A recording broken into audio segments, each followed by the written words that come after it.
Good morning. Are there any constituency statements by honourable members? And I give the call to the member for Clark. Good morning, Deputy Speaker.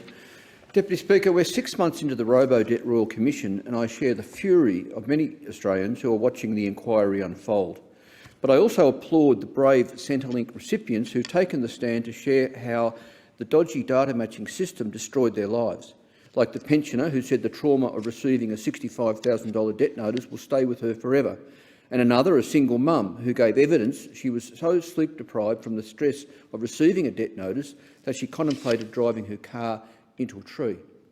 Sadly, Deputy Speaker, these stories are all too familiar to me, as my office took hundreds of calls and emails from people who'd received threatening letters demanding they repay Centrelink or face prosecution. Repeatedly, people recounted their futile attempts to seek an explanation of their alleged debt, despite spending countless hours on the phone to Centrelink. Deputy Speaker, we now understand that most Services Australia staff didn't know themselves how the income averaging system worked, and some staff who knew the scheme wasn't working properly were silenced by senior staff. But thankfully the Royal Commission has confirmed where the responsibility for this disastrous scheme lies, that Centrelink staff were taking their instructions from the top, directed by the department to do whatever it took to claw back money from clients. And in turn, senior staff were taking instructions from the government. Frankly, this was loan shark behaviour from our elected officials and some of the highest paid bureaucrats in Australia. Deputy Speaker, evidence from the hearings has also established that senior management and former government ministers dodged warnings the scheme could be illegal, making this one of the worst cases of maladministration in our history. And yet, shockingly, very little remorse has been expressed for the suffering caused. It's no wonder the Australian public has so little faith in government nowadays. And Deputy Speaker, even more shockingly, I continue to be contacted by constituents who have received irregular debt notices from Centrelink. Indeed, one constituent tells me she recently received a $60,000 debt notice in her MyGov account with no explanation as to how the debt was calculated. And an older couple in my electorate tell me they couldn't get a simple question answered about their age pension for months, despite visiting a Centrelink office several times. Deputy Speaker, Australians must have access to an effective income support system and be treated with respect and dignity when accessing government services. The Royal Commission presents an opportunity for the government to reset the social services system and to introduce much-needed systemic reforms to Centrelink. Deputy Speaker, I urge the Minister to continue to do whatever it takes to achieve this. Thank you. I give the call to the member for Chifley. Thanks, Deputy Speaker. Last week, southeastern Turkey and northern Syria, we're all painfully aware, was devastated by a 7.8 magnitude earthquake, which was phenomenal as that news came through, because we knew what impact that would have. Since then, it's just been tragedy upon tragedy. As of this morning, it is just too staggering to comprehend that 40,000 lives have been lost in both Syria and Turkey. The community I'm proud to represent in Chifley, a lot of people from Turkish and Syrian backgrounds have made it their home, and we are saddened not just for people in Turkey and Syria, but also feel for them as they go through this humanitarian crisis. And behind the figures and the numbers, we see the news, the human tragedy, the lives that are forever changed, people who are grieving over the loss of their loved ones, who've lost their homes and are scrambling to save whatever's left in those freezing conditions. And we just want to extend our condolences, if we may, to those who've lost family and friends during a very tragic event. The tens of thousands of rescuers, including the 72 Australian emergency personnel that are there. They've landed in Turkey. The rescue specialists, medical staff, engineers, bringing 22 metric tonnes of equipment, including first aid supplies, cameras, underground listening equipment, to help them search for survivors.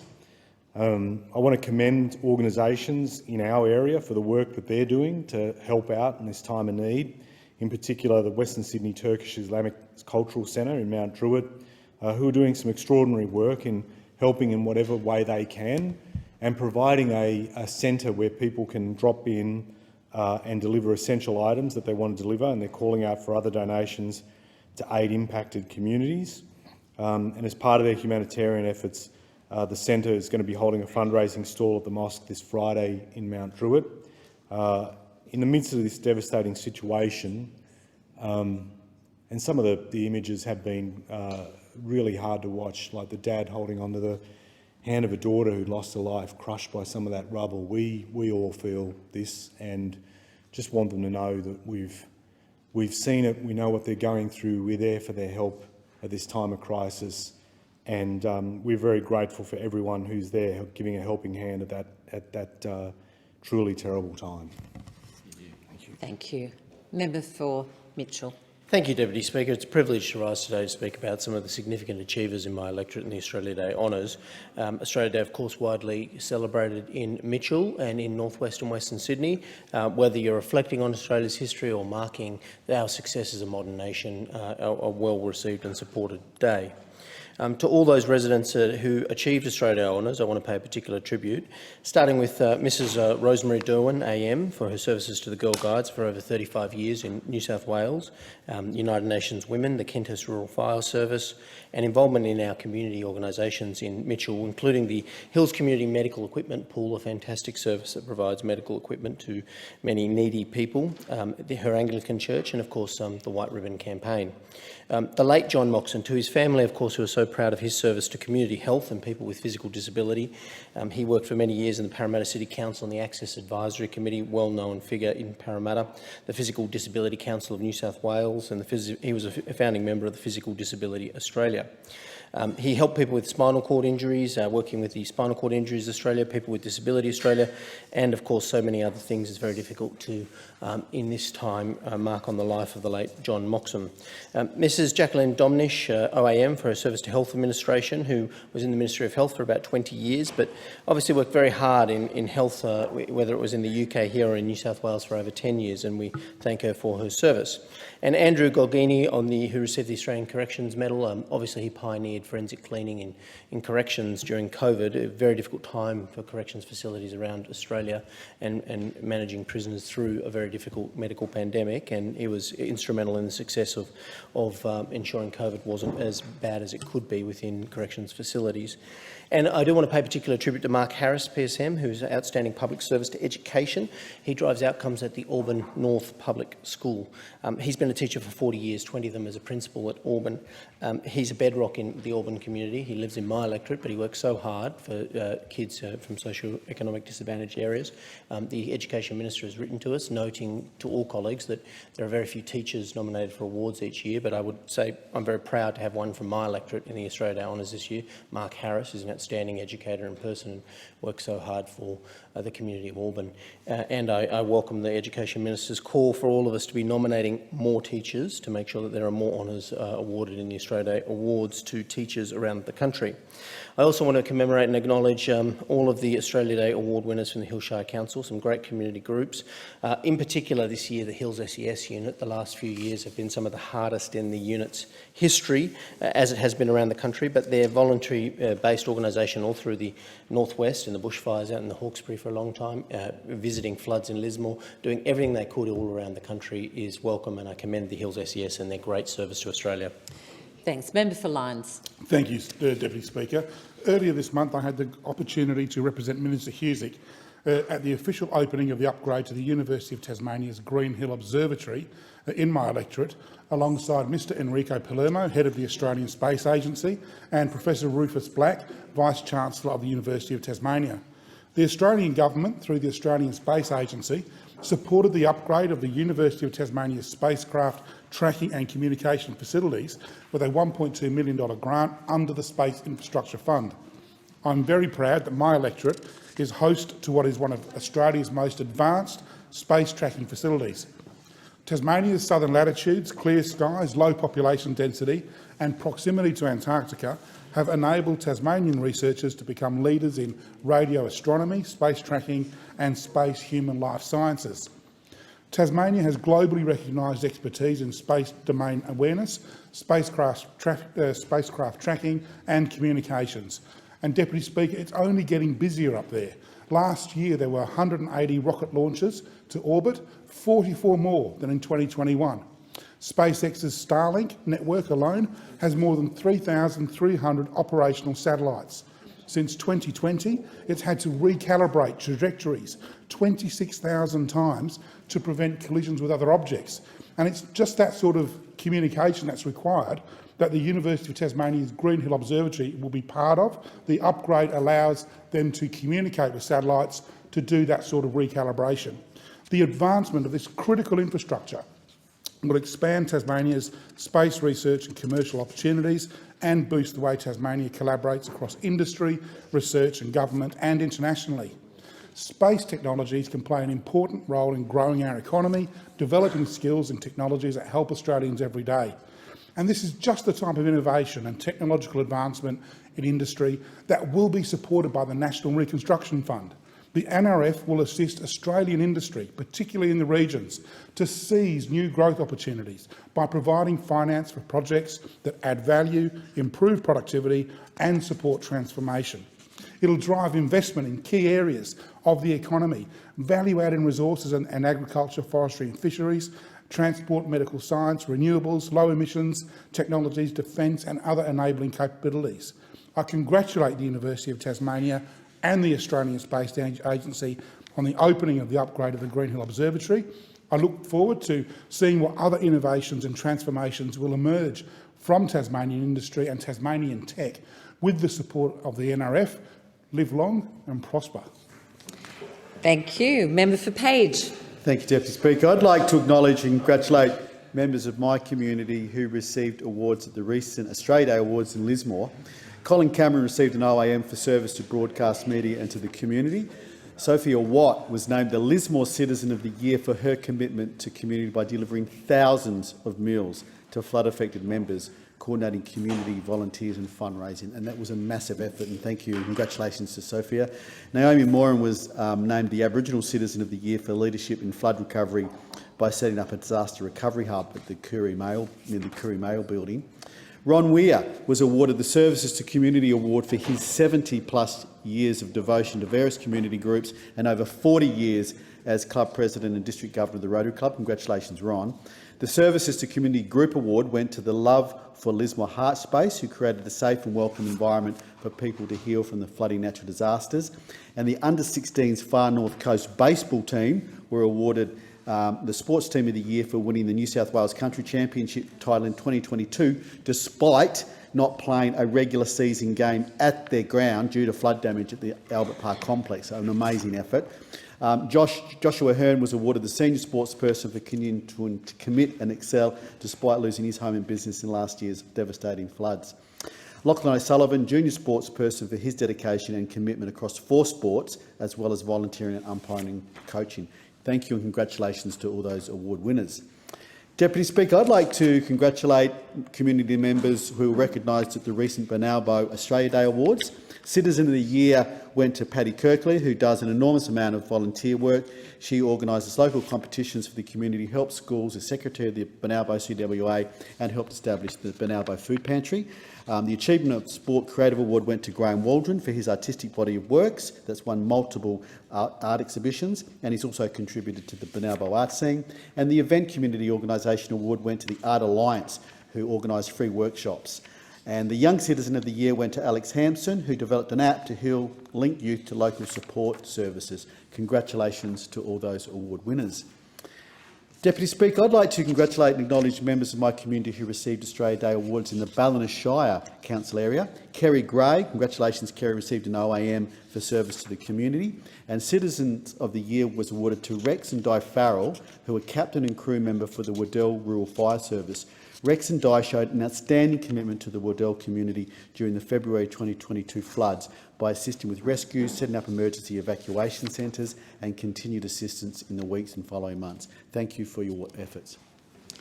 Thank you. A member for Sydney. Thank you. Sydney is dressed up and ready to celebrate the arrival of World Pride this weekend.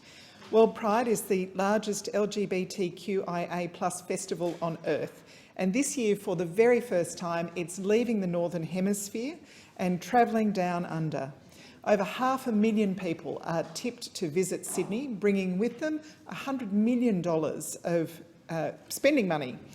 After a few very difficult years for local tourism, this is great news. Visitors will be staying in our fantastic hotels, eating at our wonderful restaurants and visiting our sites all over Sydney.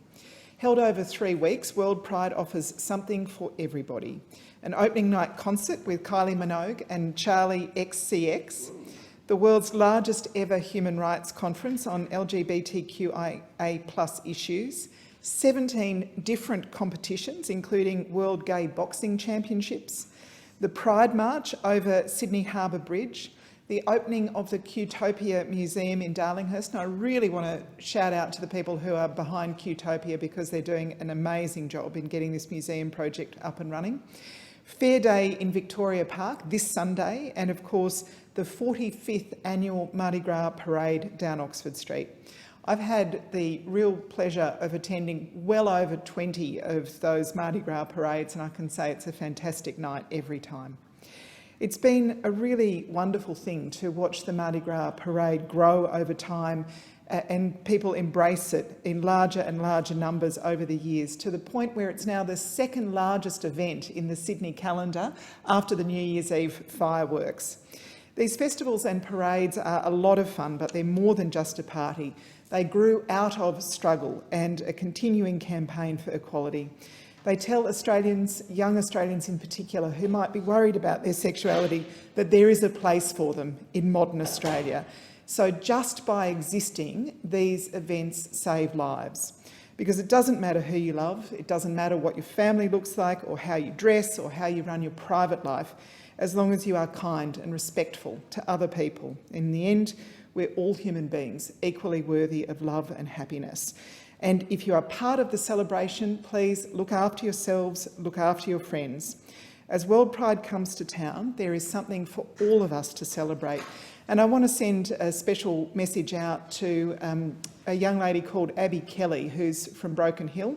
She'll be there with her Rainbow Shoelace project, and she's a great example of a young person growing up in regional Australia who has decided to engage in activism to support other young people in her local community and around Australia. I know that Abby will have a great time visiting Sydney and promoting the Rainbow Shoelace project. Thank you. Member for Groom.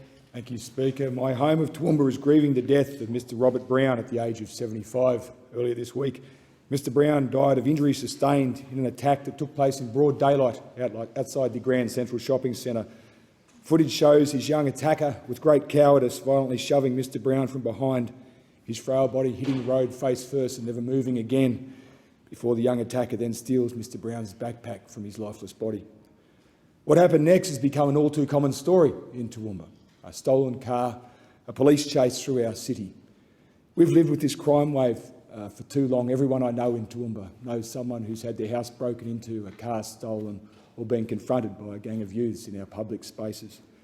But now things have escalated again, and last night a 16-year-old received gunshot wounds, again in broad daylight, again in the centre of our city. An 18-year-old has been charged. This is unacceptable. Our beautiful city, until only recently a place that families moved to for its safe, easy and happy lifestyle, is now under threat. Something beautiful is being taken away from us. The Toowoomba Chronicle has given voice to our anger, starting its Enough is Enough campaign, calling for the Premier to come to Toowoomba and hear us and help us. In the pandemic, the Premier saw fit to come to our city and tell us she was keeping us safe. It appears our safety only mattered to her when there was a headline to grab.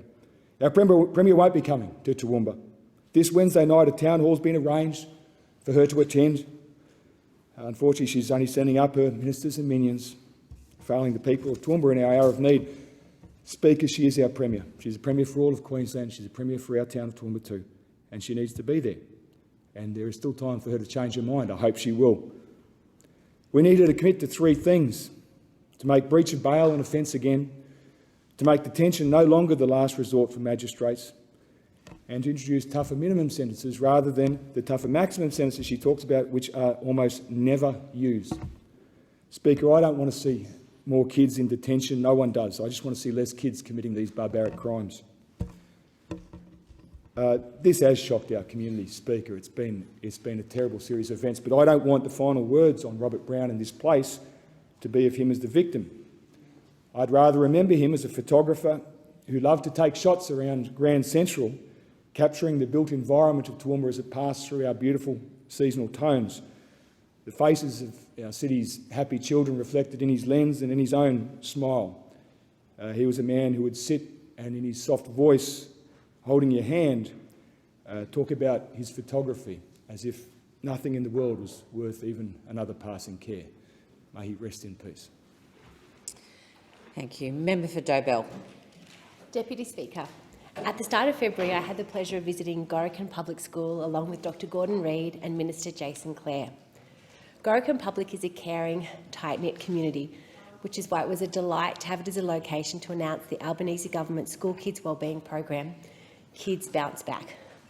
The program will invest a little over $200 million this year to help young people in every single school across the country. That will boil down to an average of $20,000 per school to support students' wellbeing and mental health. At Gorican, School Principal Jasmine Zammit said the student leaders, including school captains Vienna Duke and Elijah Graham, would work with the PNC and the wider school community to come up with ideas of how the funding could be best used. The money could assist students from their kitchen garden to visit the Royal Easter Show this year. The school, under the leadership of teacher Kelly King, entered the Royal Easter Show for the first time last year, where they were very proud to be awarded a third-place ribbon. The students at Gorican have grown amazing produce and would love the opportunity to see the fruits of their labour at the show. Deputy Speaker, COVID has been hard on students and teachers and school communities. Good mental health and wellbeing has a significant impact on young people's engagement with education and their learning outcomes in the classroom.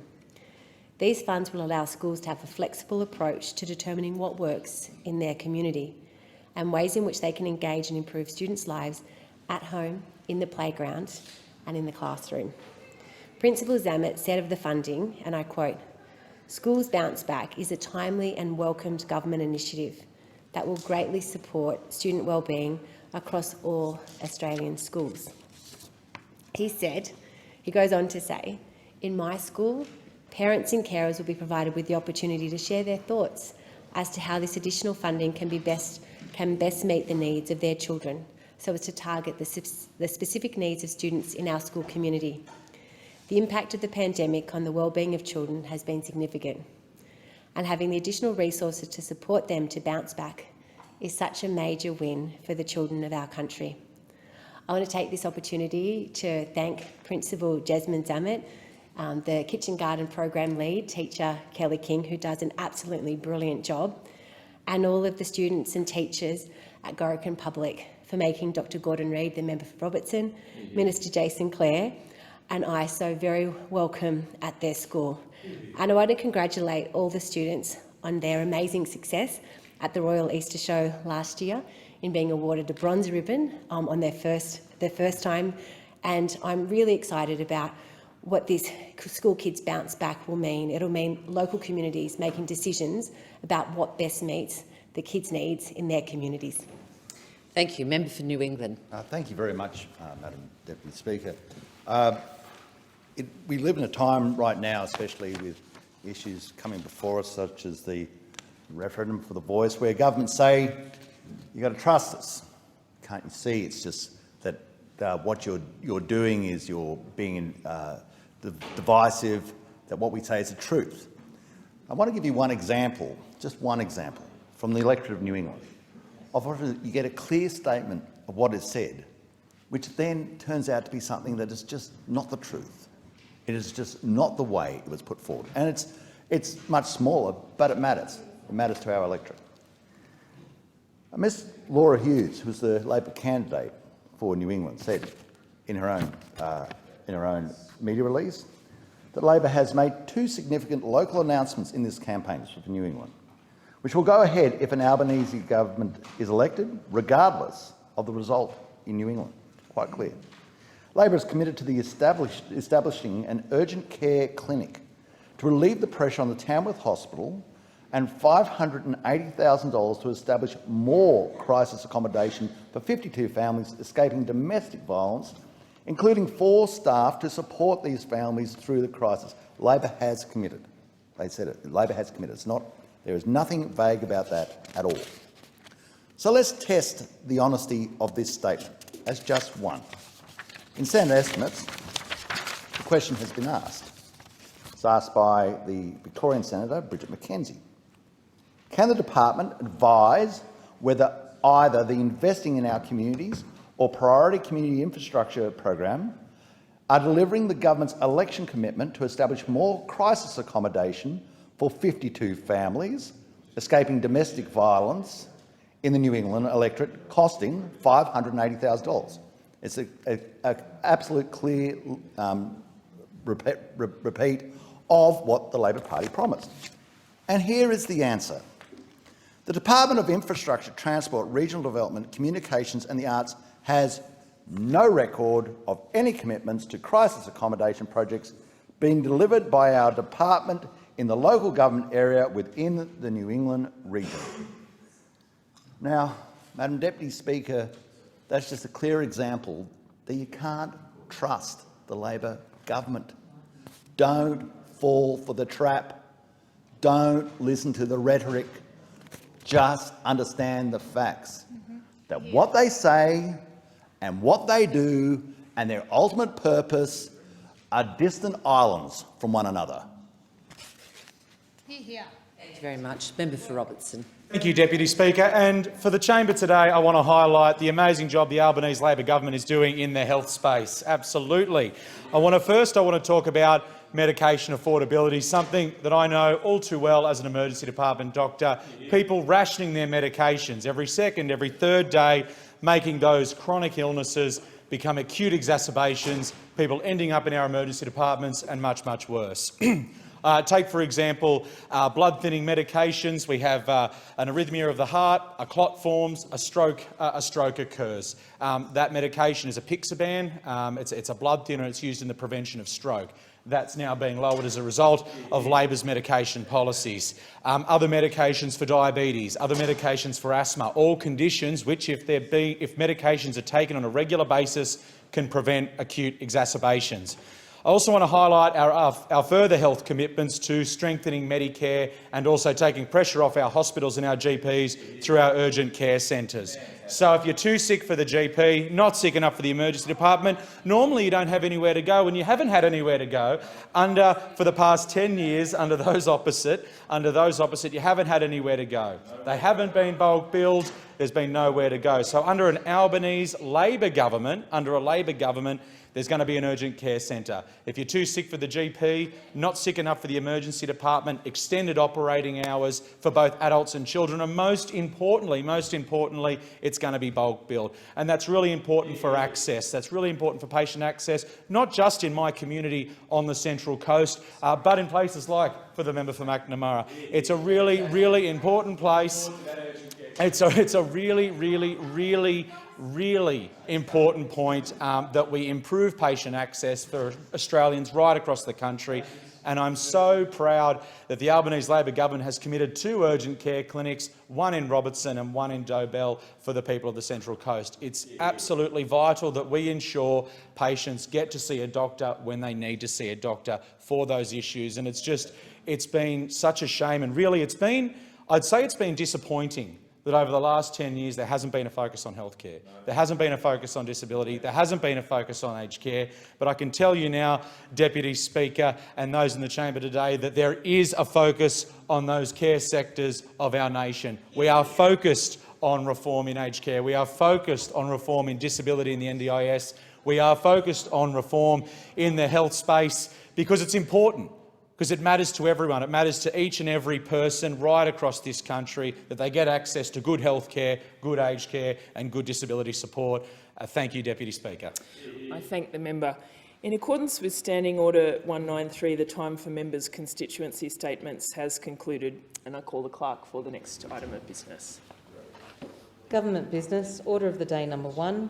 Public Interest Disclosure Amendment Review Bill 2022. Resumption of debate on the second reading.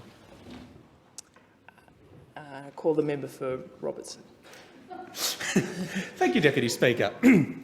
So during the election, right across the electorate of Robertson, up in Dobell in the north, right across the nation, we had constituents talking about multiple different issues from healthcare to aged care, but more importantly, they continually brought up issues surrounding corruption and issues surrounding integrity, which our government, the Albanese Labor government, is absolutely committed to reform.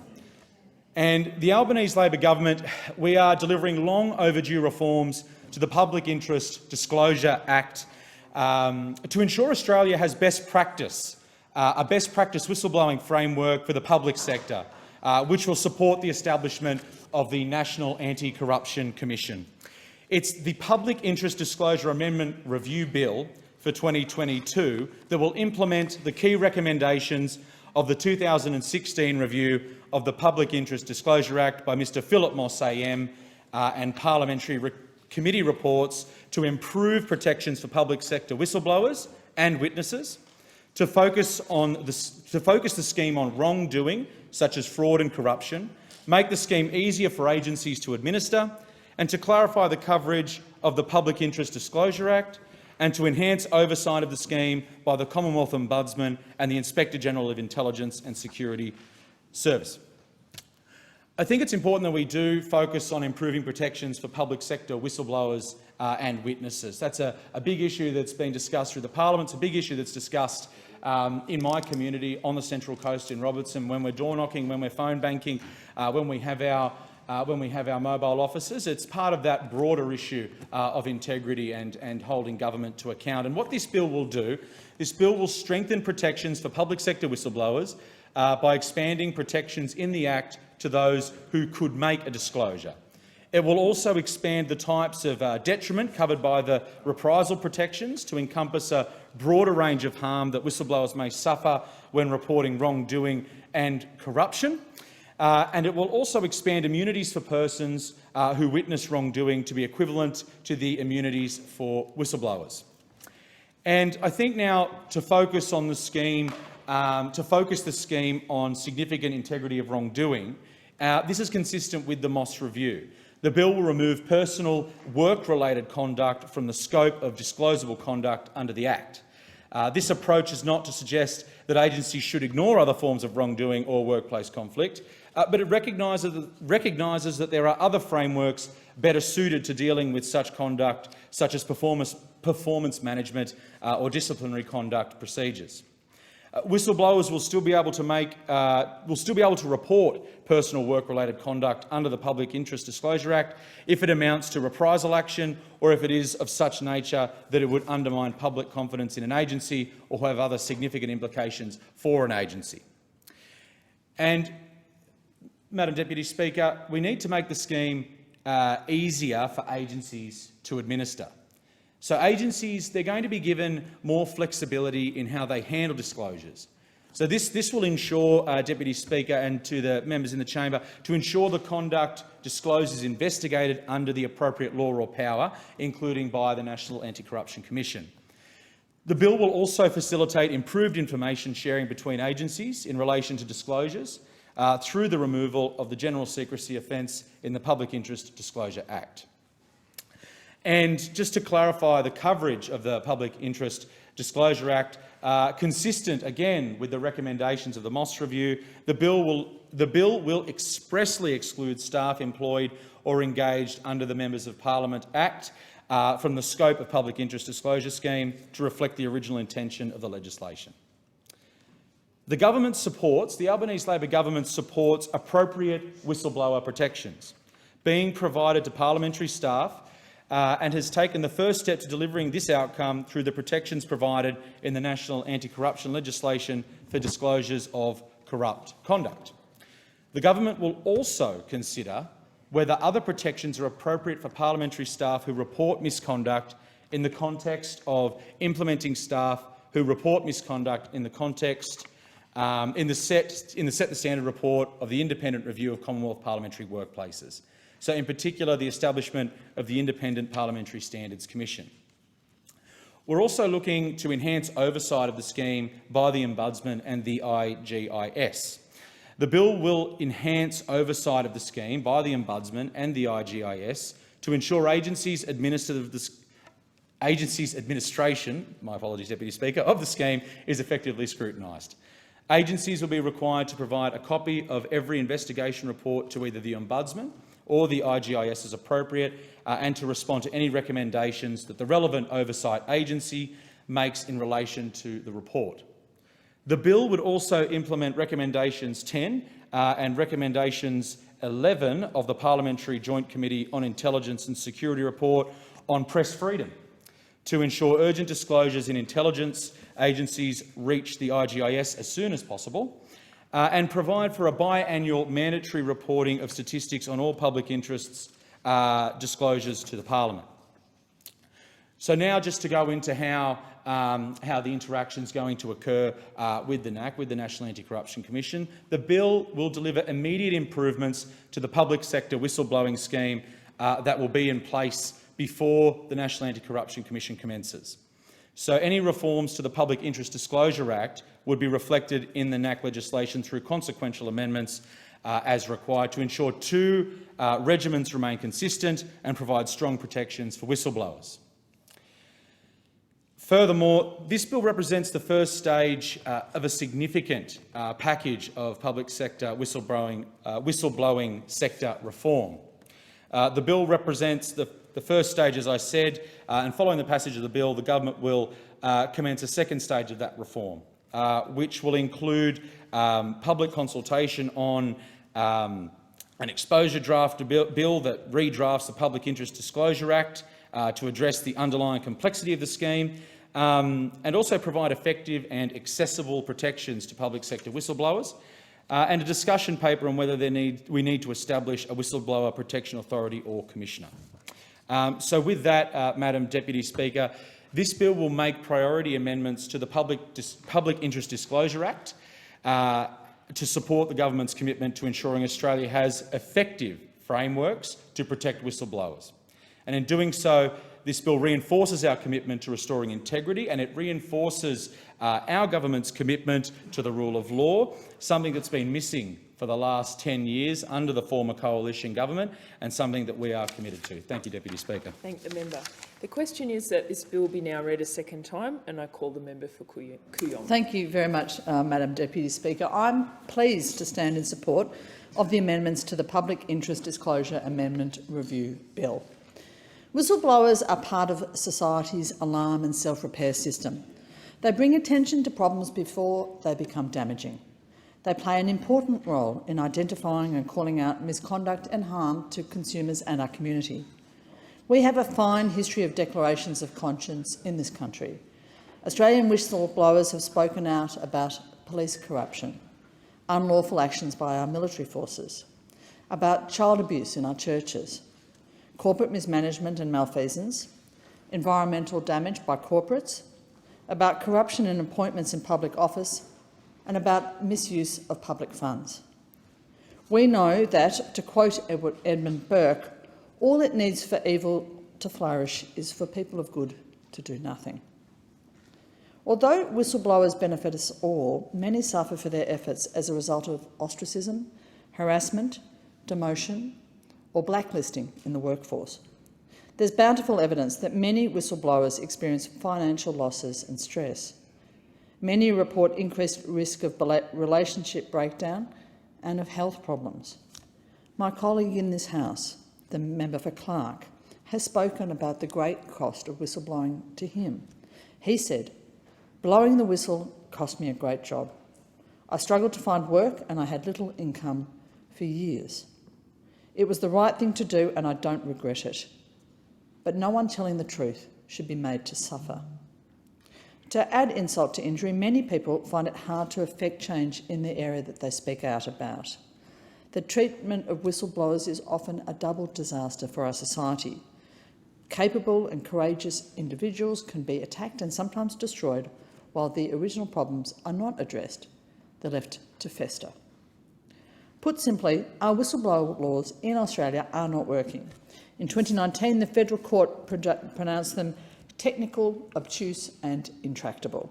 The Australian Human Rights Commission recently reported that whistleblowers in this country do not feel supported, that their concerns are not properly addressed and that they've experienced reprisals because they have brought forward their concerns. We urgently need updated whistleblower laws to support the work, the important work, of the National Anti-Corruption Commission. It's to be expected that much of the work referred to the NAC will derive from information provided by whistleblowers. We have to be ready to protect and to support them. It's hard to imagine that the ongoing criminal prosecutions of David McBride and Richard Boyle aren't having a significant deterrent effect on other people who might think about speaking out. People have to be able to refer matters to government or to draw them to public attention without fear of reprisal. Just this week, we're told that the government's prosecution of Bernard Collery has cost this country $5.5 million. We've heard from independent investigations like the Brereton War Crimes Report previously of the need for the Australian Defence Force to protect and empower whistleblowers, and yet David McBride is the only person being prosecuted for his efforts, the only individual yet to face prosecution as a result of the Brereton report, despite the severity of many of the offences identified at that time. This bill reflects only the first stage of the changes that we need from this government to improve our whistleblower protections. The recommendations of the 2016 Moss Review are well overdue. This bill will implement only 21 of the 33 recommendations of the Moss Review. The Attorney-General has signalled that, following the passage of this bill, the government will commence a second stage of reform, which will include public consultation on further reforms to address the underlying complexity of our whistleblower protection scheme. The government has to address urgently a number of other gaps in this bill, including what will be done to shore up whistleblower immunities from civil and criminal liability? What obligations will there be upon employers to protect their employees when they choose to speak up? How might non-public sector whistleblowers be supported and protected? Will the protections in the Corporations Act be augmented? I remain very concerned that even with the amendments proposed in this bill, whistleblowers will still be required to make their way through a very complicated and challenging legal system. And so, I echo the calls of my colleague, the member for Indi, who has asked and called repeatedly for the establishment of an independent whistleblower commission authority or protection. Such a commission will provide practical legal support to whistleblowers. It will enforce the protections available to them. It could act as an independent voice for those who can otherwise face serious repercussions when they choose or do feel compelled to speak out. To quote my colleague, the member for Clark again, an anti-corruption whistleblower protection commission would revolutionise whistleblowing in this country. It would ensure that the NAC can succeed in helping to address Australia's integrity deficit. The government has flagged its intention to consult about the need for such a commission. I urge it to proceed with that as a matter of urgency. I also commend the work of the Centre for Public Integrity and of Transparency International Australia in championing the establishment of such a commission. Consultation on these sorts of reforms by government with expert stakeholders and the general public will ensure that we have a best practice scheme. I congratulate the Attorney-General on starting to address whistleblower protections after so many years of neglect. This bill is an essential step towards strengthening the government's integrity framework.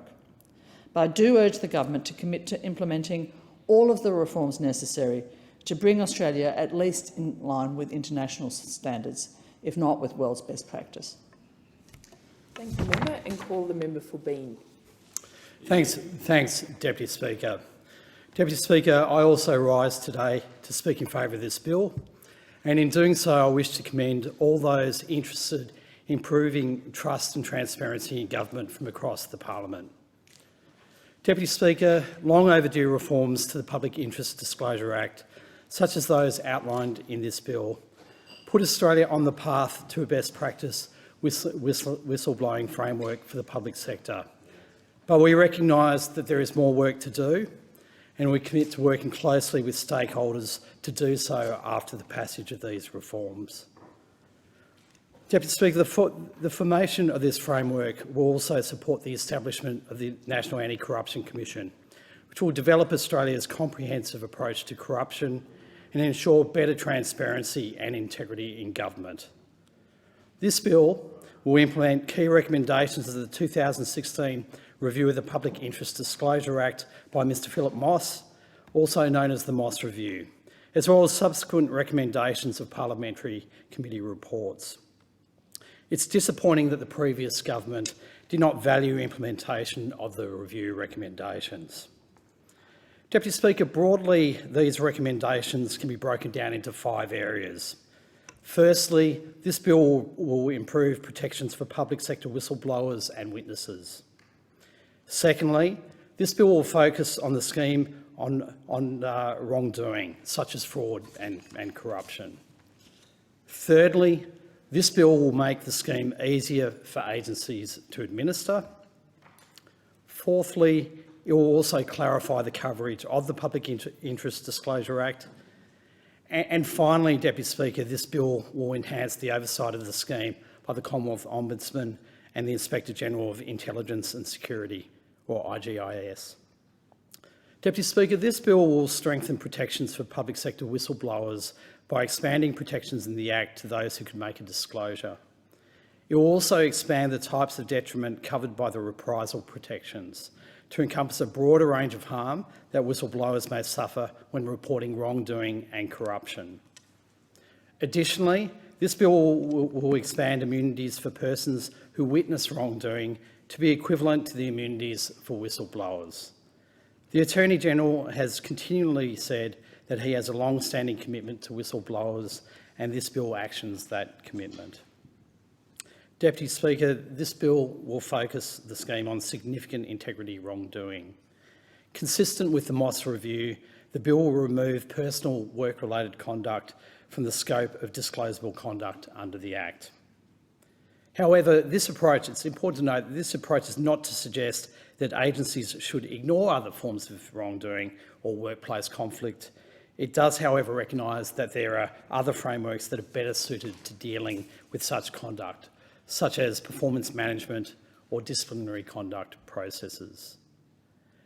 Whistleblowers will still be able to report personal work-related conduct under the Public Interest Disclosure Act if it amounts to reprisal action, or if it is of such a nature that would undermine public confidence in an agency or have other significant implications for an agency.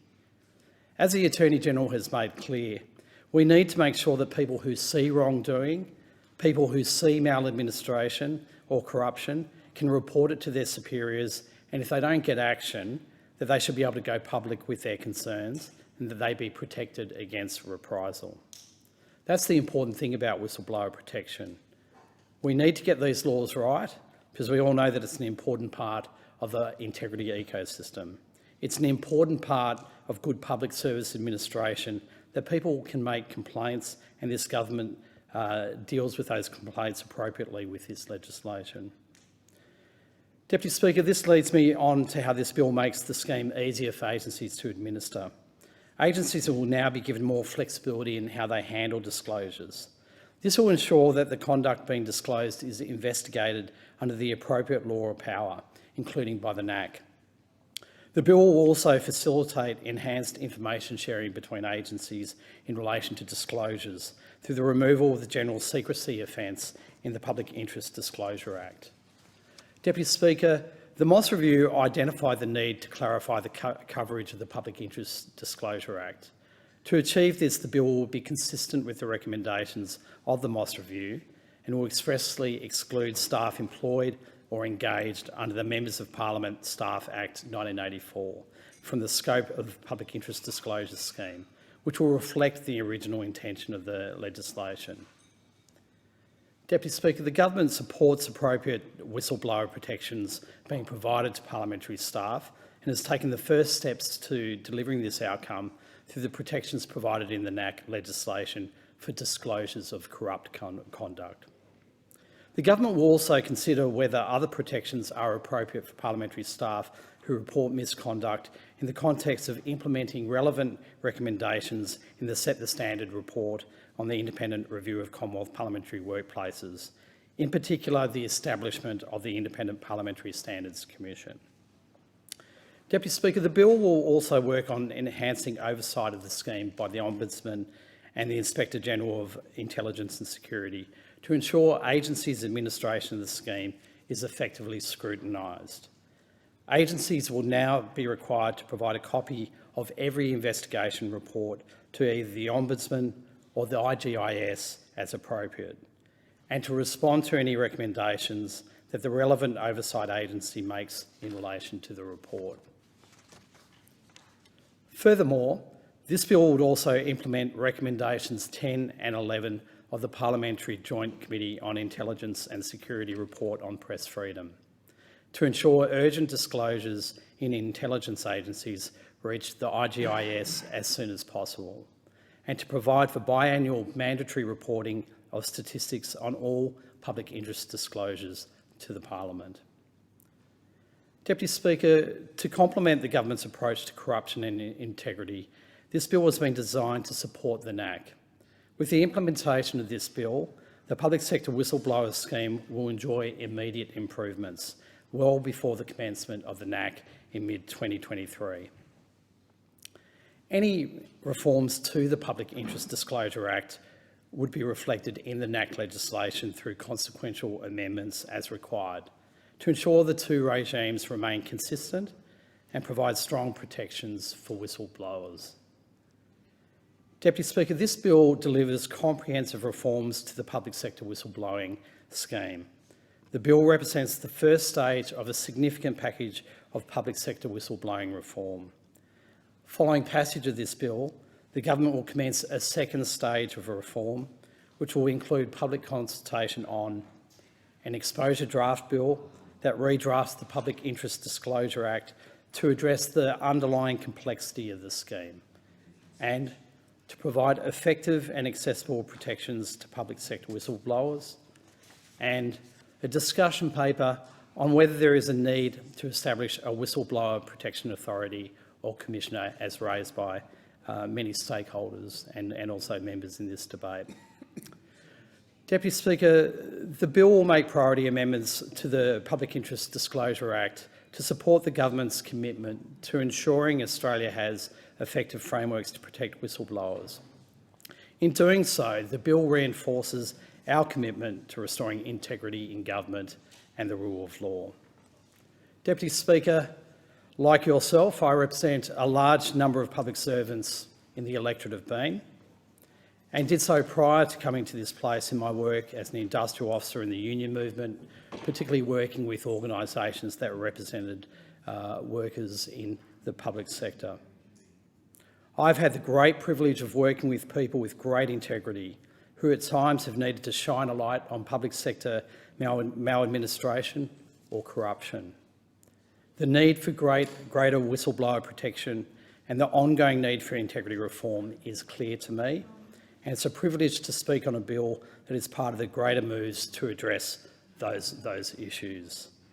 There is still work to be done, Deputy Speaker, but already reforms in the first year of the Albanese government have led to an improvement in our global corruption perceptions ranking, as the latest Transparency International data shows. This bill and the commitment to further whistleblower work strengthens our approach to good, ethical government. I commend the work of the Attorney-General and I commend this bill to the House. I thank the member and call the member for Goldstein. Thank you, Deputy Speaker. I welcome the intentions behind this legislation, and I strongly believe that enhanced protections for whistleblowers must be through the Parliament in time for them to be in operation when the National Anti-Corruption Commission begins its work later this year. I welcome the Attorney-General's confidence that will be the case. I do remain of the view that these protections should have been part of the Corruption Commission legislation, and I still believe that serious consideration needs to be given to a whistleblower commission or agency. The form of that is up for discussion. It could, for example, be attached to the Commonwealth Ombudsman's Office. I understand, but don't entirely agree with the Attorney-General's view that making it the responsibility of a Deputy Commissioner of the NAC, as proposed by the member for Indi, would lead to confusion of roles. However it's done, though, it's overdue. Make no mistake, the government's commitment to the establishment of a National Anti-Corruption Commission was a watershed moment in this place. It means that for the first time the Commonwealth will have caught up with the states in addressing the dodgy behaviour we've seen, especially over the last decade, but going back to the actions of governments of both complexions in the last century. But without complementary protections, the NAC risks being a one-legged stool. As Justice Griffiths of the Federal Court said in a judgment in 2019 regarding an unsuccessful application by a whistleblower from within this building in regard to the Public Interest Disclosure Act, the legislation might more accurately be described as technical, obtuse and intractable. The previous government's raids on the home of journalist Annika Smethurst and the head office of the ABC, my former employer, had a chilling effect on legitimate investigative journalism. That appears, though, to have been the intent. But as we've seen repeatedly in recent years, sunlight has been the best disinfectant, as the cliche goes, for governments across the country and of all stripes. As the Attorney-General said from opposition 2 years ago in response to a Senate report on press freedom, no journalist should ever face the prospect of being charged or even jailed just for doing their job. Law enforcement agencies should never raid journalists just because they're embarrassing a government. As a former journalist and foreign correspondent, I completely agree. Whistleblowers underpin a lot of public interest journalism. Without whistleblowers, much of the hard-hitting journalism that we watch, listen to and read would never be published. This is a critical consideration in an environment of depleting trust in government and institutions and fragmenting democracy. Federal whistleblowing law for public and private sector whistleblowers recognises the importance of the intersection between the media and whistleblowers by explicitly providing for whistleblowers to go to the media lawfully. But despite the best intentions of the Attorney-General, who developed and introduced this Act in 2013, the law is not working as well as it might. The ongoing prosecutions of Richard Boyle and David McBride provide the evidence. Here are two whistleblowers who spoke up about wrongdoing internally. Their concerns weren't addressed, and so, in what they thought was compliance with the law, they went public to the ABC. But arguably, because of the complexity of the Act that we're discussing, both men are now on trial for doing what they thought was right and lawful in speaking to the media. The Attorney-General recognised the need for regular review of his original Act by providing for a review after its first 5 years of operation. Very fortunately, that review went ahead in 2016 under a coalition Attorney-General and was conducted by former head of the Australian Commission for Law Enforcement Integrity, Philip Moss. In consultation with the Ombudsman and the Inspector-General of Intelligence and Security, Mr Moss produced an authoritative report in 2016 with 16 major recommendations for updating the Act. But nothing happened. Except, thanks to the Audit Office, we did learn about the Leppington Triangle deal, in which land was procured under a dodgy deal at grossly inflated prices for Sydney's second airport.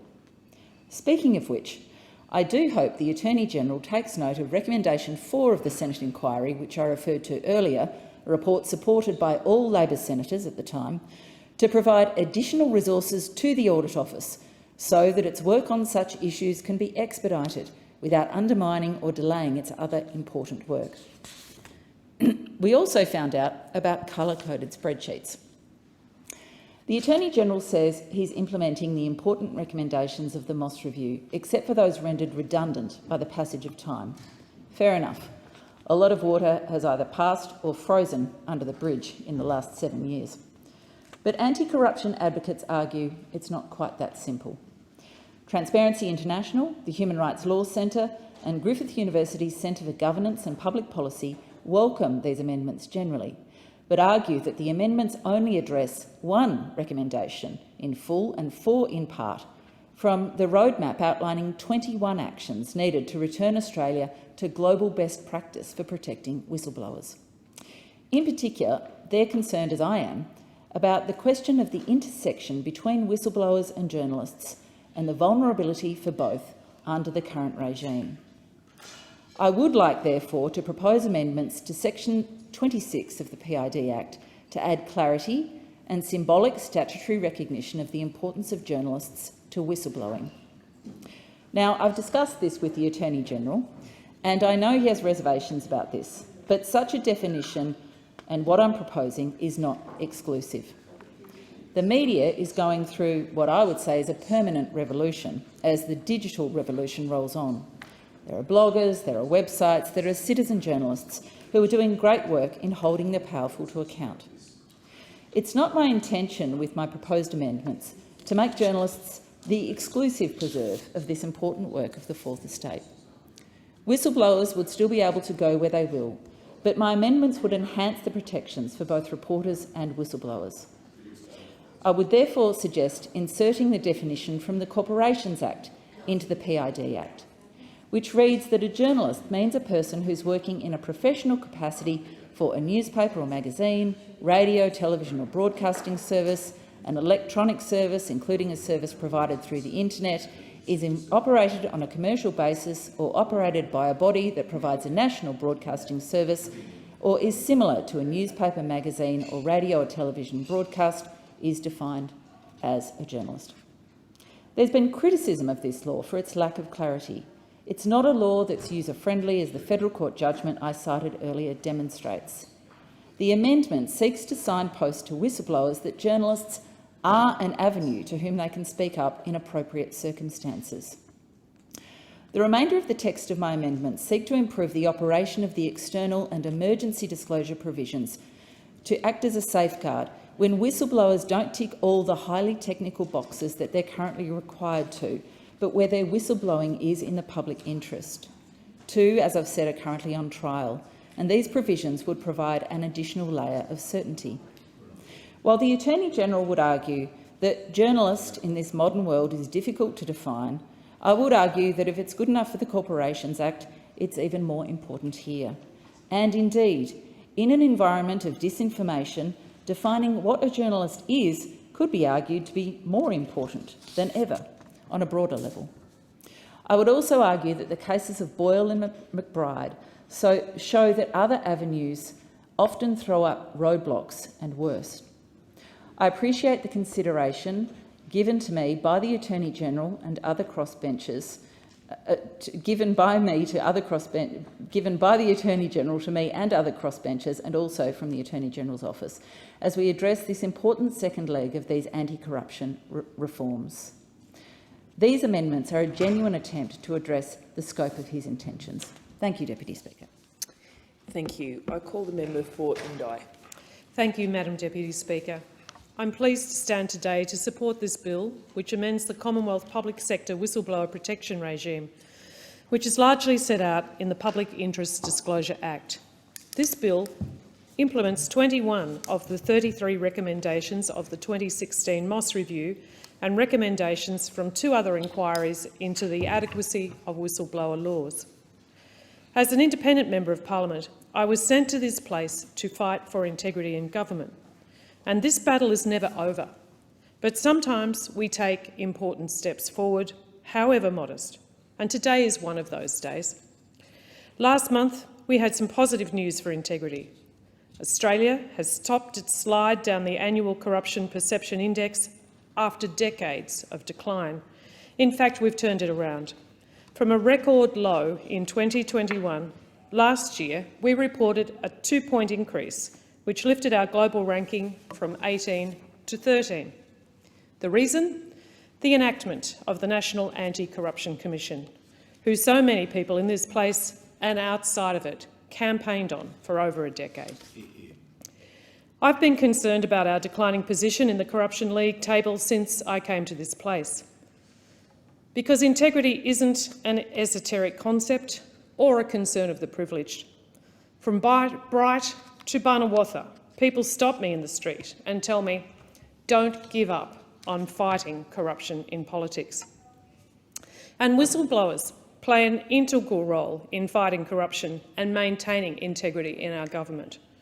By protecting people when they report suspected wrongdoing, we encourage transparency and proper conduct. We discourage fraud, corruption and waste of public funds. In exchange, whistleblowers should have legal protections against reprisal actions and immunity from liability. That's the promise that we give them in return for the risks they take.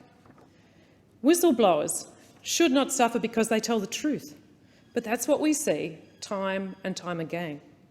We have a system of inadequate protections which leave people exposed, victimised and prosecuted when they should be celebrated for their bravery. It's no secret that our whistleblower protection laws are unfit for purpose. As we just heard from the member for Goldstein, in 2019, Justice Griffiths of the Federal Court described the Public Interest Disclosure Act, and it's worth repeating this, as technical, obtuse and intractable. Once Australia's whistleblower protection laws set the international standard, they've since become out of date and inconsistent. The reforms in this bill are long overdue. These reforms are especially urgent to lay the groundwork for the new National Anti-Corruption Commission and to support disclosures of corrupt conduct to the National Anti-Corruption Commission.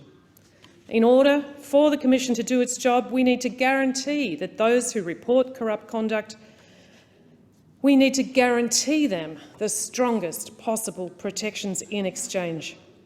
It's public servants, the officials and employees who know what's really going on. They're the single most important way in which wrongdoing will be brought to light, and that's why it is critical that these reforms are enforced before the NAC opens its doors in mid-2023. These reforms are the first two sets to the Public Interest Disclosure Act, and the Attorney-General has promised that following the passage of this bill, the government will commence a second stage of further and broader reforms to the Act. In particular, I welcome the Attorney-General's commitment to an exposure draft process on the next stage of reforms and a discussion paper on the proposal for a whistleblower protection authority or commissioner. This is really important. It was a key pillar of my 2020 proposal for an Integrity Commission, and consideration of this proposal was supported by the advisory report into the Joint Select Committee examining the NAC bill. There is much to be commended in this bill. I support the provisions that enable the NAC to fulfil its function to investigate serious or systemic corruption, such as providing officers with greater discretion to refer appropriate matters to the NAC for investigation.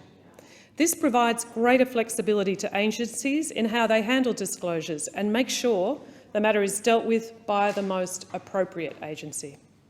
I also support the expansion of the definition of detriment so that a whistleblower is now protected from the full spectrum of potential reprisals. Reprisal actions such as reputational or financial damage, any form of discrimination and harassment or psychological harm will now be covered, bringing this into line with the protections of the Corporations Act.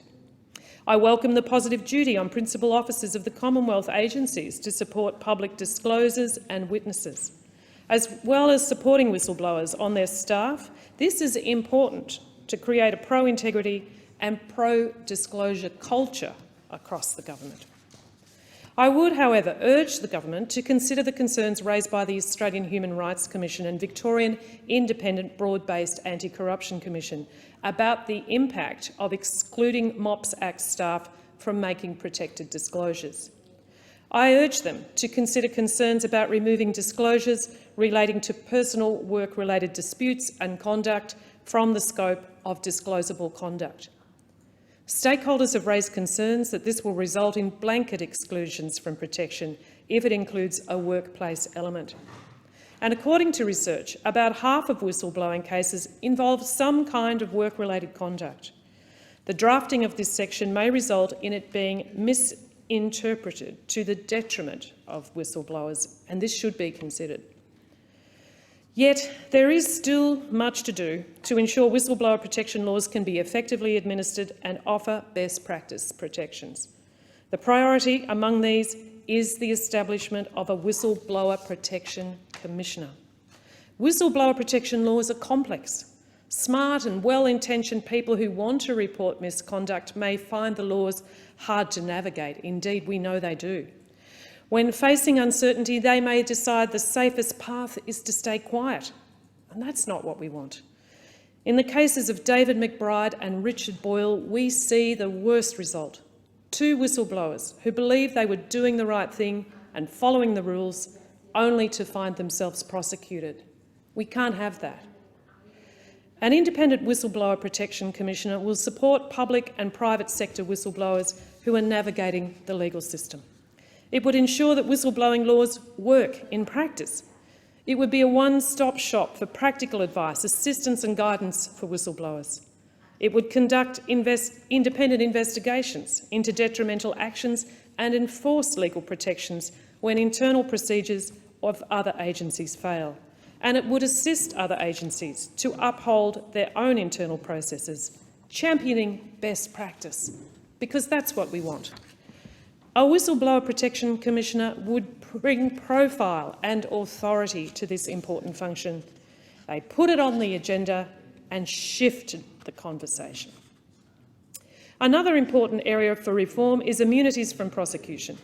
There are currently significant legal gaps and uncertainties about what immunity is available to whistleblowers from civil, criminal and administrative liability.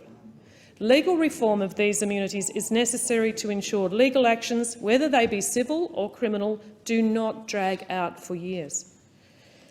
We also need to streamline protection for non-government whistleblowers by creating a single law which covers them all. Currently, Australian private and not-for-profit sector organisations are subject to incomplete and inconsistent whistleblower protections laws. For example, unions, aged care providers and National Disability Insurance Scheme whistleblowers are all subject to different laws, and some of these are out of date. A single, consolidated law for all private and not-for-profit sector whistleblowers is necessary, with consistency between public and private sectors where possible. Madam Deputy Speaker, the job of improving whistleblower protections is far from done. I would encourage the Attorney-General, his hard-working staff and department to have regard to the landmark report Protecting Australia's Whistleblowers, the federal roadmap from Griffith University, the Human Rights Law Centre and Transparency International Australia, as it is a checklist for the next tranche of reforms. The implementation of these reforms, especially how it relates to the work of the NAC, is a key concern of mine. On Monday, I was appointed to the Parliamentary Joint Committee on the National Anti-Corruption Commission, and today I was honoured to be elected as Deputy Chair of this committee. The Parliamentary Joint Committee will consider proposed recommendations for the appointment of the Commissioner, Deputy Commissioner and Inspector. It will ensure that these positions are accountable to Parliament by monitoring and reviewing their performance, examining investigation and annual reports, examining trends and changes in corruption and reporting to Parliament. It will inquire into any question in connection with the committee's functions referred by the Parliament and report back. It will review the NAC's budget and finances and report to both houses of Parliament on the sufficiency of the NAC's resourcing to effectively perform its functions. This parliamentary committee is an important mechanism for the oversight of the NAC. It needs to be strong and independent. As a member of this committee, I will use my considerable position to make sure that the NAC delivers on the promise we have made to the Australian people, that it is robust and adequately funded, that appointments are not politicised, that as much as appropriate, the committee and the NAC are accountable, transparent and open to scrutiny, and that these reforms and the ones to follow work in practice, that whistleblowers are getting the protection they deserve that allows them to come forward and expose corruption. I can't rest and I will not rest as a parliamentarian until I know that whistleblowers have the strongest possible protections. We owe it to them, to the taxpayers and to the public good, to make the path clear. Let's close the loopholes. Let's fix the system. Let's give these brave whistleblowers the protections they are entitled to. Here. I call the member for Clark. Thank you, Deputy Speaker. Deputy Speaker, I applaud the government for finally beginning the long process of deep reform of federal whistleblower legislation. It's lamentable that little was done in this policy area during the previous 9 years. Although I do note, Deputy Speaker, that the bill before us today is very modest, and it largely goes to technical changes to make the Public Interest Disclosure Act, to dovetail it with the legislation for the National Anti-Corruption Commission. So, in other words, there is much more work to be done. and I am impressed by the commitment of the Attorney-General to do that work. But heavens, it's a lot of work to be done. Indeed, the report released by Griffith University, the Human Rights Law Centre and Transparency International Australia highlights 21 areas of reform needed to achieve effective Commonwealth whistleblower protections across the public, private and not-for-profit sectors, and this bill implements only one of those 21 areas in full. The bill does implement 4 reforms in part, which may actually weaken whistleblower protection in practice. The report by Griffith University, the Human Rights Law Centre and Transparency International goes on to say that more is needed to be done to implement those 4 recommendations in full. For example, by ensuring a no wrong doors approach, increasing powers and resources for training and oversight, enhancing information sharing and ability to access support, and excluding solely individual employment grievances. Deputy Speaker, I would add to that report a number of other areas where the government does need to act decisively during this term of parliament. As has been mentioned by other speakers, by other members already, we do need to establish a Whistleblower Protection Commissioner. We do need to extend the Public Interest Disclosure Act to all public officials, including all anti-corruption whistleblowers, parliamentary and court staff. We need to provide protections for private sector whistleblowers by reforming the Corporations Act. Remember, Deputy Speaker, this isn't just about the PID Act.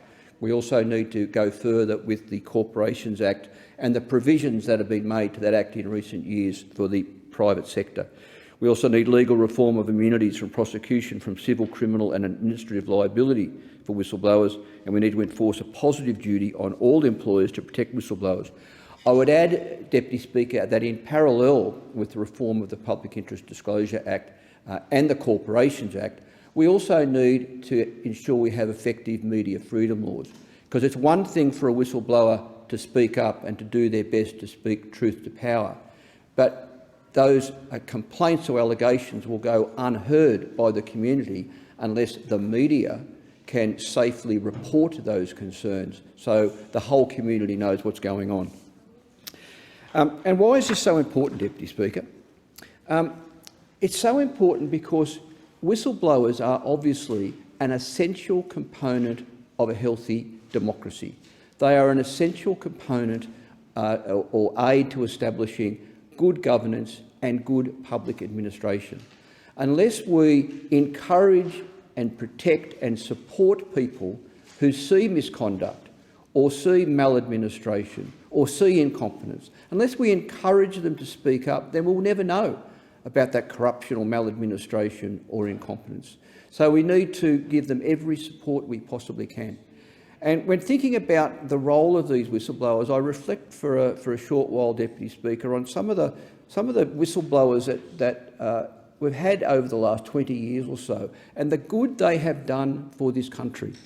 For example, in the mid-2000s, we would never have learned of the malpractice and misconduct of Dr Patel at Bundaberg Hospital unless the brave whistleblower Tony Hoffman had spoken up. And she did speak up.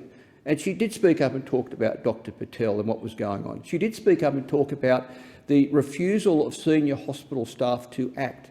And we only learned about that. And Dr Patel a stop was only put to Dr Patel's practice because of a whistleblower, for no other reason.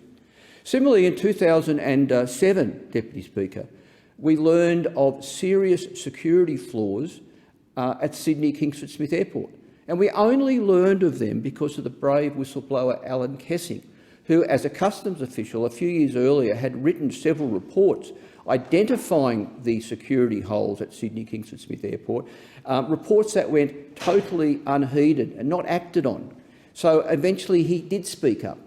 But of course, both Tony Hoffman and Alan Kessing are good examples of the downside of speaking up. When Tony Hoffman spoke up, she was treated like a leper by Queensland Health. When Alan Kessing spoke up about Sydney Airport, he was prosecuted, and in fact at one stage he faced 2 years jail for speaking up, for doing the right thing, for acting in the public interest. Mercifully, he only received a 9-month suspended sentence. But frankly, Alan Kessing shouldn't have received a suspended sentence. He should have been applauded as a hero and received perhaps some sort of award through the Order of Australia. And what about Witness K?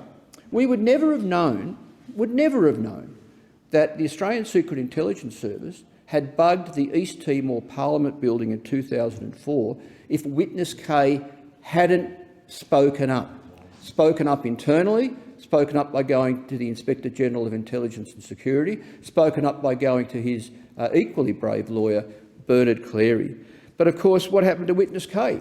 Was he lauded as a hero? Did he receive some medal? No. He got a 3-month suspended sentence for speaking up, for acting in the public interest, for doing the right thing. And of course, there's already been comments in this place, Deputy Speaker, about David McBride. I mean, David McBride, an Army lawyer, we would not have known about the allegations of war crimes committed by Australian soldiers in Afghanistan if David McBride hadn't spoken up. Is he applauded or lauded as a hero? Is he looking at getting an AM or an AO or an AC? No. He's in the court for speaking up and for doing the right thing, for speaking truth to power, acting in the public interest. Richard Boyle, facing 24 charges for revealing misconduct in the ATO. Why isn't Richard Boyle being lauded as a hero? Why isn't he getting an AM or an AO, an AC or an A something? Why is he before the courts? The problem is in this country, Deputy Speaker, we have almost a cultural aversion to whistleblowers. They're tall poppies, they're attention seekers, they're not team players. No wonder in this country most high-profile whistleblowers end in tears. And no wonder in this country there are countless whistleblowers at lower levels of the federal public service, perhaps in local government, perhaps in the state government, perhaps in the private sector, in little companies, big companies all around the country. More often than not, I'll tell you what happens to those people. They don't end up as heroes. They don't even get a mention here because I've never even heard of them. They never even made the media. These are the people that are ignored, they're ridiculed, they're marginalised, they're forced out of their job, they're sacked, they're prosecuted, they're sued, they become unemployable in their sector, they lose their jobs, they lose their family, and sadly sometimes even lose their life. Compare that to, say, the United States, where in 2002 the Time magazine People of the Year were 3 whistleblowers. Sharon Watkins, Cynthia Cooper and FBI Special Agent Colleen Rowley were Time's Persons of the Year on the cover of Time magazine for whistleblowing about financial fraud at Enron and WorldCom and the failures in the US FBI before 9/11. That's how whistleblowers should be treated. They should be on the front cover of the magazine. They should be treated as heroes. And what we should be doing in this place, and I notice through you, Deputy Speaker, the Attorney-General is in the House now, and I do applaud the Attorney-General, because I do have a lot of confidence in his commitment to deep reform of the Public Interest Disclosure Act during this term of Parliament. And I take this opportunity to remind the Attorney-General he must not stop there. He must not stop there. We also need deep reform of the Corporations Act. We also need those media freedom laws I've referred to. Because what good is a whistleblower's allegations unless those allegations can be ventilated publicly and tested in the court of public opinion, and people can learn all about them. I suppose I'm a bit reluctant to talk about my own whistleblowing episode. In fact, most people in the House probably can't even remember it anymore or weren't even born.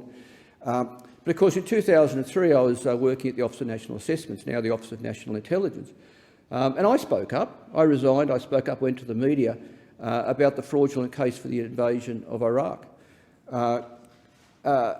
Interestingly, there was no whistleblower protections for me then.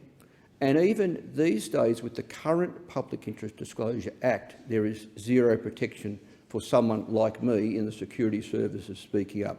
That has got to be remedied, because no matter where you are in the broad public service, including the security services, including the Australian intelligence community, if you are witness to misconduct, you must be encouraged to speak up and protected and supported if you do. I don't want to see repeats of what happened to me, where I instantly lost a job I loved. There was a lot of financial and personal downsides. Heavens, at one stage the Prime Minister's staff were working the press gallery saying I was mentally unhinged and didn't know anything about Iraq. I don't want that repeated. And through you to the Attorney-General, we can take steps to ensure that isn't repeated. I would hope I acted in the public interest and helped inform the community about the fraudulent case for war about weapons of mass destruction and so on. Deputy Speaker, I'll finish my remarks there. I do applaud the government for moving on this. I encourage them to move very strongly. I do encourage them to be guided by reports like that report I referred to by Griffith University, the Human Rights Law Centre and Transparency International Australia, which did highlight 21 areas of reform needed and makes clear that this modest bill before the House today only goes to one of those 21 areas. I can understand why the government is rushing through this bill so legislation dovetails with the National Anti-Corruption Commission Act. But let's not pause after this. Let's go hard. And I'd be very keen to work with the government to provide whatever insights I can to assist them with this very, very important act. We don't want people like Alan Kessing in the future having a 9-month suspended sentence. We don't want people like Tony Hoffman, albeit a state official, being treated like a leper. We don't want people like Witness K having a 3-month suspended sentence. We don't want people like David McBride facing court. We don't want people like Richard Boyle facing court. We want whistleblowers, the ones that we have authority over, responsibility for, to have their concerns addressed and for those people to be supported and safeguarded. And I guarantee this country will be a much better place for it. Thanks, Deputy Speaker. Thank the member and call the member for Fisher.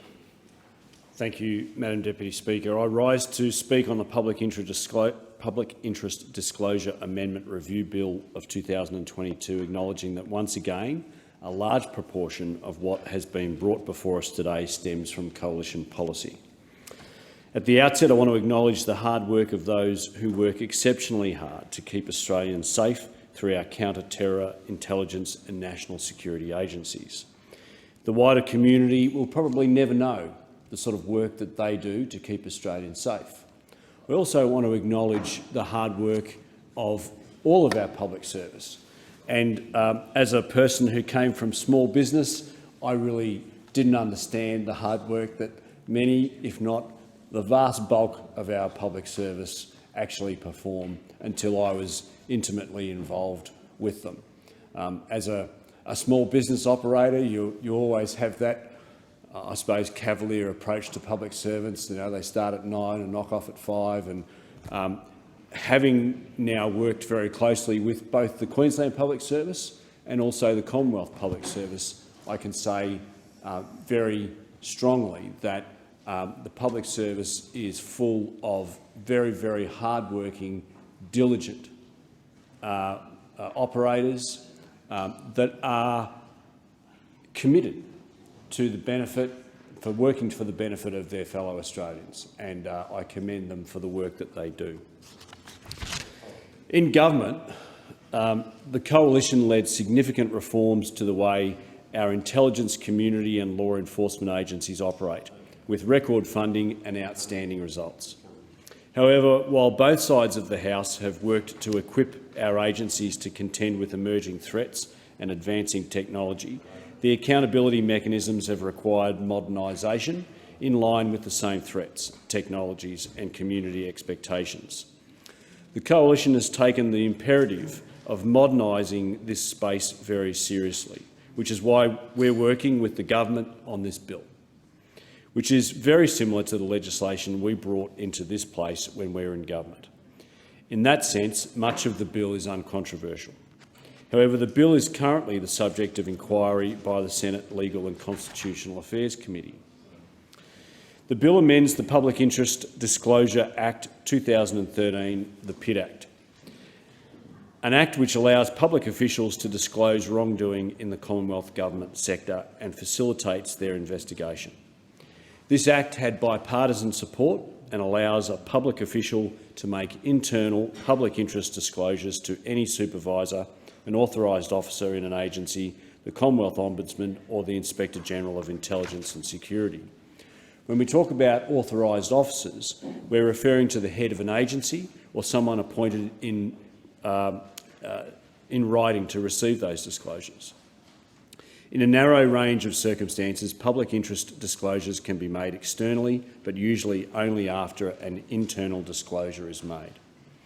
The Act also sets out agencies are obliged to investigate a matter in relation to such a disclosure. The point of this kind of statute is that a disclosure ought to receive protection from reprisals and civil, criminal or administrative liability when they disclose disclosable conduct, such as fraud, serious misconduct, corruption or minor wrongdoing which meets the threshold. It is, in essence, whistleblower legislation. And the importance of this legislation, I think, is driven home with one of the best examples, most recent examples. It was in relation to the DNA lab in Queensland. Now, there is a great example that the entire criminal justice system in Queensland was pretty much predicated on, in serious offences, upon evidence being tested at this DNA lab. And what the terrific work that was done by Walter Sofronoff, QC, in his report into that DNA lab was found absolute systemic failures. He made 123 recommendations. It is a blight on the Queensland criminal justice system. It is a blight on the Queensland government that the DNA lab was left to some appalling circumstances of management, and it has unbelievably resulted in such travesties of justice where many people may never see justice. Many people who may have committed offences may never be brought to justice. And this bill, which amends the PID Act, is a very good example of the importance of protecting whistleblowers. We know under the current bill, under the current Act, I should say, that many whistleblowers did not feel adequately protected. Now, I'm probably conflating two different issues. My concerns in relation to the DNA lab is specifically in relation to Queensland, and I should make it very clear that this is a Commonwealth piece of legislation, and I'm not seeking to draw any comparison or any conflation between the two.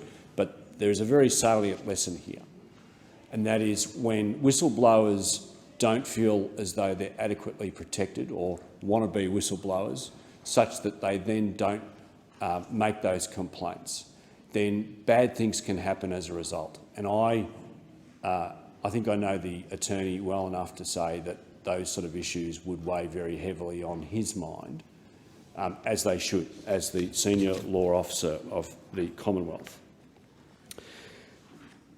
In relation to the bill in question, there are concerns that, as I said, that whistleblowers don't feel supported. They feel that their disclosures have not been taken seriously. In some instances, they have experienced reprisals. At the agency level, it's been found that the procedures are unclear or overly complex, and that the kinds of disclosable conduct are too broad. This disincentivises the disclosure of relevant conduct. As a result of these issues, the previous coalition government invited Philip Moss in his statutory review to offer recommendations. There were two joint parliamentary committees and they offered their recommendations. The bill in question today largely implements the recommendations from a series of reports which were agreed in part or agreed in principle by the previous coalition government.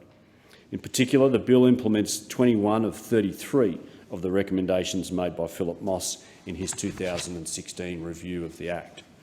It also implements the recommendations from the Joint Committee on Corporations and Financial Services Whistleblower Protections Report in 2017. And it implements recommendations from the Parliamentary Joint Committee Inquiry into Press Freedoms in 2020. This includes the removal of personal work-related conduct from the PID Act, unless that conduct relates to system wrongdoing or reprisal action. The bill provides increased flexibility as to how disclosures are handled. It also extends the protections from reprisals to witnesses and those who may not yet have made, but have proposed to make or could make a disclosure. The bill includes new information sharing provisions.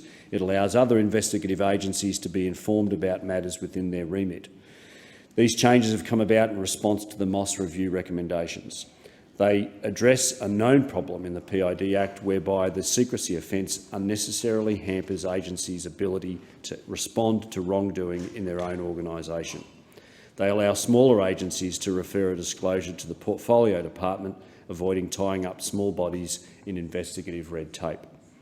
The Coalition supported these recommendations in its response to the Moss Review, and I welcome the changes to the PID Act from this bill.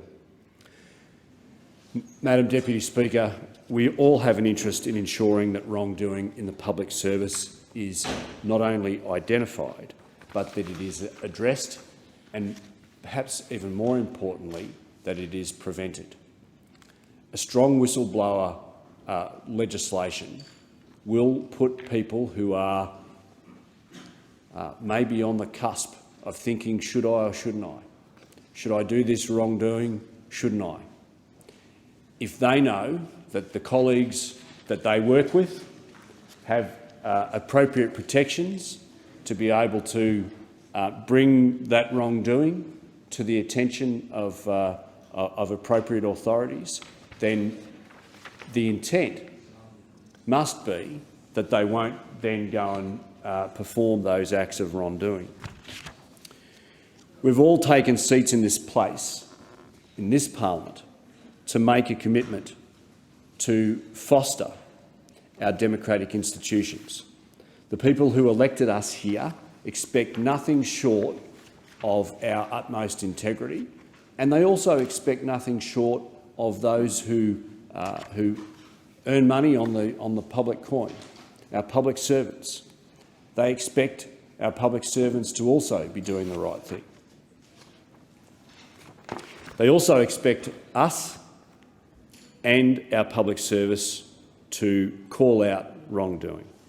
This is about a culture of trust and ensuring confidence in our system of government. It's about protecting the rights of those who have committed themselves to the public service. And may we never forget that important duty as members of this place, and I commend the bill to the House. Thank you, Member. I give the call to the member for Warringah. Thank you, Madam Deputy Speaker. I rise today to speak on the Public Interest Disclosure Bill 2022. And now this is an important piece of reform that strengthens our whistleblower protections. It reforms the current scheme, which in 2019 was labelled technical, obtuse and intractable by a federal court judge. So why this is so important? Obviously to encourage and enable more whistleblowers to call out wrongdoing in services, but also because these are essential to the operation of the National Anti-Corruption Commission, which will soon be underway and for which we passed legislation only a few months ago. Why is this so important? Well, the big difference with the model of the National Anti-Corruption Commission that was passed by this government as opposed to the one proposed by the last government, the Morrison government, was that independent referral pathways for alleged or concerns about wrongdoings. Now, this is where whistleblowers play such a huge role because they have that ability to identify, to be privy to information and raise the alarm and awareness to those wrongdoings. Without protections, though, they then face the retribution of government and face prosecutions. And I should say it was very commendable that one of the earliest actions of the government was in fact to drop the prosecution of Bernard Colliery. But there are, of course, many cases still on foot. The most prominent, of course, Julian Assange, that has been languishing for much too long without any real active engagement in obtaining his release, McBride and a number of others. So it is really important for us as a society to have whistleblower protections, because they do play an intrinsic role in anti-corruption and ensuring that public service and decisions are made for better good, and that there isn't a corruption of processes. So, as many have outlined, this bill does give effect to long-standing recommendations and improvements to the Act. The bill will give greater flexibility in the way agencies handle a public interest disclosure, including information sharing, so that the disclosure can be investigated by the most appropriate agency, increased protection for disclosures, and gives witnesses the same protections as disclosures. Greater oversight of the scheme by the Ombudsman and the Inspector-General Intelligence and Security. Disclosures can be investigated under another law or power, including, which is welcome, the National Anti-Corruption Commission, and personal work-related conduct to be removed from the public interest disclosure scheme unless it relates to systemic wrongdoing or is a reprisal action for a disclosure.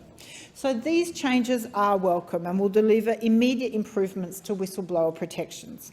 They respond to many of the concerns and recommendations made in the 2016 Moss review of the Act. And I do note for members of the now opposition that after so many years that it was in their power to make these amendments much sooner, and I think it would have been to the benefit of Australians had those amendments and recommendations been made.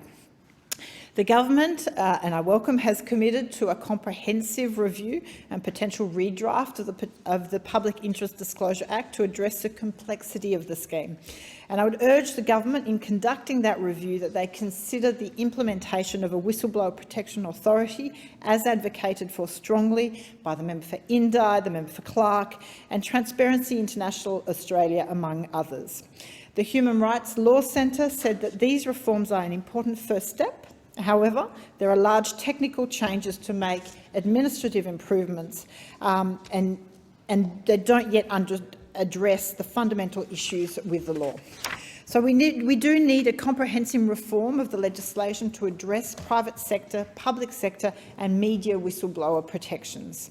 AJ Brown of Griffith University points out that our laws are still very reliant on whistleblowers themselves, having the legal resources and the money to be able to go to court and fight for their own protection, which does put a very onerous responsibility on them when, as a society, we benefit from their courage and bravery in becoming whistleblowers, because they do alert us to wrongdoing and corruption. A whistleblower protection authority would aim to address that gap. So, in conclusion, I welcome this reform. I commend the Attorney-General for taking on these recommendations and urge the government to expedite its review of the legislation to ensure protection for whistleblowers in the future. And I do take this opportunity again to urge the government to act on the case of Julian Assange. It has been way too long. It is intractable. I appreciate that, but there must be a way to resolve that issue, and in relation to McBride as well. We need to have a situation where it is the alleged wrongdoing that is prosecuted, not the whistleblowers. Thank you. Thank you. The question is that this bill be now read a second time, and I call the Attorney-General. Thanks very much. I thank all members for their contribution to the debate on the bill. As I said when I introduced this bill, the Albanese government is committed to restoring trust and integrity in government, and an effective public sector whistleblowing framework is essential to achieving this. The bill is only the first stage of a process to comprehensively reform the Public Interest Disclosure Act to restore it to a best practice whistleblowing framework, but it is an important first stage. This bill contains priority amendments to the Act to implement long overdue recommendations from the 2016 review of the Public Interest Disclosure Act 2013, conducted by the former Integrity Commissioner Mr Philip Moss, AM, the 2017 Whistleblower Protections Report by the Parliamentary Joint Committee on Corporations and Financial Services, and the 2020 report of the inquiry into the impact of the exercise of law enforcement and intelligence powers on the freedom of the press by the Parliamentary Joint Committee on Intelligence and Security. These amendments will make immediate and significant improvements to the Act to improve protections for both disclosures and witnesses, to focus the Act on integrity wrongdoing such as fraud and corruption, to enhance oversight of the scheme by the Commonwealth Ombudsman and the Inspector General of Intelligence and Security, and to make the Act easier for agencies to administer and for disclosures to engage with. The bill will also amend the National Anti-Corruption Commission legislation to ensure that the whistleblower protections in that framework remain closely aligned with those in the Public Interest Disclosure Act. These improvements are intended to be in place before the National Anti-Corruption Commission commences its operations in mid-2023.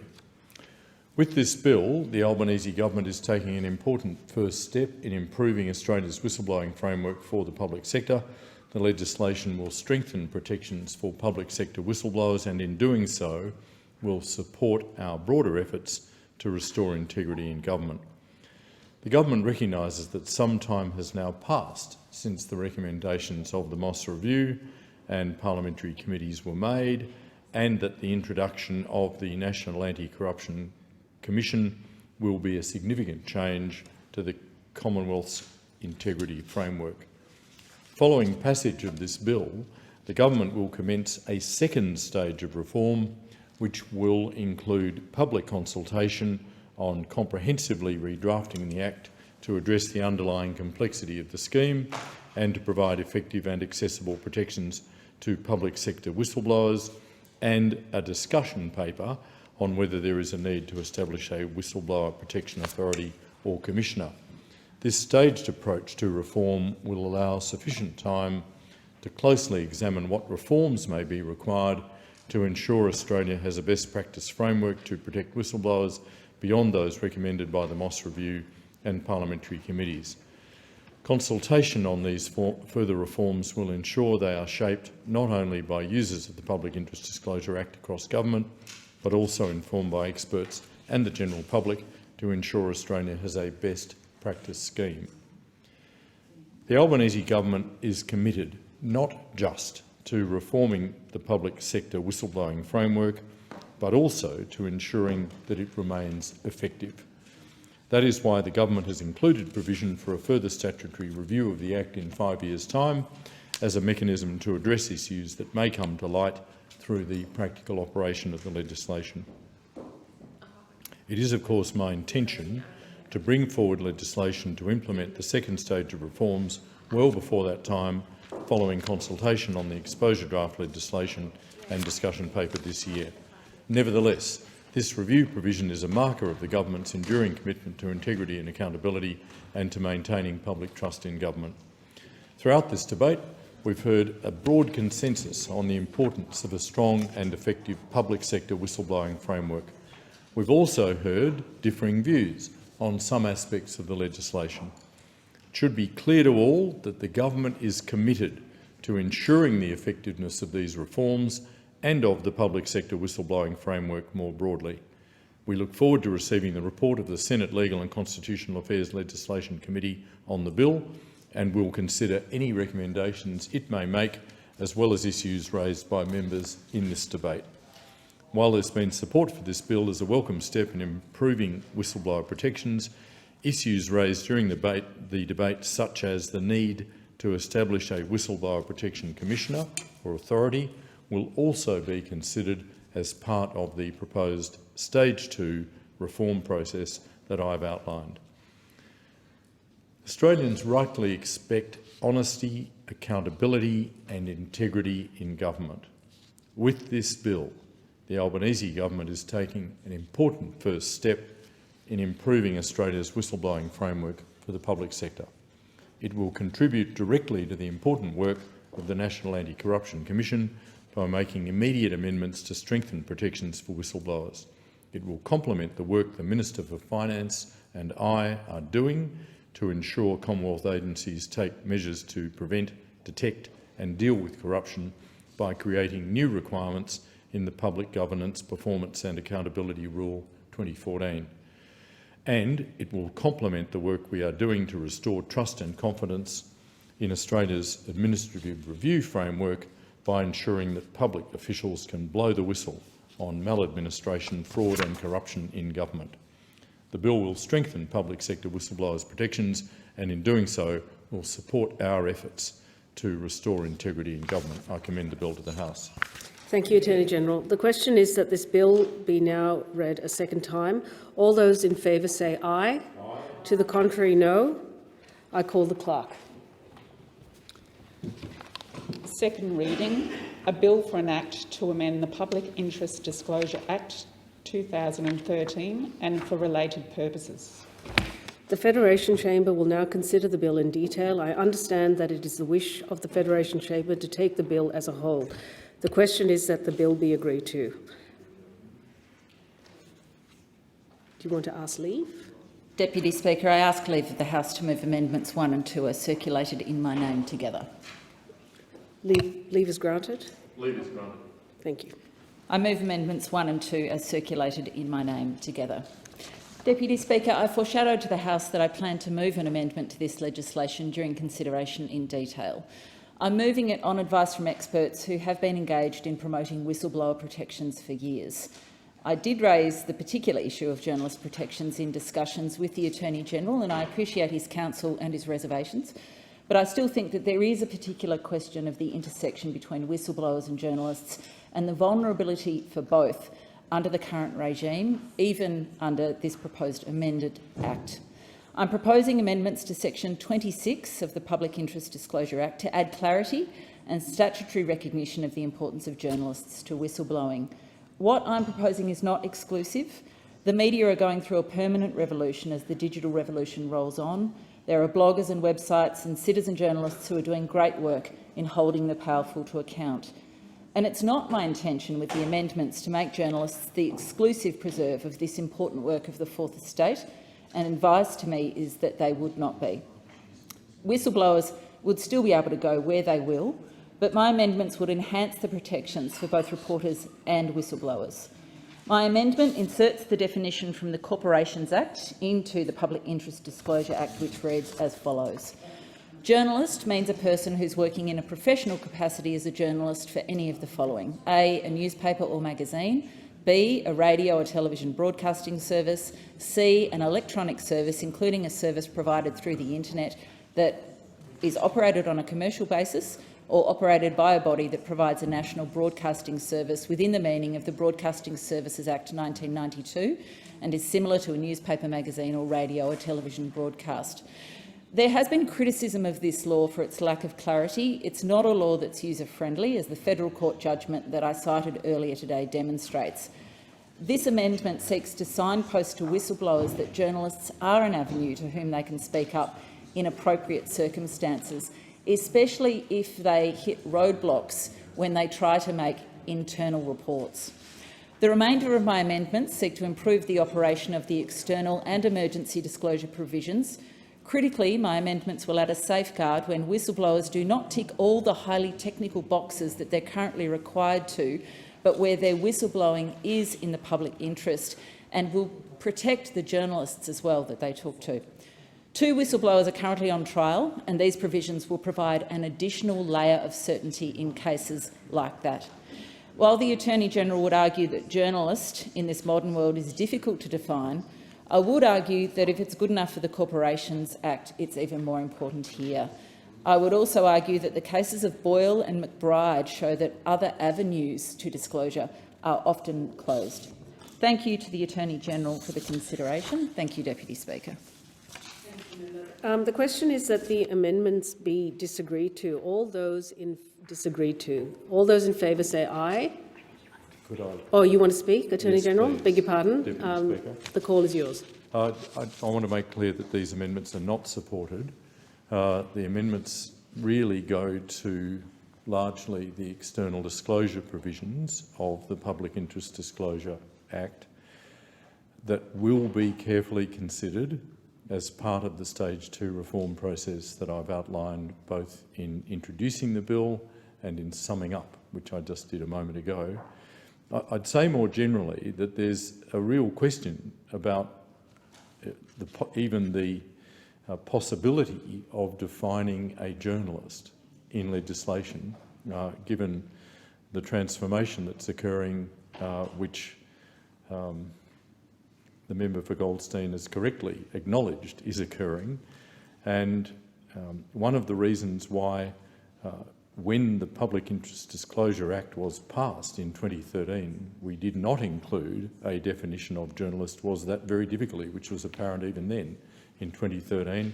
Of course, we'll look as part of the Stage 2 reform process at the matter that is dealt with in this proposed amendment, and perhaps it's going to be an ongoing discussion between the government and the member for Goldstein. I thank her for raising the matter, but it's not supported before the House at this time.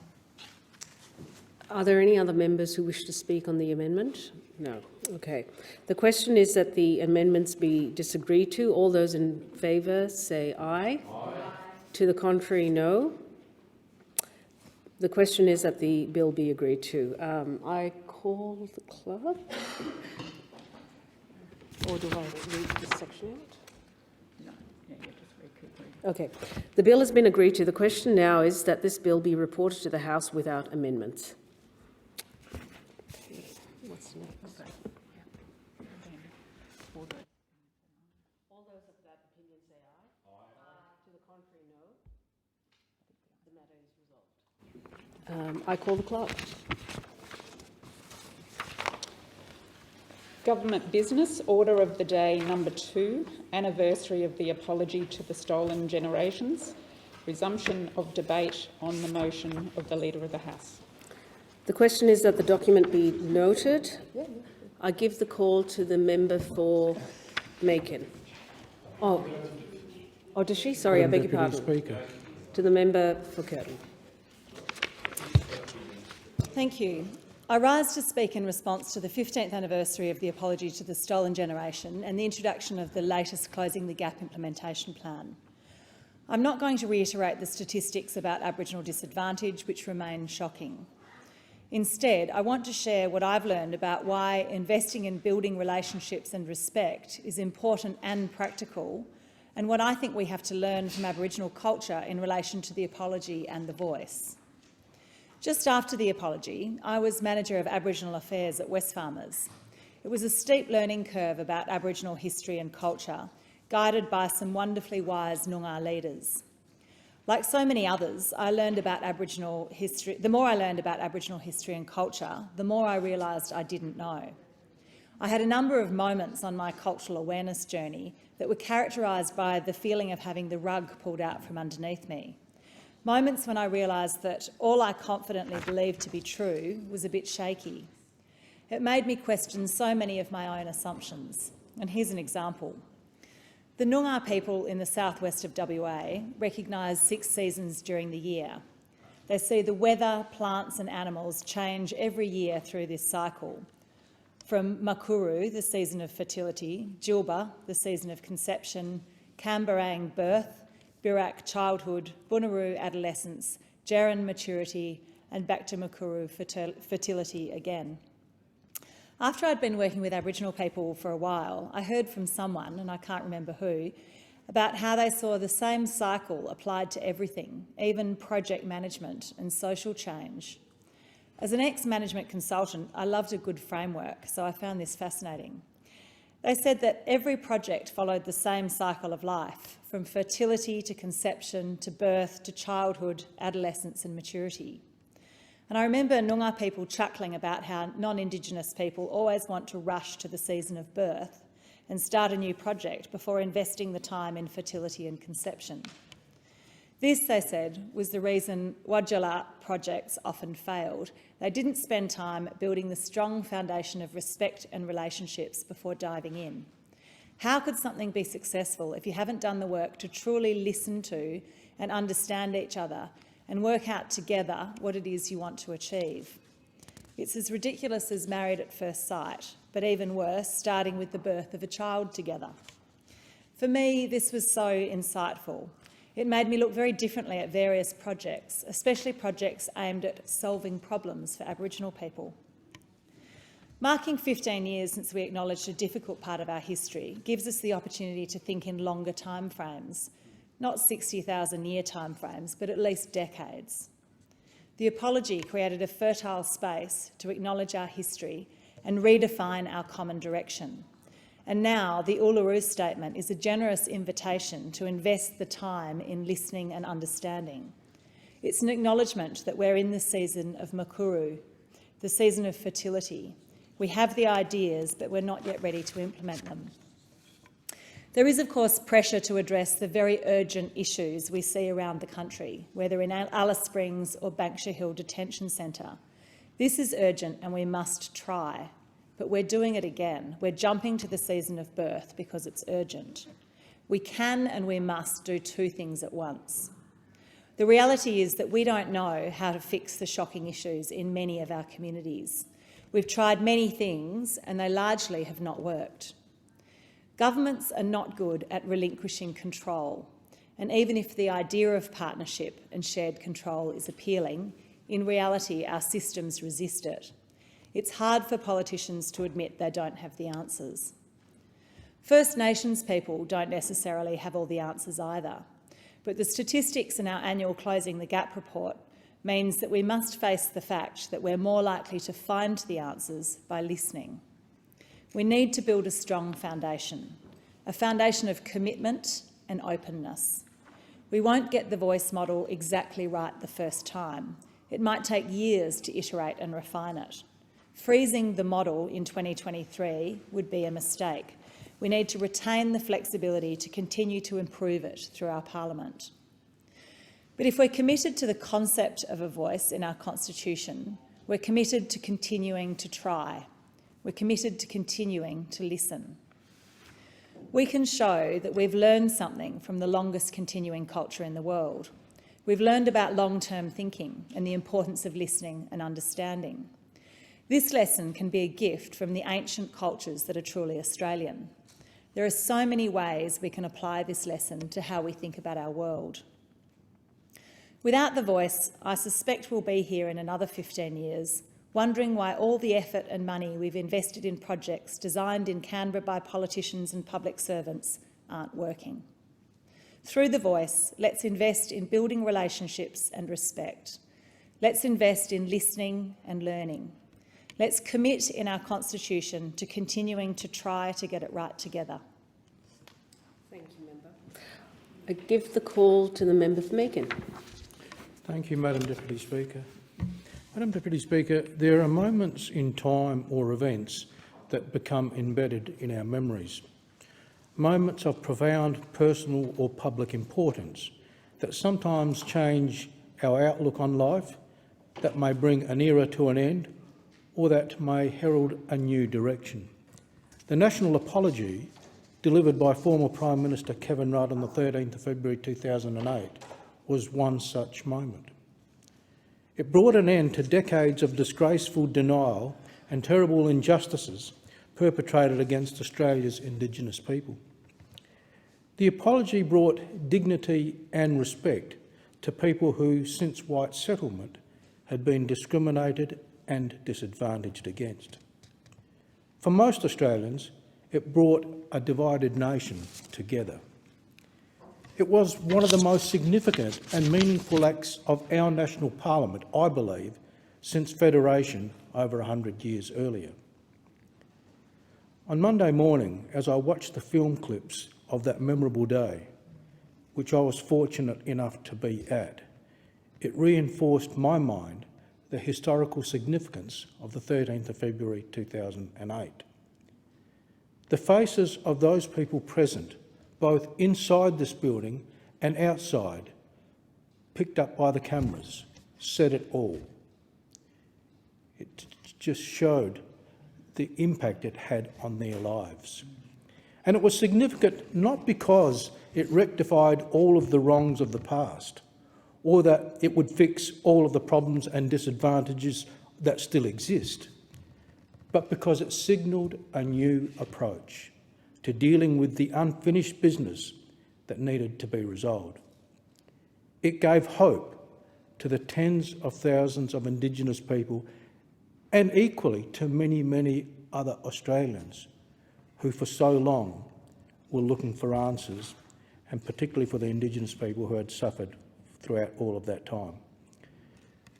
Madam Deputy Speaker, all of that was put into context in another captivating speech by former Prime Minister Kevin Rudd. Unlike his 2008 speech that was made in the chamber, the speech on Monday was made in the Great Hall and will never be recorded in this Hansard. My personal view is that it should be recorded in Hansard, and I will not propose that we incorporate it today because I have not spoken to members of the opposition about that. But certainly to anyone who is listening to my remarks today, I would encourage them to read his speech. A speech entitled "The Arc of History Bends Slowly Towards Justice." A speech that I believe not only outlined the process of white settlement in this country and Indigenous disadvantage and how we have slowly tried to change that, but it also talked about the future and where we need to go. It has taken 235 years to address many of the injustices faced by Australia's First Nations people. And yes, we still have a long way to go. And can I say, with respect to that, the proposed voice to Parliament, as Kevin Rudd quite rightly pointed out, which will be an advisory body to Parliament, I believe is another slow step towards the justice and equality that need to be addressed here in Australia. Madam Deputy Speaker, I want to talk just briefly about a couple of other matters. And I note that the Leader of the Opposition is calling for another Royal Commission as his alternative proposal to the voice. Madam Deputy Speaker, in 1987, the government of the day instigated the Aboriginal Deaths in Custody Royal Commission. That commission ended up with 339 recommendations. Of those recommendations, only 64 have been, in fact, adopted or carried through with. That commission ultimately was headed by Elliott Johnston, a Supreme Court judge from South Australia, with the support of Pat Dodson, now a member of this place. Elliott Johnston was someone I knew well, and years later, Elliott Johnston addressed a forum in the city of Salisbury. I asked him to come along and address a forum on Indigenous matters, which he did, in respect to his role as the Commissioner of that inquiry. And we heard directly from him about many of the issues that he had heard of in his inquiry, and about his own frustration with those recommendations that he had put forward not being followed through with. We are now some 3 decades later, and those recommendations have still not all been adopted. And so I stress this point. Royal Commissions are important. They certainly bring to a head the very issues that we need to deal with, but they don't always resolve them. It takes governments who want to embrace the recommendations and follow through with them to do that. The subsequent Royal Commission was the Bringing Them Home report that again was headed by Sir Ronald Wilson and, interestingly, also supported by Mick Dodson in terms of the Commission. That was presented to Parliament in April 1997. Immediately upon being presented to Parliament, I contacted Sir Ronald Wilson and I asked him to address a forum again in the city of Salisbury on his findings and his work on that commission. And he agreed and he came out here. In fact, it was his first public appearance since presenting the report to Parliament. And I heard directly from Sir Ronald Wilson about his inquiry And he talked about how it nearly brought him to tears as he was listening to the evidence being presented to him about the injustices that he had heard of in the course of the inquiry. That report was handed down in April 1997, again a quarter of a century ago. Have we embraced and adopted, in the spirit intended, all of those recommendations? My answer is no, we have not. And so whilst I understand the Leader of the Opposition suggesting that we need another Royal Commission, I say to the members of this place, it's not a Royal Commission we need. I think we all know what the issues are that need to be addressed. What we need is a Parliament that is prepared to move forward with the recommendations that have been presented to this Parliament in the past and with respect to other inquiries that have been made by members of this Parliament, and deal with the very issues and get on with adopting the recommendations. That's what we need to do, and I believe that the Voice to Parliament, as Kevin Rudd quite rightly said, an advisory body is another step towards doing exactly that. Madam Deputy Speaker, the 15-year anniversary, I believe, was also, and I'll close with this remarks, a reminder of the unfinished business that we as a Parliament have to deal with, and I commend the Minister's statement to the House. Thank you, Member. I give the call to the Member for Riverina. Thank you, Deputy Speaker, and acknowledge that we are meeting on Ngunnawal and Ngambri territory. Also acknowledge the Wiradjuri people who are the custodians of the Riverina electorate that I proudly serve in this place. Acknowledge two proud Wiradjuri elders, Auntie Kath Withers and Auntie Isabel Reid, who recently, on the eve of Australia Day, were awarded a prestigious Walk of Honour in Wagga Wagga, which means that they will have a plaque in the main street, in Baylor Street, and forevermore people will be able to look at that plaque, acknowledge what they have done, not just for the Indigenous community, not just for Wiradjuri people, but indeed for Wagga Wagga and beyond, with their efforts, with their advocacy to build a better community. I want to also acknowledge Kyle Yanner. Now, Kyle is a mayor at Mornington Island in the Gulf of Carpentaria. I met him in June 2021. In February 2023, that community still does not have a water park, a water feature, a swimming pool for their 1,200 or so residents, many of whom are young, many of whom are mere children. And in this day and age, I find that a complete disgrace, the fact that a community of that size and in the Gulf, where it gets very hot and not just in summer months, that they don't have a water facility they can call their own. Now, they put an application in as part of the Building Better Regions Fund, that now defunct system program whereby regional electorates were given funding. Mornington Island is part of the Leichhardt electorate, so it's a long, long way from the Riverina and Central West I represent. But the fact remains, I gave those people a commitment that we would get them a water park, and I remain committed to that. I have seen the now Minister for Infrastructure, Regional Development, Local Government and Transport on a number of occasions to push the case for Mornington Island, to push the case for Councillor Yanner and his community, and I will continue to do so, and I will harp on about it until we get an outcome. And we talk about closing the gap, we talk about the national apology to the stolen generation, and many people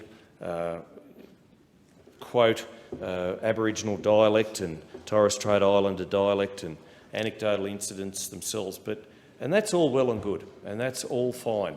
But it's not just what we do in this place, and it's not just those apologies we say, it's what we do out in our electorates, and it's the funding we deliver for communities such as Mornington Island, which make a real difference. All well and good to say, I'm sorry, and to do welcomes to country and all that, but it's the real difference, the real practical difference that we can make as politicians, as parliamentarians, as legislators, that those people out there are seeking.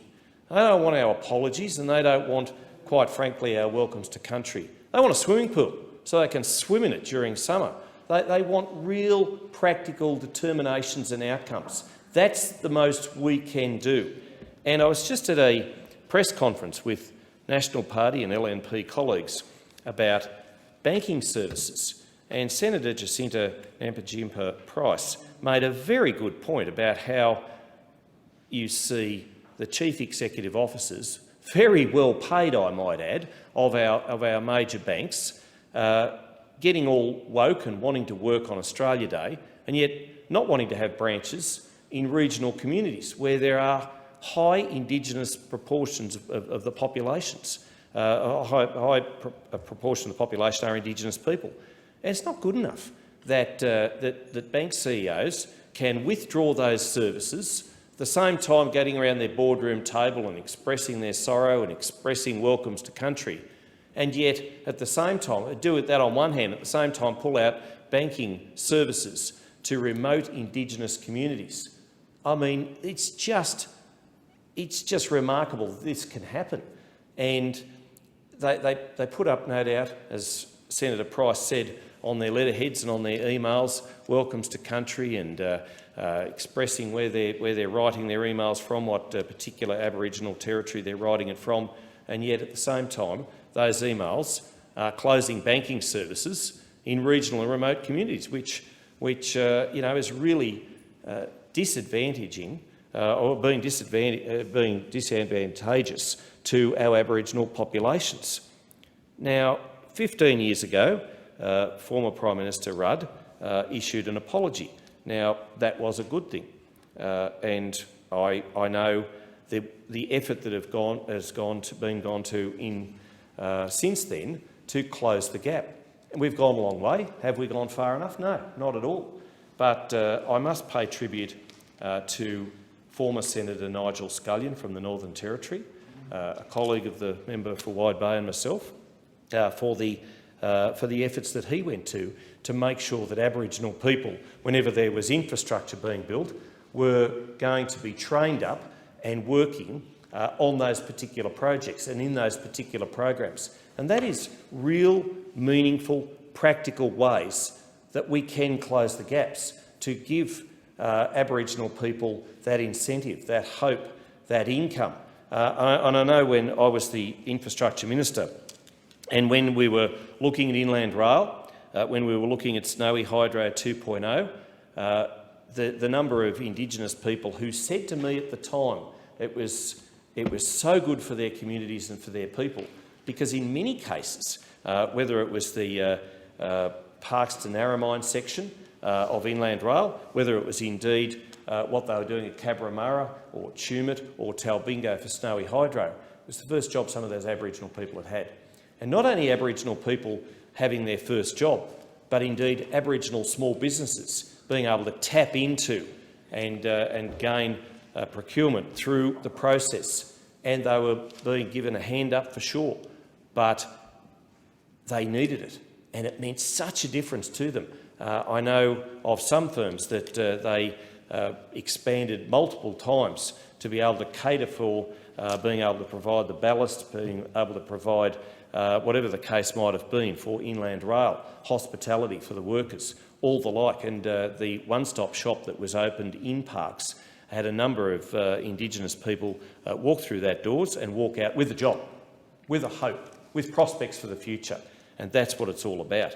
Now, with the Parks to Narromine section, there were many jobs created from that for just Indigenous people alone, and that was fantastic. In Defence, the Defence Indigenous Employment Program, which provided a 5-month residential course focusing on 6 key areas: military skills, language, physical fitness, cultural appreciation, leadership development, with Indigenous mentors at Kapooka, has been highly successful in getting Indigenous people into defence. And I don't think that we've probably gone anywhere near enough recognising the efforts that Aboriginal and Torres Strait Islander soldiers and in other armed services have gone to in the defence and protection of our nation.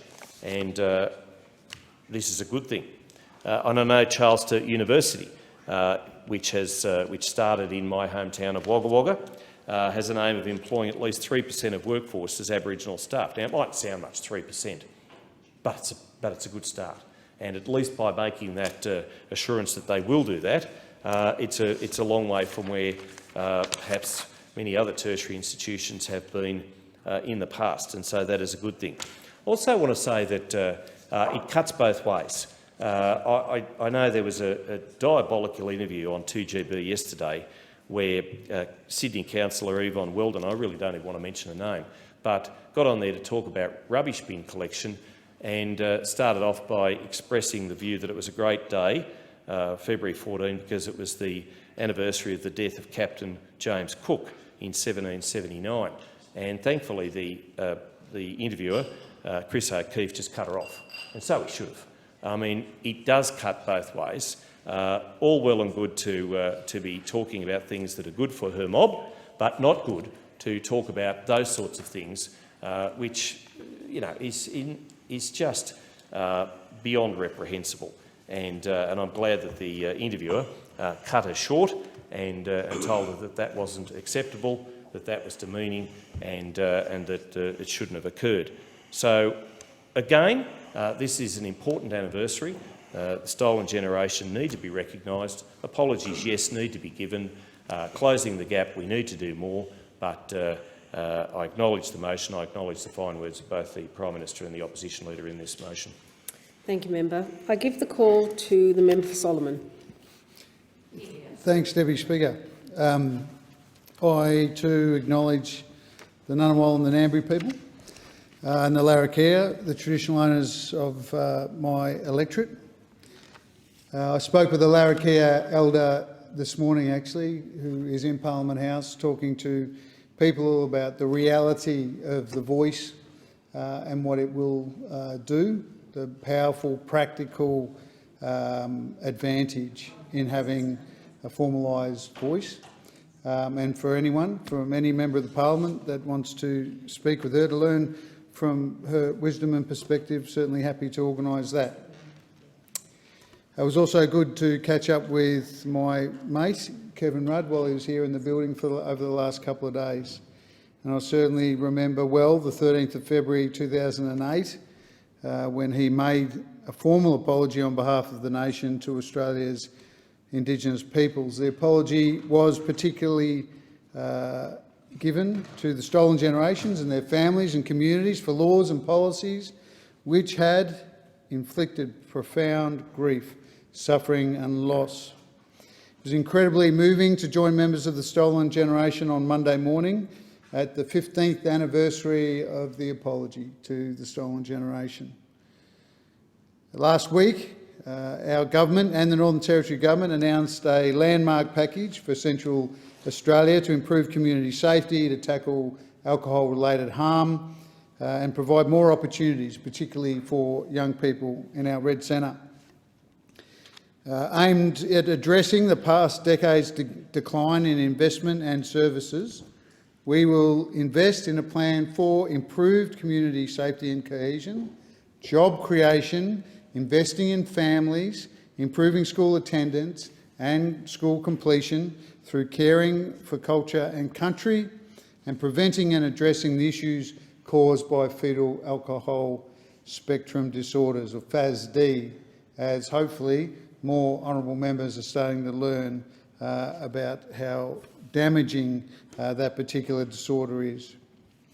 In addition, the Closing the Gap implementation plan is our government's plan to work with First Nations organisations, communities and all levels of government to make serious progress on closing the gap in life outcomes between Indigenous and non-Indigenous Australians. Sadly, the latest annual report on closing the gap shows that the gap in many measures is not closing, or at least not fast enough, and on some measures it is regrettably going backwards. We see encouraging progress, like babies born with a healthy birth weight, more children enrolled in preschool, and higher numbers of high school graduations. But we also see a disappointing lack of progress in a number of other areas, including the amount of children in out-of-home care, so not with their parents or their kin, but in out-of-home care, and of course the adult and child imprisonment rates, which are frankly a blight on our nation. Our 2023 implementation plan invests almost $500 million towards closing the gap and includes, but is not limited to, $150 million over 4 years to target First Nations water infrastructure through the National Water Grid Fund and provide safe and reliable water for remote and regional Indigenous communities. And I can tell you, in the Northern Territory, there are some communities that do not have safe and reliable drinking water. $111 million to a one-year partnership with the Northern Territory Government to accelerate the building of new housing in remote areas so that we can address the problem of overcrowding in remote communities that leads to really bad health outcomes and social outcomes. Almost $12 million over 2 years for the National Strategy for Food Security in First Nations communities so that we can make essential foods more affordable and more accessible, particularly in that remote community context. And yes, in the Northern Territory, there are communities that do not have a good standard of accessible and affordable daily needs as far as food security goes. We continued funding for the $68.6 million over 2 years for family violence and prevention legal service providers that deliver that vital legal and non-legal support to women and children experiencing family, domestic and sexual violence. 21, almost $22 million over 5 years to support families through 7 place-based trauma-aware and culturally responsive healing programs for those impacted by family violence or at risk of engagement with child protection services and being taken into out-of-home care. We want to keep families together. If they can't be with their parents, we want to keep them with kin. We know that that's when they'll be healthiest, happiest, safest. There's also $38.4 million over 4 years to boost on-country education for First Nation students, and this includes junior rangers and greater access to culturally appropriate learning. Again, we know that kids will develop educationally and spiritually in a more healthy way if they are connected to their culture. And also $21.6 million to support quality boarding schools, boarding accommodation for rural and remote students for an additional year. Closing the gap is a top priority of the Albanese Labor federal government. We will only build a better future for all Australians, if we take serious action to address the inequalities that we see in our land. Our measures will be designed and delivered in partnership, so with Aboriginal and Torres Strait Islander Australians, because the best solutions, and this is the foundation of the voice and why it's so important, the best solutions come from the people on the ground who know what's needed, that feed that advice through their representatives to inform our work in this place. As we reflect on reconciliation, it's important that we recall that the Uluru Statement from the Heart, which is now 6 years old, is a culmination of years of discussion, consultation and hard work by Aboriginal and Torres Strait Islander people. Now, establishing a voice is essential to helping us to close the gap. It will further enhance the strength of First Nations voices in the development of laws and policies that will affect them. Recognition is the what, the voice is the how. That recognition will see practical changes. Not a funding body, not a third chamber of parliament. It won't run programs, it won't have a veto. It's about recognition of our continent, our ancient continent. It's First Nations people, and for that to be recognised in the birth certificate of our nation. Deputy Speaker, reconciliation is a national journey that we must all embark on together, but it's also one of individual learning and growth. So in the time remaining, I'll just reflect a little bit on my journey of reconciliation, my personal story and what I've learned along the way. My dad, my father John, worked with blind people in a leprosarium in Derby Western Australia, and that's how we as a family and us kids growing up first got to understand the magic nature of this longest surviving culture on Earth. A little bit after that, I actually went and stayed with some friends of ours on a mission, a little bit inland from Geraldton, in a place that was called the Tardan Kids Home, and had an experience there on the ground with kids my own age, and I saw the anger in them about the way that them and their families have been taken off their land. And it was a real eye-opener. And I felt at the time as a young fella that I was seen as being responsible somehow, as a non-Indigenous kid, for what happened to them. And it sort of, it just made me step back for a while. And it wasn't until I became a Territorian and living in the Territory and seeing people like the legendary Northern Territory football player Michael Long, who got up one day and started walking to Canberra to force John Howard to start caring about Indigenous people and the shocking states that they were living in around our nation. Not necessarily a Labor man. Michael Long just wanted some justice, wanted the suicides to stop, and walked from Melbourne to Canberra. And I joined him on the road and learned from elders, particularly from the Goodnidge Murra, and getting an understanding of history and the 15-year war that the Goodnidge Murra fought for their own lands. It's a humbling thing to learn from. I learned more later on in my career, and I'm always happy to talk to honourable members about my experiences and what I learned about First Nations people in our nation. Thanks, Deputy Speaker. Yep. Cool. Is the motion seconded? Put the question. All those of that opinion say aye. Against no. The ayes have it. I call the clerk. Government business order of the day number 3, Governor-General's opening speech. Resumption of debate on the proposed address in reply. I call the member for Barker. Thank you, Deputy Speaker. Well, Mr Deputy Speaker, I've had the great honour of being elected to this place since 2013, and that's when the government took office, the former government took office and formed the 44th Parliament. So for my first 9 years in this place, I knew nothing but the government benches. I took great pride in delivering for communities right across Barker over those first 3 terms in Parliament. I've done so by lobbying like-minded colleagues within government. It's self-evident, but in 2022 all that changed. In 2022, the Coalition had brought this country through a great economic challenge of our time, a global pandemic. And we steered the ship through the storm and came out in quite remarkable shape.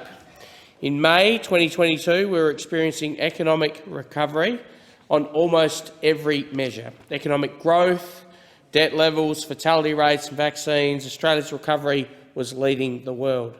Despite the pandemic, there were 1.9 million more Australians in jobs than when the Coalition came into government in 2013. Australia's unemployment rate was the equal lowest level in nearly 50 years, below 4%. Nevertheless, the Australian people cast their votes and the Coalition moved to the opposition benches. Quite unfamiliar to me, but I remain grateful to the Australian democratic system of government, and unlike some others in this building, albeit in the other chamber, I've got a deep respect for this Parliament and our nation. However, Mr Deputy Speaker, that's not to say that this democratically elected government isn't without its flaws. I won't even go into the Australian Electoral Commission's annual return for last year that showed unions gave those opposite a whopping $16.7 million in donations. I'll let others make their own conclusions about that contribution. I'll stick to the policy disappointments that Labor have delivered in their first 9 months. 9 months is long enough to bring new life into the world, and yet the Labor government opposite can't even deliver an election promise in that time. It's quite astonishing. The Kingston South East community was ecstatic to learn that a commitment I made during the election campaign to deliver a new funding for a new childcare facility in that community was matched by Labor.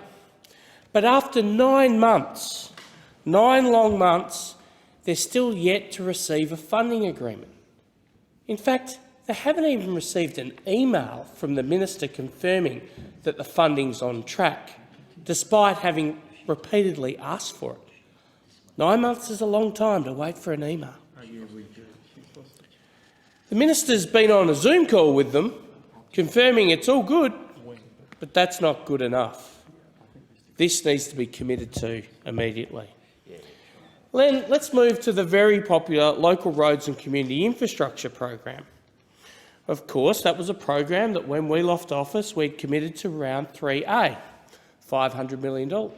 Those opposite upped the ante during the campaign, as they tended to want to, and said, no, we'll allocate $750 million to this program. And yet we hear in recent days that it's in fact the $500 million that local governments can rely on, and the $250, well, that'll come at some point in the future. We haven't worked on the guidelines. 9 months? No guidelines? We're not serious, are we? This stuff can be worked over very quickly, and 9 months is a very long time. It's almost as if this delay is deliberate. And while I'm talking about infrastructure, which is a personal passion of mine in this term of Parliament, I take on the role of Assistant Shadow Minister for Infrastructure and Transport. I'm incredibly honoured to be asked to undertake that role by the Leader of the Opposition and the broader coalition team. As someone who drives 100,000 kilometres a year, mostly on rural roads, just to get to work as a local member, I understand the importance of our road network, the need to get goods to market on behalf of Australians and the national economy. The Coalition came to government in 2013 committing to build the roads of the 21st century, and over the ensuing 8.5 years invested record sums in infrastructure projects right across the nation, helping to drive economic growth and prosperity. The challenge for those opposite is to maintain that momentum. So far, it's been disappointing to say the least. The October budget pulled funding from programs like the Building Better Regions Fund, while simultaneously referring to infrastructure investments in metropolitan Adelaide as projects in regional Australia. Good regional infrastructure, be it road, rail, energy or communication technology, underpins the efficient movement of ideas, funds, energy, people and goods, and it's critical to competing in a global market. It's disappointing, but perhaps not surprising, that to fund Labor's election promises, the government has taken the knife to infrastructure and regional development programs.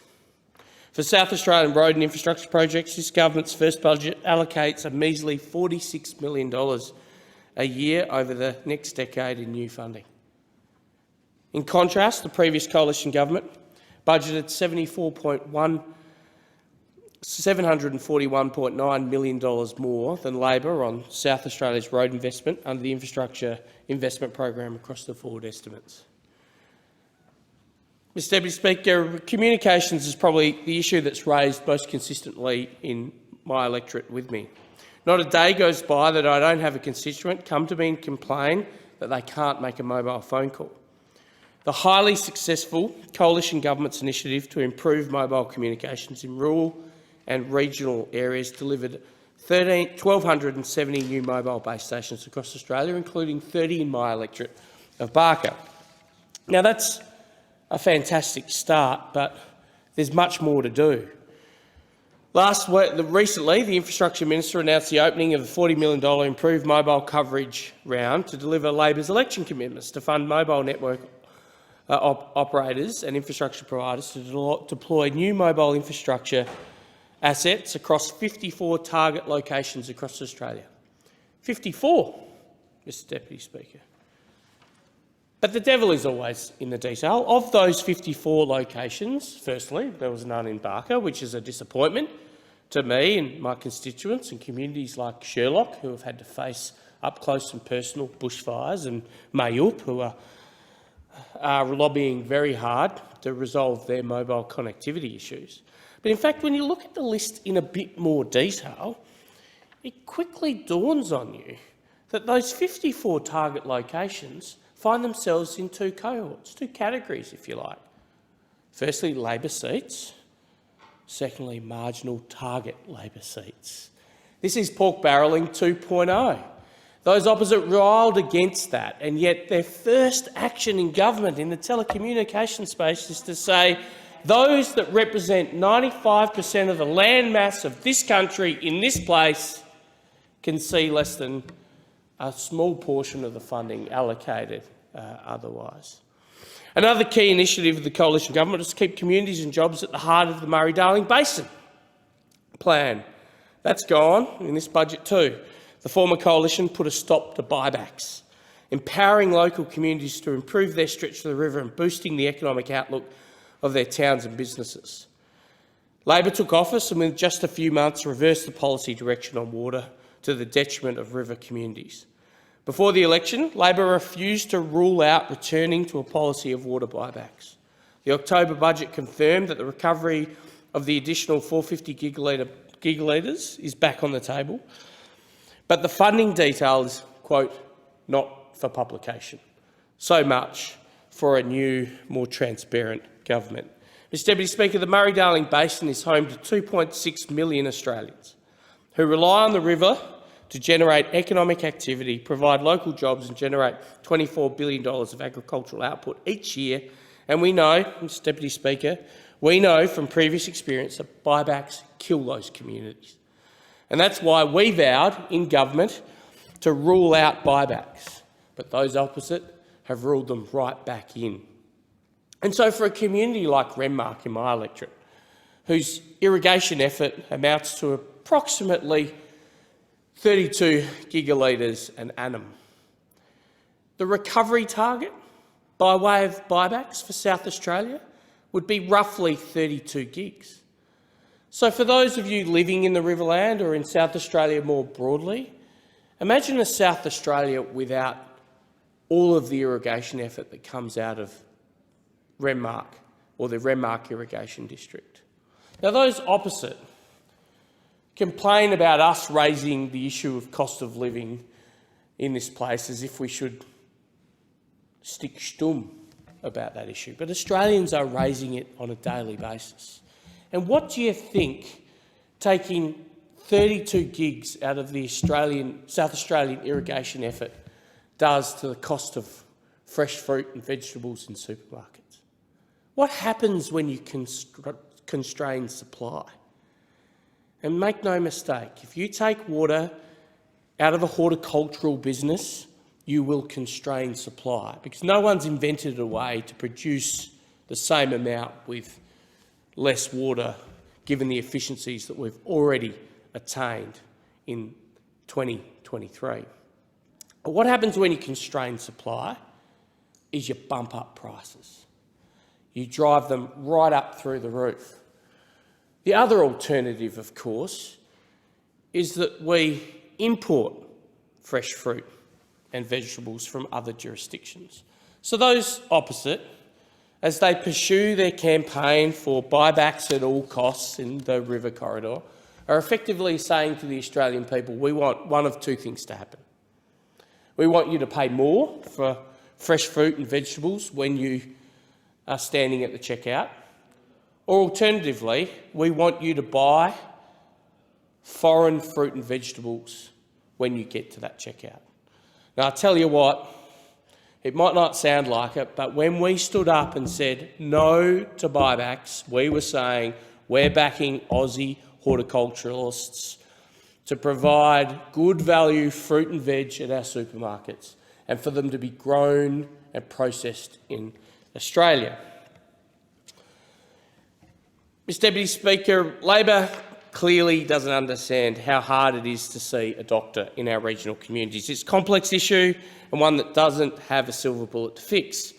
But it's been widely acknowledged in this country there's a distribution problem when it comes to GPs, not a shortage. The Coalition was working on it. We'd by no means fixed the problem. We were putting in place some really good incentives, which have been continued, thankfully, around HECS waivers for graduates and encouraging more students to study in our regions, which we know makes it more likely they'll work in the regions after graduation. But what did Labor do as soon as they came to government?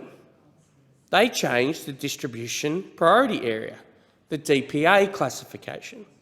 The distribution policy area, DPA classification, identifies locations in Australia where there are a shortage of GPs or medical practitioners and ensures overseas doctors are prioritised into those regions.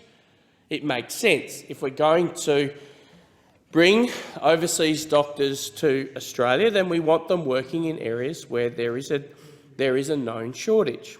Upon coming to government, Labor wasted no time in changing the system to increase the supply of GPs in urban areas, but that came at the expense of regional areas. So while at a national level we all talk about Australians now finding the average out-of-pocket visit to a GP at $60, we can't even find one in the regions. Labor was elected on a platform of strengthening Medicare, but all we've experienced is a weakening of the Medicare system. After all, without a GP to see, Medicare becomes irrelevant. We've seen 70 telehealth services cut out of Medicare. We've seen our mental health rebate slashed in half.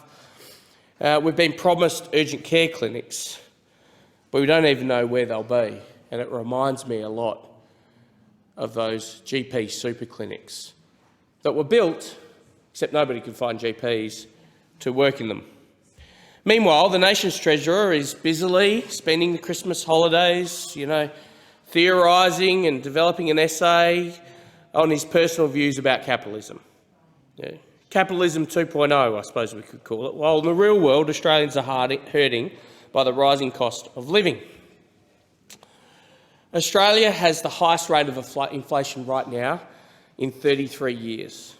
And with more than 2 in 3 fixed-rate loans, that is close to 800,000, set to roll onto variable interest rates this year and ongoing variable rate rises, families with a mortgage are looking at a really tough outlook. Mr Deputy Speaker, I hate to be negative, but the last 9 months have been an incredible disappointment, not just to me, but to the broader Australian public. I think they are experiencing some serious buyer's remorse. For me, it's been eye-opening, as I experienced for the first time sitting in this place from opposition. For the nation, we're in worse shape economically than we've been in years. For regional communities, it's very clear that Labor either don't care or don't understand, or perhaps a little from column A and a little from column B. They certainly don't appreciate the powerhouse of economic output that our regions can be if the appropriate policy settings are in place. But I do want to end this speech on a positive note. The last 9 months has shown me that even in opposition, I remain committed to and passionate about the work I do. I haven't lost my passion for wanting to serve the nation in our federal parliament, nor have I lost my passion for wanting to improve our regions and communities right across Barker. If there's one thing residents of Barker have learned about me over 9 years is I don't quit. I work hard day in, day out, and I'm looking forward to continuing to do so.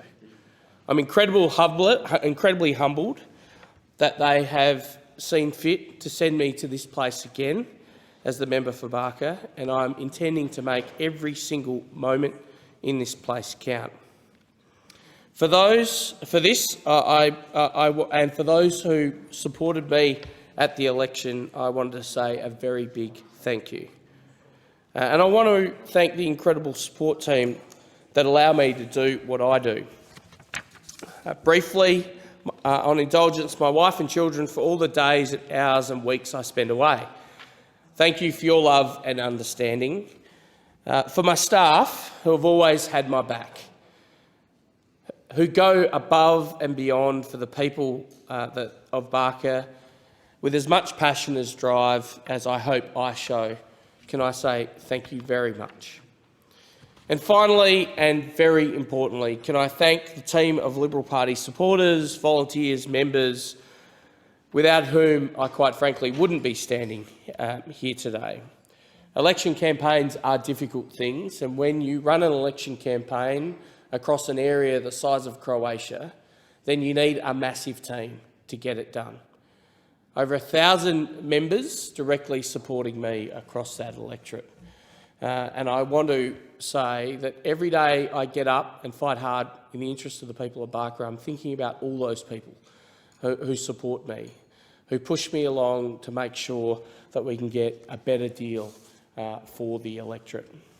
In particular, I wanted to thank, and it's always difficult, Mr Deputy Speaker, to go to names, but can I thank the Honourable Nicola Senafani, who served as my campaign coordinator, I think, on almost every occasion that I've sought election. Can I thank Lockie Haynes, Ben Hood, Michelle Hill, the list goes on and on, Greg O'Brien, and everyone who supported the campaign in Barker. In 2016, I was re-elected and we enjoyed a margin of 4%. In the two elections since then, we've been able to take that margin north of 16%. Now, I treat the electorate and the seat like it's on a wafer-thin margin. I know no other way. But testament to the team, my staff, the volunteers, that we've been able to create a situation where Barker is now the electorate in the House that enjoys the strongest margin on behalf of the Liberal Party. Like I said, we all treat the electorate like it's on a wafer-thin margin. But I think it's a testament to those people, those volunteers, those members of my staff, that we've been able to do that. I look forward to continuing to fight in behalf of everyone who lives in the greatest electorate on earth, and I hope that those opposite will heed the calls. We need a strong and resilient Australia, one that backs regional Australia in and does it in a meaningful way if we want a strong economy and better lifestyles for all Australians. I thank the House. The question is that the address be agreed to, and I call the member for Greenway. Thank you, Mr Deputy Speaker. As we return to Parliament in this new year, I'd like to begin this contribution by saying thank you to the good people of Greenway for putting their faith in me once again to represent them in this place. There can be no higher honour than to represent the people from the community that has been your life. Western Sydney has always been my home. I grew up in Layla Park, attended St Bernadette's School, played netball at the local Blacktown Courts and went to high school at Our Lady of Mercy, Parramatta. And that's why representing Greenway since 2010 isn't just political for me, it's personal. And it brings me such joy that to say that with more than 20% of the front bench now in the Albanese government from Western Sydney, there has never been more representation for Western Sydney in the federal cabinet than there is right now. Now, of course, Mr Deputy Speaker, last year was a challenging one for many constituents in my electorate. The floods that hit northwest Sydney in both June and July and earlier in the year had a devastating impact on our community. Families were upended when they had to be evacuated, homes were damaged and destroyed, livestock was relocated and possessions were ruined. And for some people in our electorate, this wasn't the first or second flooding event that year, it was the third. But as always, our community came together. The Blacktown and Hawkesbury SES volunteers bravely evacuated residents and livestock on the front line. They answered phones around the clock and they helped residents out. Sue, Angela, Warren, Alex, Vanessa and Sharon from the Riverston Neighbourhood Centre provided crucial support to Greenway residents, from helping them navigate how to get government assistance to sourcing and delivering new furniture for households that needed it.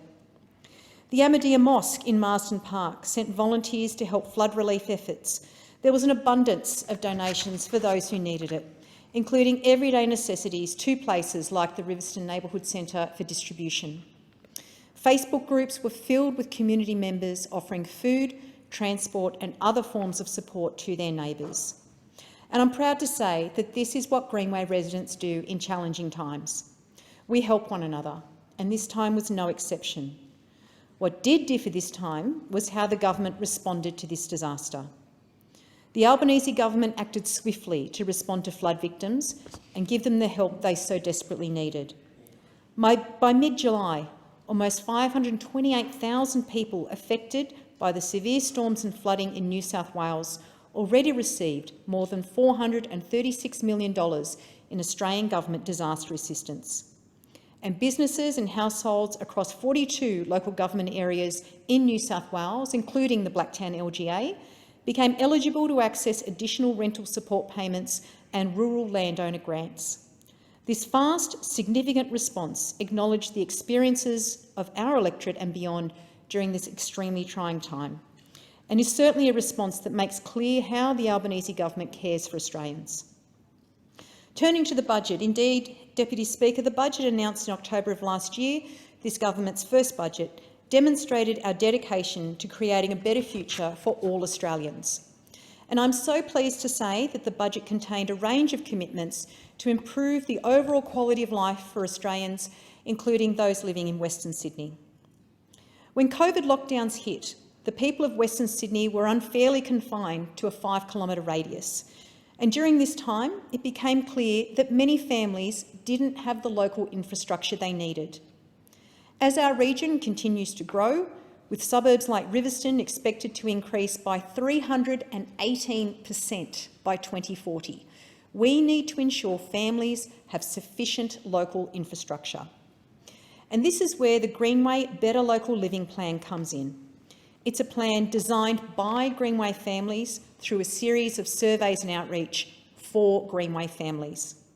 We listen closely to local residents who asked for a more playful, safe and diverse selection of local infrastructure. Our commitments, as promised prior to the election, include new and upgraded play spaces across Schofields, Tallawong, Riverstone and Grantham Farm, fencing to make existing play spaces safer in the areas of Parklea, Seven Hills, Layla Park, Quakers Hill and Kings Langley. A new and exciting community water play area in Schofields for those hot summer days, and district-scale walking trails in Layla Park, Quakers Hill and Grantham Farm to help better connect residents into local active transport networks. As a mum of 2 young girls myself, I understand that parents want to provide the very best opportunities for their children. And these commitments are all about improving the quality of life for families in Greenway. Another commitment designed to do just that is the North West Sydney Roads Package. The Albanese government has committed $75 million to finalise planning and commence the initial construction of Bandon Road and Richmond Road in the North West Growth Corridor.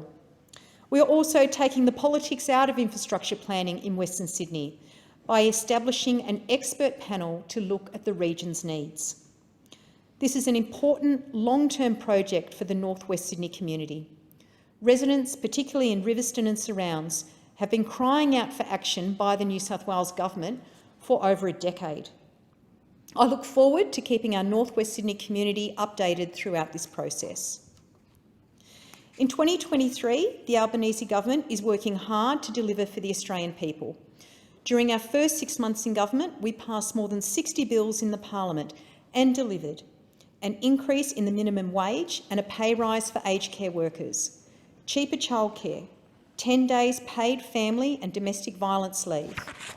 We also convened a Jobs and Skills Summit, established Jobs and Skills Australia, expanded the Commonwealth Seniors Health Card, established a Royal Commission into Robodebt, advanced a voice to Parliament, repaired our international relations, established a National Anti-Corruption Commission and passed legislation to get wages moving. And this new year, the Albanese government will continue to deliver the positive change that Australians voted for. We won't waste a day. We're staying focused on easing pressure on families and helping Australians manage their budgets. Cheaper medicines took effect on the 1st of January, making life a little easier for Australians who rely on prescriptions. Cheaper childcare will benefit 1.2 million families from the 1st of July. And we know that this will help ease financial stress for families across the country and is also a vital productivity measure. 180,000 fee-free TAFE places are now available to tackle skill shortages and help more Australians train for good, better-paying jobs. We are bringing people together to tackle the challenges in front of us today, as well as making lasting reforms that build a better future. At the heart of our approach is making sure Australians have the economic security they need to live the lives they aspire to. On that point, Mr Deputy Speaker, in just a few weeks, the good people of New South Wales will be given the opportunity to vote for a fresh start with a Chris Minns New South Wales Labor government. In North West Sydney, we have a handful of hard-working locals who are dedicated to delivering the best for their community.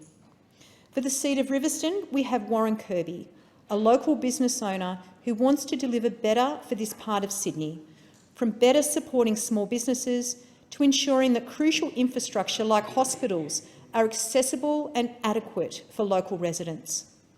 Samir Pandey, in the seat of Winston Hills, has been delivering for his community for years as a councillor at the City of Parramatta. He is passionate about delivering the best outcomes for constituents through an improved investments in health and education and more responsible economic management. And Alex Karki, Labor's candidate for Kellyville, is determined to do better for New South Wales households and tackle the housing crisis through creating a centralised agency for housing, abolishing stamp duty for first home buyers and protecting tenants from eviction. And I know that under the leadership of Chris Minns, Prue Carr and alongside great local representatives like Stephen Barley and Hugh McDermott, these candidates would be a great addition to the New South Wales Labor team. In reflecting on last year, I'd like to finish this speech by saying thank you. With all its challenges, we still have a lot to celebrate when we look back on 2022. From finally getting a new mobile tower in the Ponds approved, with construction starting only a few weeks ago, to forcing the New South Wales Liberal government to change course and include an emergency department at the new Rouse Hill Hospital through our grassroots campaign. And we raised over $1,000 for breast cancer awareness at my annual Pink Breakfast morning tea. None of this could have happened without the good people of Greenway. I do want to thank our community groups and organisations that have kept our electorate going in the toughest of times. They include the Riverstone Neighbourhood Centre, St Clement's Anglican Church in Layla Park, the Blacktown Stride Safe Space, the various Lions clubs, Rotary clubs and other community clubs across the electorate, the Harmon Foundation, which only Saturday night celebrated their 10th anniversary, the Gurdwara Sikh Temple in Glenwood, and Hands and Feet in Kings Park, and so many more. As so many local residents know, the essentials of Greenway can probably be summed up in just 3 words: quality of life. And that means ensuring that our area has the infrastructure that it needs, be it through the improved roads that I mentioned, to ensuring that we have the best facilities for families. These include local parks and recreation, which on face value might not sound like much.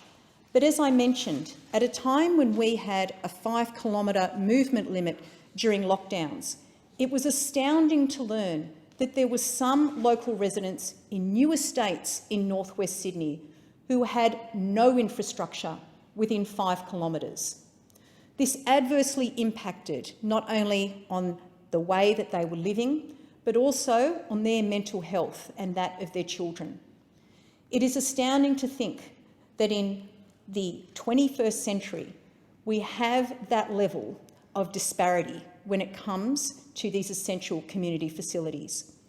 And as I said, the way in which Greenway residents responded by letting their local council, state members and myself as their federal member know what they needed, and to have that reflected in a cooperative approach to getting these facilities approved and constructed has been a great thing.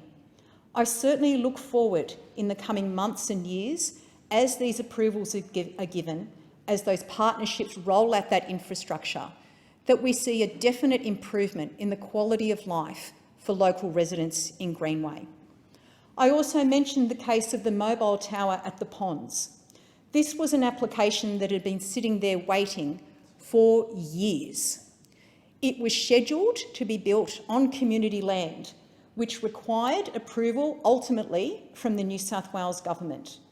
It was a sustained effort by local residents and ensuring that we got the carriers on board, that we had the necessary approvals in place, that we finally got this construction happening.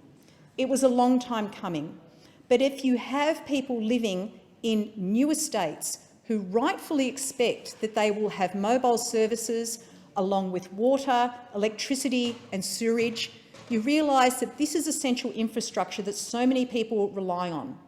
People rely on it for their small businesses, their children rely on it for studying from home, and people rely on it in safety situations as well. So we'll look forward to this tower being completed and the benefits of that connectivity being felt right throughout the ponds. And of course, there is the issue of other essential infrastructure that people expect when they move into a new suburb. Schools in northwest Sydney have been overflowing. We have had situations where within even 1 or 2 years, local schools that have been built all of a sudden having their entire car parks just about and playgrounds overtaken by demountables because insufficient planning was put in place to cater for the education needs of those children. This is simply not good enough. And we see this happening again in the case of Rouse Hill Hospital, which has been promised by the New South Wales Liberals at 2 successive elections. But at the site right now, all we have is fencing and bunting. Again, this has been a community campaign that has demanded not only that this hospital be built, but that it be built with an emergency department. It is absolutely inefficient to think that by constructing a new hospital in such a growth area and by saving money by not building it with an emergency department, that somehow this is a good thing. But again, this was, as I said, a community campaign where people got on board and demanded action in this area. And again, I look forward to this being delivered. Lastly, of course, Mr Deputy Speaker, I want to thank the real heroes of the operation, not only local branch members and supporters and so many members of the community who have been there for the last 13 years through successive elections, including in 2022. But above all else, of course, I wish to thank my dear family. My husband Michael, who is a partner in a national law firm and has somehow managed to keep the show going throughout these 13 years, and certainly the last 11 where we've been parents. My 2 children, my beautiful Octavia, who was about to turn 11, and Aurelia, who just turned 6.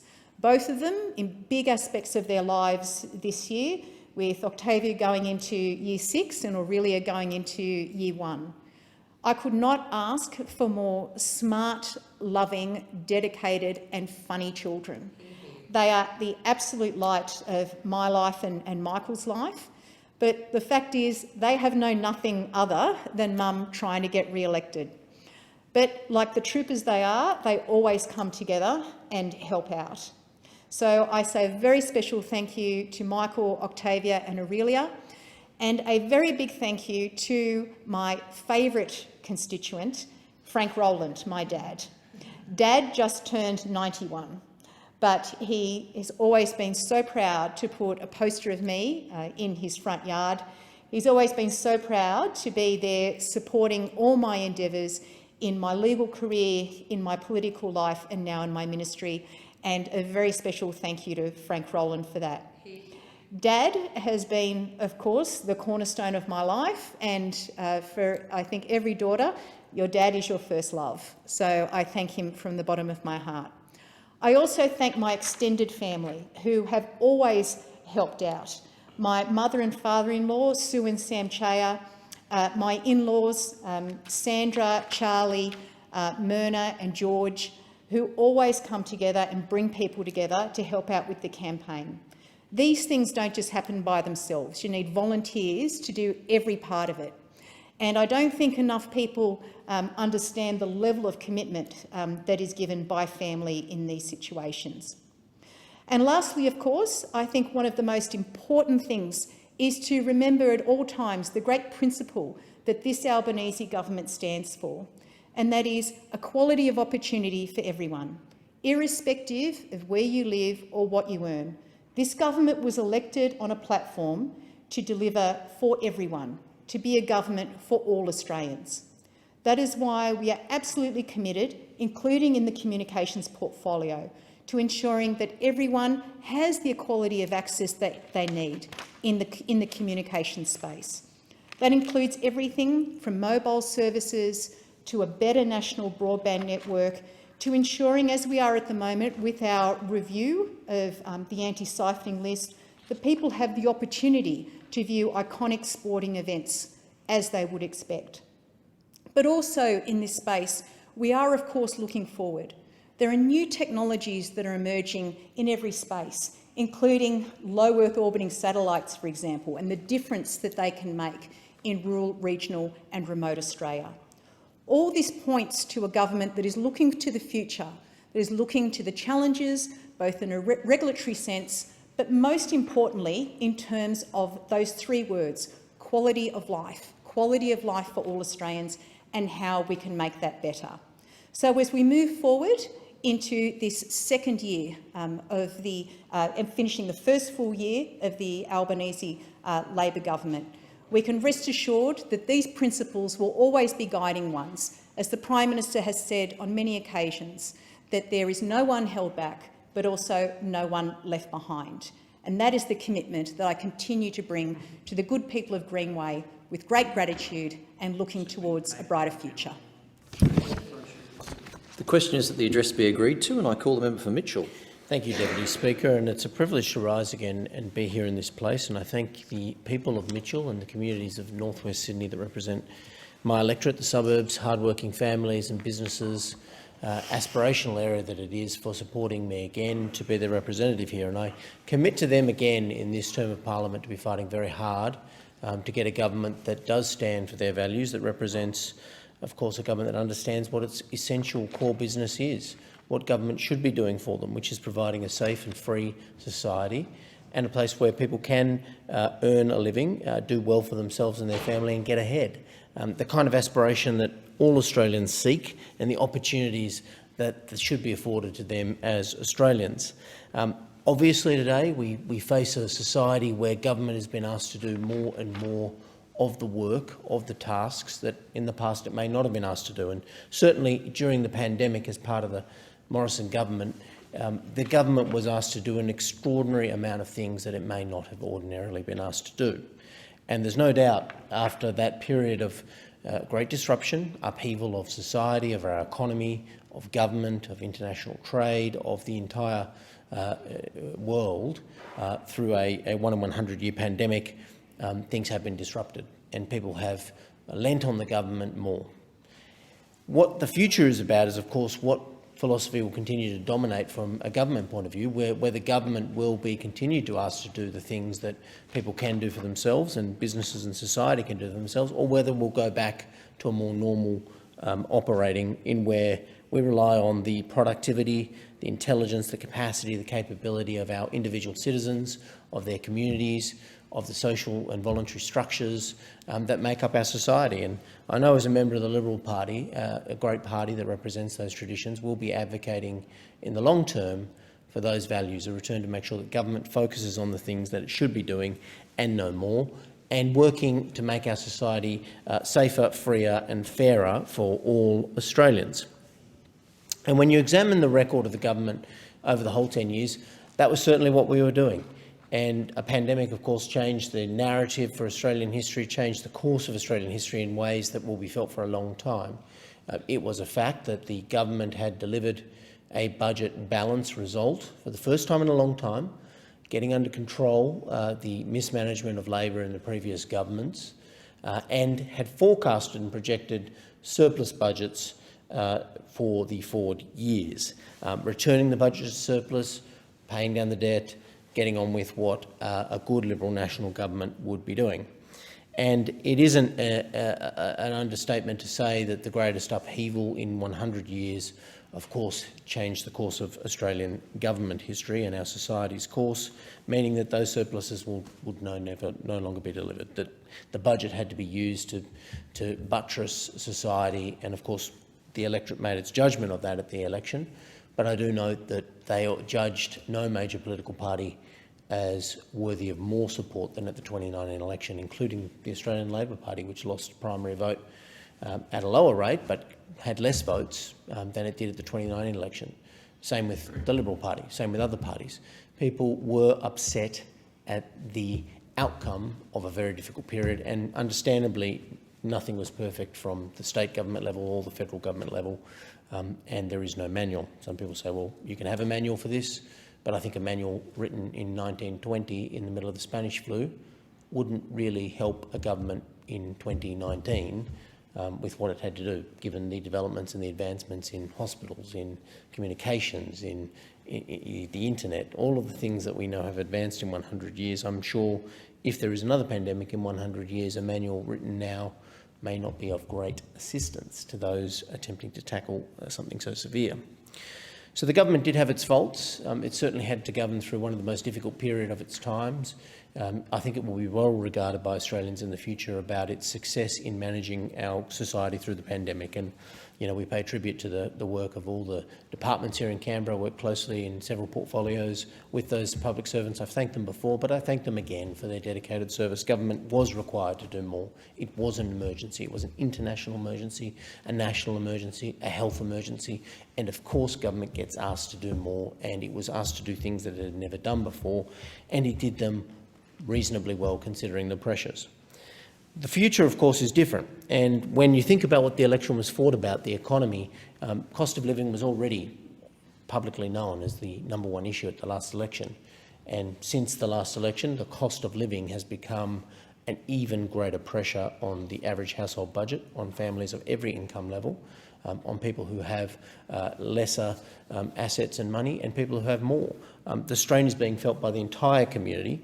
And what's important is that a government understands essentially in every fibre of its being when it's going into those cabinet rooms, making decisions, bringing legislation before the parliament, that cost of living is actually about the general prosperity of every single Australian. And I'm not persuaded that the Albanese government really does understand this in every fibre of its being so far. Its approach to government spending, its approach to policy making, would indicate that it feels that now is the time to launch into large amounts of government spending in various different ways that, of course, we simply can't afford.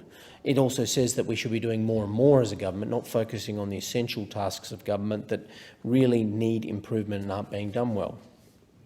Even if you listen to the rhetoric of this government's health minister, who says the health system has been destroyed by a decade of inaction, high rhetoric, but clearly ignorant of the fact that the pandemic really did strain our health and aged care systems in ways that they'd never been tested before.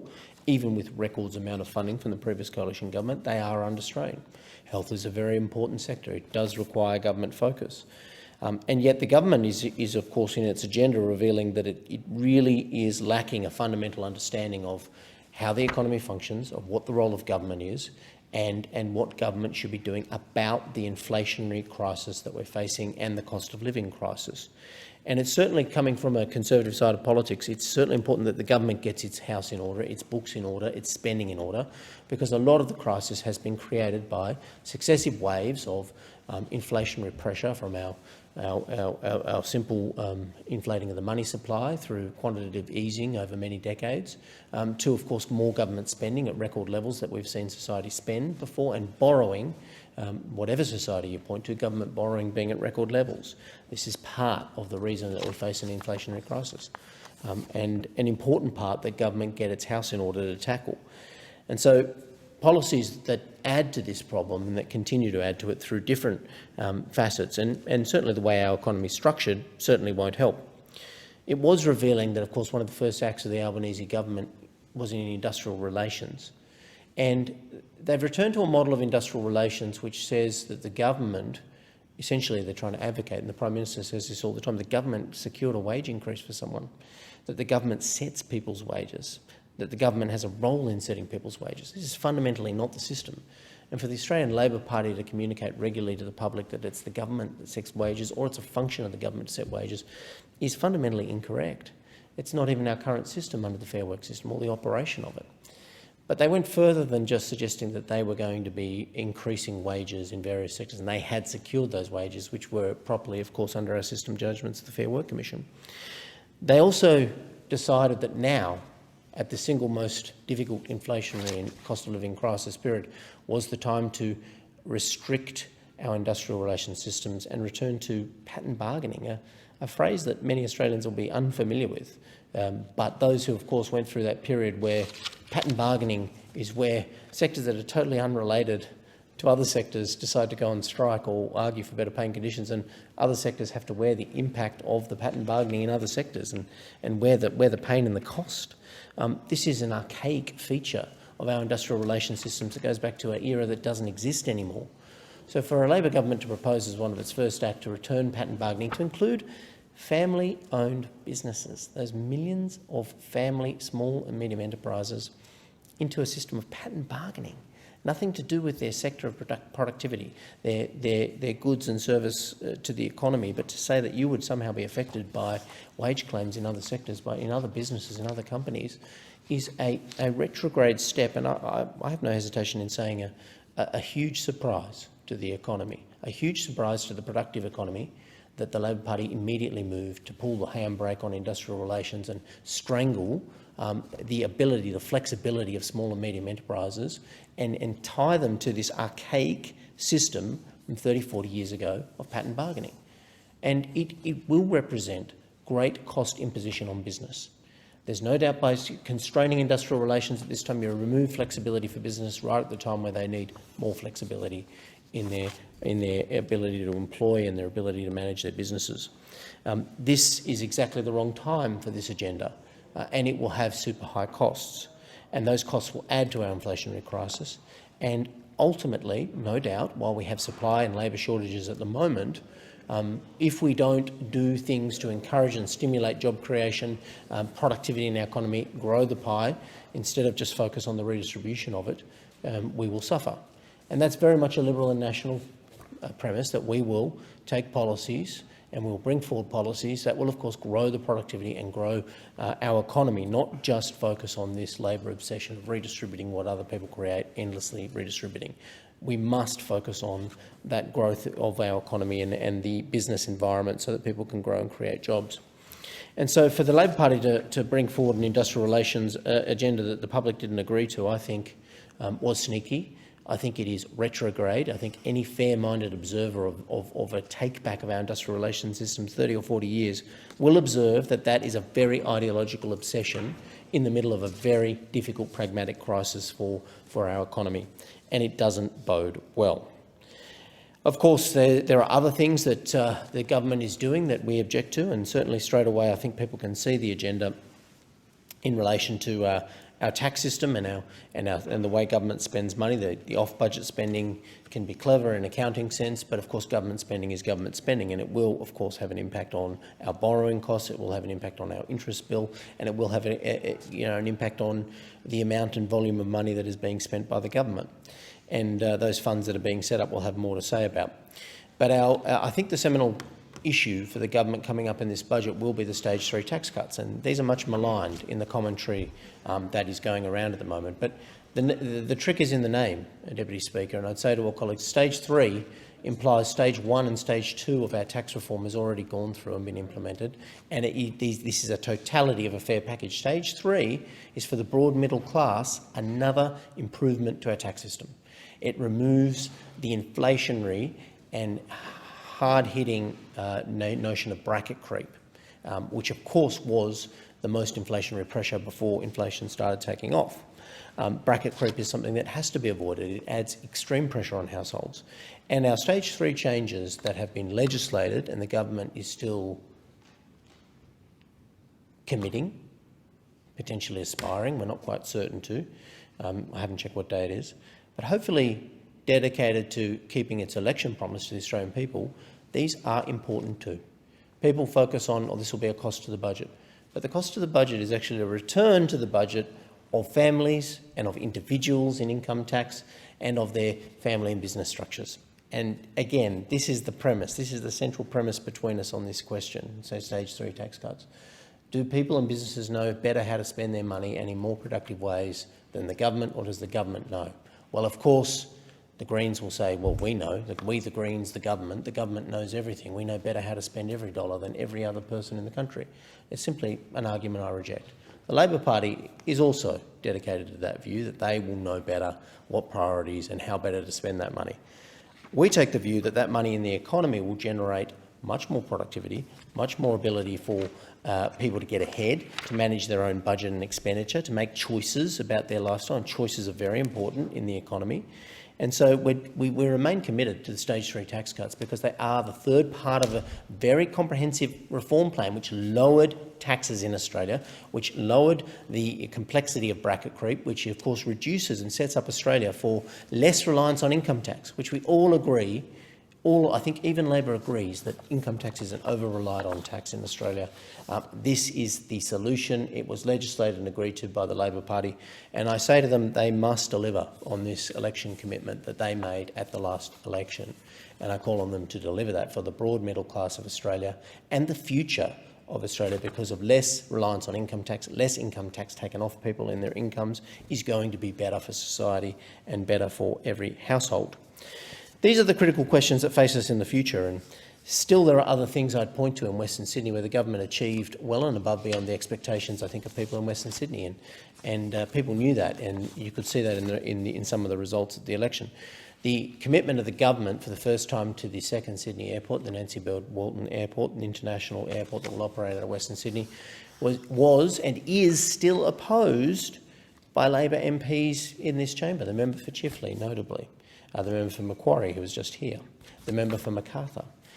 This is a fantastic future airport for Sydney that is currently being constructed with the roads, rail, metro, everything going to it, which will have tens of thousands of jobs attached to it. There is a huge precinct, commercial precinct attached to it, and manufacturing precinct, advanced manufacturing, defence manufacturing, all of the things you would do in setting up a modern airport that will provide jobs, apprenticeships, long-term sustainable employment for people and young people in Western Sydney. And so for members in Western Sydney, one, to oppose the airport, and two, to now continually oppose the airport, especially coming from a low socio-economic demographic electorate. You know, I've said to the member for Chifley before, how do you look at one of the lowest and most disadvantaged electorates in the country in the eye and say, I oppose a jobs-generating and great proposal like the second Sydney airport, nowhere near his electorate, I must say, it's in the southwest of Sydney, that will generate opportunities and jobs for his community for decades. He still opposes that airport. And I'd say to the Prime Minister, I give him the credibility he's due. He's always supported the second Sydney airport, and he has integrity to his position on this. But his own members still continue to say to Western Sydney, we don't need an airport that's currently being built, that generates the jobs that we will need. The member for Chifley is the Minister for Industry and talks to us and lectures us every day about manufacturing, and yet we have a huge manufacturing and advanced manufacturing precinct. Where does he think the manufacturing that he's talking about is going to go? It's a very sad, not in my backyard approach from a Minister for Industry who's lecturing us on why we need more industry. Well, the second Sydney airport will provide the sites for so much opportunity advancement for industry and advanced manufacturing that he should be recanting on his previous position and his current position of opposing this airport and embracing the opportunity that this represents. Another achievement of a coalition government that will set Sydney up and our city and, of course, one of the largest economies in Australia, New South Wales, for a long time to come. I also want to pay tribute, of course, to the work that has been done over many years by the New South Wales coalition government. And again, the member for Greenway here made some observations about the New South Wales government, but she neglected to mention that on the weekend that the coalition agreed to fund the business case for the missing link that will go from my electorate through her electorate to join Rouse Hill with St Mary's on the metro, which will go to Sydney's second airport, which her colleagues oppose. Now, this is a fantastic announcement because that metro line being finished now and the other metro components, this will complete Sydney and make Sydney work again and provide it with the infrastructure it needs to make our city work properly. And the fact that not a word of it escaped her mouth, I think, is disappointing. She would understand how great this is. I note that Chris Minns and the Labor Party is not committing yet to finishing the metro network in Sydney that would connect the second Sydney airport to all the rest of Sydney. I can't fathom why a opposition wouldn't simply agree to the coalition government's forward-looking proposal on infrastructure, which is going to get people to and from the airport, an obvious and simple thing to do. But given it runs through the member for Greenway's electorate, I respect her. I welcome her views coming forward on joining me in welcoming that announcement from the coalition government. It's time for us to put partisanship aside and get this missing link done. I also want to thank, of course, everyone that supported me at the last election. I had great support, of course, from very professional officers who I've thanked before, and people who worked for me over many years in either a ministerial capacity or in my electorate office, but also all of those community groups who worked so hard to get us through the pandemic. One of the greatest times that I had in the middle of the pandemic as a minister was visiting the workers at ResMed in my electorate, a great Australian startup, now global multinational that manufactures medical devices in my electorate, a great global company now, still headquartered in Australia, even through the costs and the difficulties, still remains dedicated to Australia. And those workers that had worked shifts throughout months and weeks to produce ventilators early on in the pandemic to help Australia be set up, it was a real privilege to meet the workforces there, to engage with them, to see the enthusiasm and the great Aussie spirit that they had brought to this extremely difficult set of work arrangements. They put aside their personal benefit and they worked in shifts round the clock for weeks and months, and it was a real privilege to take Minister Hunt there and just spend a day with the workers. And I thank them and I thank everyone that contributed so much to so many during such a difficult time. Order. The Federation Chamber meeting will now be suspended. The chair will be resumed at 4 p.m. today.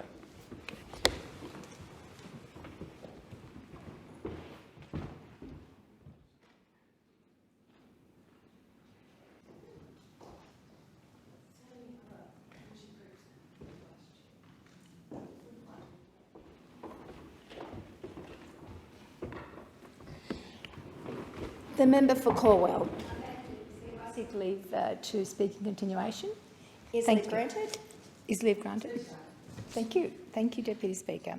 When I was interrupted during my address and reply in the other place, I was speaking about how proud I was to be part of a government that was abolishing temporary protection visas. And I said that this was a great act of restoring humanity to our refugee and migration program. But it also helped unlock the potential that many refugees who've been sort of sitting around here on temporary protection visas for more than a decade, it helps unlock the potential and the untapped skills that they have in order to address our broader skills, critical skills shortages, and to assist in increasing our economic growth. So, Deputy Speaker, improving our migration settings when delivered properly, will help support high productivity and wages, and it's good for the economy and it's also good for our community. Deputy Speaker, I also want to touch on the ever-growing issues of mental health and the affliction of addiction in our community. We've seen the recent report by the Australian Institute of Health and Welfare's report, which showed that, tragically, issues relating to mental health and wellbeing is the leading cause of death for people, and especially young people. I want to take the opportunity, Deputy Speaker, to commend the efforts of my colleagues, the Minister for Health and Aged Care, Mark Butler, and the Assistant Minister for Mental Health and Suicide Prevention, Emma McBride. I'm looking forward to working with both ministers on delivering a range of mental health support measures important to my community. Now, in my community, there are strong partnerships which have seen grassroots-led programs that have had an extraordinary impact on the mental health and wellbeing of local people. I want to commend the work of the team at the Muslim Youth, Adult and Families program, who have built a fantastic model which harnesses the expertise of organisations within the mental health and drug and alcohol sector, along with the resources of the community, to deliver evidence-based intervention for members of our community.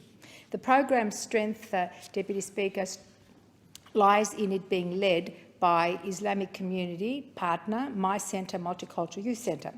Funded through the North Western Melbourne Primary Health Network, it is delivered in partnership with mainstream service providers, including Odyssey House Victoria as the lead agency, the Salvation Army, Self-Help Addiction Resource Centre and Youth Support and Advocacy Services. Its success rests with the program's ability to engage with families in support of individuals experiencing alcohol and drug-related issues. Now in its 5th year, the program also includes a medical clinic open to the public regardless of faith and background, and specialises in meeting the needs of a community that has traditionally been disengaged from accessing mental health and addiction support services. I want to acknowledge the work of Abu Hamza and the great team at my centre in my electorate for their significant work in this area. I want to also acknowledge Abdiaz Farah, Brian Ambrosius from Odyssey House, Marcia Marciani, the Salvation Army, and Brad Pearce from the North West Melbourne Primary Health Network. These grassroots, culturally nuanced services are exactly the types of programs we need to tackle the real issues out there in our communities related to mental health and addiction disorders. Which is why, Deputy Speaker, I also stand in strong support of a program called The Crossing, a project proposal for Victoria's first worker-led rehabilitation outpatient and outreach service led by the Australian Manufacturing Workers Union Victorian branch and the Health and Community Services Union. This life-changing project goes to the heart of addressing issues around mental health and addiction and in the workforce. And I recently met with a delegation of workers here in Canberra who delivered first-hand accounts of the toll mental health concerns are having in workplaces right across Australia. The numbers are truly devastating and seem to only ever become apparent once an issue boils over and its severity is increased. Now, often the impact of addiction and mental health struggles becomes apparent at the acute stages of affliction, which is why both workplace support and early interventions are so critical. Once workers are provided with safe, trusted avenues of support, the inflow of requests for mental health support carries its own momentum.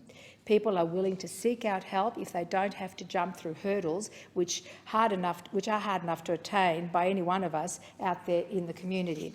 So, Deputy Speaker, when mental health and addiction support services become as accessible to the community as alcohol and drugs and gambling are to the community, then we can truly begin to turn this issue on its head and make some significant progress.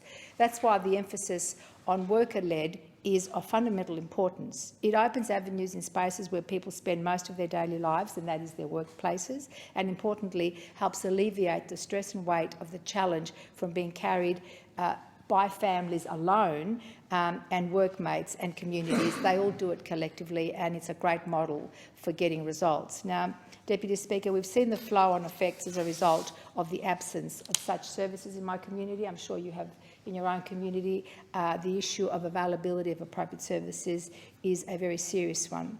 Family and domestic violence, unemployment, homelessness and crime, all issues that go to the core of disengagement and distress in our communities. So from purely a cost-benefit analysis alone, initiatives such as these that I've spoken about speak for themselves. But the real impact is the long-term effects on people, on their families and on the community. What starts off, Deputy Speaker, as an individual issue easily becomes an intergenerational problem right down the line and throughout the community. Now, we know this and we've seen it, and we need to do something about it. And anyone in this House needs, if anyone in this House, Deputy Speaker, needs evidence of the proposal's potential, we look no further than Foundation House in New South Wales with its worker-led rehabilitation, outpatient and outreach service. So I do want to commend the work of the Australian Manufacturing Workers Union Victorian branch and the Health and Community Services Union for leading this amazing social justice initiative in strong partnership with other trade unions and Odyssey House Victoria. In particular, I want to acknowledge the efforts of the State Secretary, Tony Mavromatis, and Assistant State Secretary Tony Piccolo from the AMWU for their strong commitment and advocacy. Without them, this project will not be getting off the ground. Paul Healy, HACSU State Secretary, and Stephanie Tucson from HACSU for their tireless efforts and commitment, and Dr Stefan Grunet, the CEO of Odyssey House Victoria. They are working together because they strongly believe that they have a model that will deliver results to the community. So I want to thank them for their efforts, and I want to thank them for what drives them, that is their compassion and their determination to help others in the community. Working people require such leadership in this space, and the campaign initiative delivers strongly for workers and communities right across Victoria. Deputy Speaker, I'm determined to help support these projects and also to assist in their continued advocacy for social justice and see that this project comes to life in my home state of Victoria. Deputy Speaker, the Albanese Labor government has had a strong start to what is a very strong and bold reforming agenda. We've certainly hit the ground running and demonstrated the approach and the values that will shape this government and this 47th Parliament. Deputy Speaker, there's a lot of work to do. We all know this, and I look forward to working with everyone in my community especially to raise the issues that impact on their lives and to respond in a way that helps shape and inform strong policies, and I do that through my parliamentary roles. I do look forward to contributing to the agenda of the 47th Parliament. I've been in this place for quite a while. I did begin by saying many thank yous to the wonderful people that have supported me over the years as the federal member for Cornwall. I have watched my community grow incredibly in the time that I have been up here. It still remains a community largely one that settles great waves of refugees, and certainly we've done that in settling refugees from Iraq and Syria. We have established migrant communities. We have new and emerging communities from the subcontinent. Indeed, we have one of the largest Sri Lankan and Indian and Pakistani communities in Victoria. It continues to be the great reflection of Australian migration and Australian multiculturalism. And those communities have made a great contribution to this country. They will continue to make a great contribution. And I want to pause for a moment and speak about an event that I attended on last Friday night in Broadmeadows. It was a vigil for the earthquake victims in Turkey and in Syria, expected already to have surpassed some 30,000, 35,000 lives have been lost. My local Islamic Council, Milli Görüş, and their fundraising arm, Hasana, organised a vigil last Friday night. I attended. There were some 1,000 people present. They came to mourn the loss of people in Turkey and Syria. Some members of my community have lost family there. But more importantly, they also came together to make donations, to raise funds in order to provide, because at this time people just want to help. And if they can't help in a physical way, they are generous in their hearts and they contribute financially. Hasana has raised a lot of money and will continue to raise a lot of money for the people of Turkey and Syria. It is one of those devastating natural disasters, one that is not often seen, but certainly one that has an incredible impact even in our country, because of our diasporas and because of the relationships that they have with family and friends back home. The Australian government has, in the first instance, given $10 million of humanitarian aid, 7 of which will go to Turkey and 3 to Syria through the Red Crescent and through the Red Cross. So we've also sent technical assistance and emergency services assistance. And I'm pretty sure that in the days and months and weeks and months as this tragedy continues to unfold, our thoughts, our community's thoughts, our country's thoughts will be with the people who one evening went to bed totally not knowing what was about to happen to them. And the saddest, and within that tragedy, there have been the great moments of miracles when we've seen them, the miracles of babies surviving, the tragedies of the father who held onto his daughter's hand while he waited for her to be removed had she been she'd been crushed in the earthquake. These are the stories that hit hard.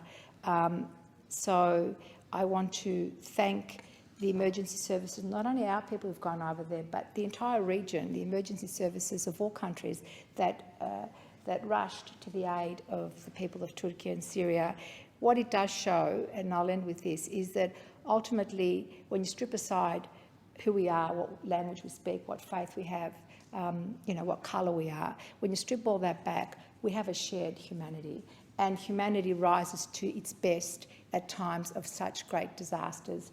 And at the moment, we are seeing the best of humanity that should inspire us. And my condolences certainly go out to all those who've lost family and friends, and I certainly hope to be able to help in any way that I can through the Australian government to assist in the days, weeks and months ahead.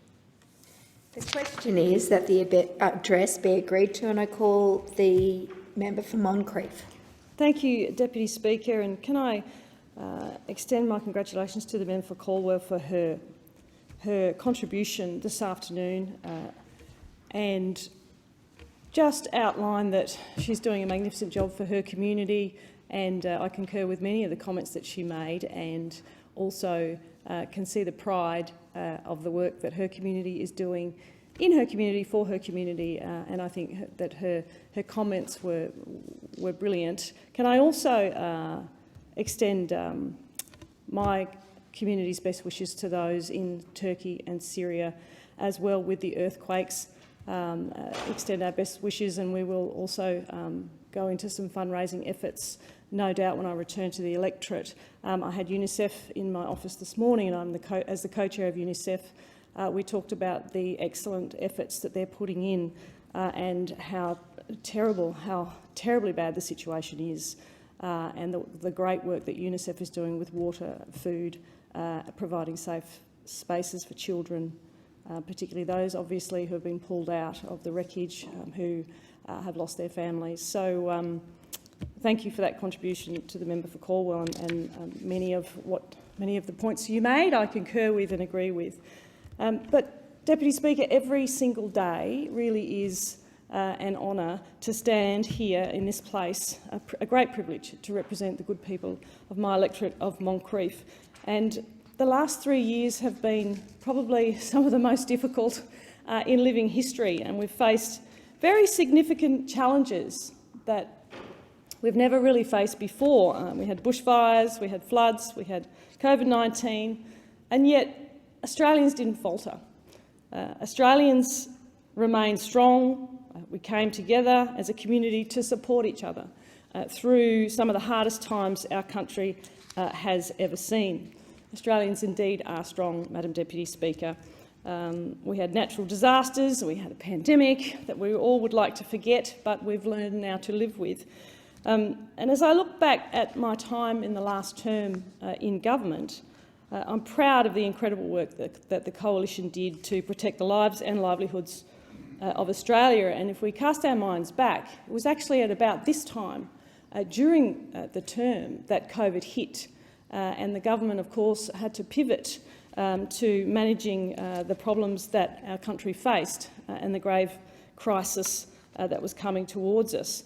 And of course, the introduction particularly of JobKeeper, the creation of JobKeeper, and the JobSeeker increase indeed, ensured that millions of Australians could continue to pay their bills, keep the doors open for their business, keep their employees employed, put food on the table and, of course, ultimately support their families. And it was a difficult time for so many across our country. It kept businesses afloat and employers connected to their workers during some of the worst economic times our country has faced. And I had, at the height of COVID, I had about 10,500 small businesses on JobKeeper, which was around about double most other electorates across the country. And it was about $335 million, give or take, that kept my electorate going in JobKeeper alone. And those businesses still say thank you. When I walk down Cavill Avenue, or when I walk through Surfers Paradise, when I walk through Broadbeach, owners still come out and say thank you for what the Morrison government did during the pandemic. We also delivered a $600 million business and tourism package in conjunction with the state government, which my Gold Coast neighbours in McPherson and Fadden and I strongly advocated for in Canberra, and it allowed tens of thousands of businesses, including those on the border communities there in the Tweed, to keep their doors open, their businesses operating, their staff employed, and of course their very important hopes intact. And we delivered also a $1.2 billion tourism package to drive economic recovery in pandemic-hit industries and regions, including 800,000 half-price tickets to 15 different destinations across the country, including about 200,000 airfares into the Gold Coast. And we remember at the time the Gold Coast Airport closed, and they were midway through a $500 million upgrade to the terminal, which is now finished, but it was certainly a desperate time and a very uncertain time, and the Coalition government provided that certainty through JobKeeper, through the cash flow boost, and through these other incentives, including a $94.6 million support package for Australian zoos and aquariums that fed the dolphins at SeaWorld, $1,000 a week to feed one dolphin, the tigers at Dreamworld, and of course the koalas at Currumbin. And I'm proud of the Moncrieff community and the work that we did together to support one another. In March 2020, for the first time, I established the Moncrieff Community Cabinet, which brought together community organisations and faith groups to support and navigate the pandemic. And the first meeting that we had was on a phone hookup. There's no video at that point because it was right at the very, very beginning of the pandemic, and I wanted to make sure that I was connected to my community groups and faith groups to make sure that we had a road forward. And the Community Cabinet has continued on the other side of COVID today, and there's some 22 members now, and it's a platform for organisations to stay connected. They work together and they support one another to achieve fantastic outcomes for our community and beyond, and including raising funds and delivering goods down to the Lismore flood victims and up to Brisbane as well. So we weren't impacted on the Gold Coast, and we were able to help them. I just want to talk about some of those Community Cabinet members.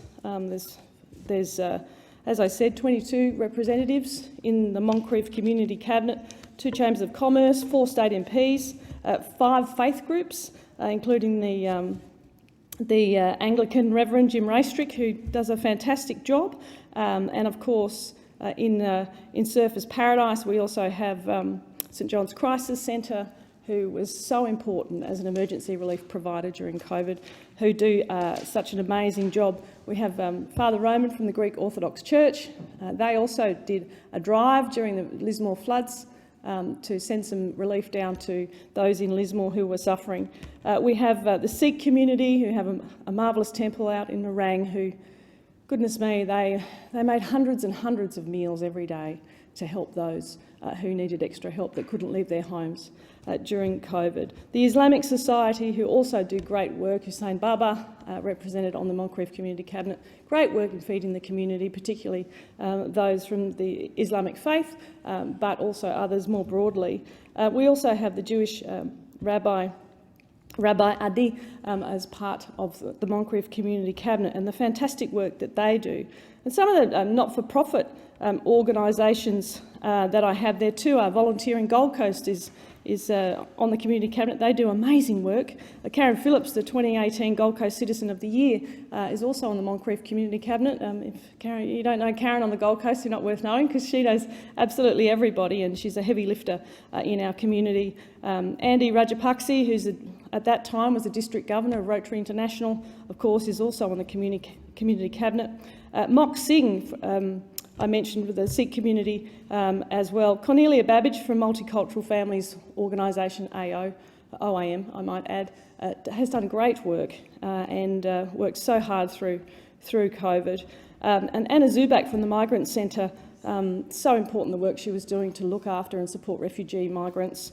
Yas Matbuli from Serving Our People, a great charity on the Gold Coast. Marco Renai from Men of Business, who help those youth who are at risk of entering the juvenile justice system and help them through Year 11 and Year 12 and produce very fine men. Building better men is their motto, and it's a fantastic interventional program that really does get results for young people. And now, of course, as the Shadow Minister for Youth, I have a continuing interest in what they do at Men of Business in Southport.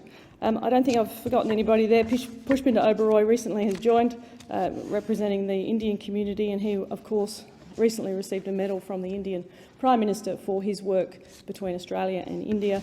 And I have a fantastic Gopio community on the Gold Coast that he also represents, and the Baha'i faith also represented on the Moncrieff Community Cabinet.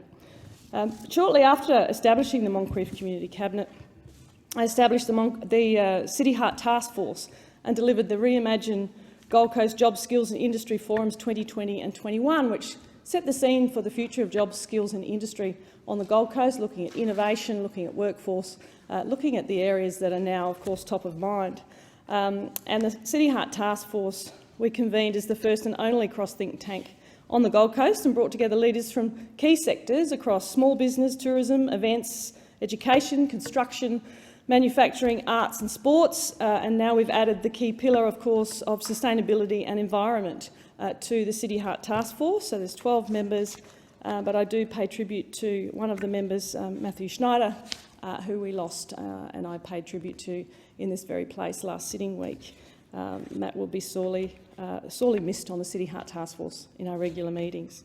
We developed a cohesive framework with outcome-focused strategies to hasten our recovery from the pandemic, create job opportunities and rebuild simply our city heart. And now we focus on stewarding industry and business to parameters and requirements around net zero and Labor's new IR laws that will negatively impact business, and they need to be aware of that.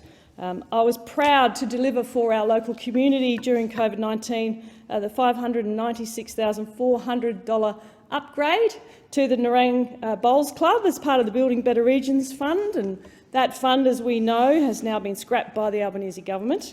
But it's, in its time, it's now ensured that the club can continue to serve their many local members and the wider constituency and community for the good people of Nerang. And I attended the opening just before Christmas, and it's been truly transformative in the clubhouse.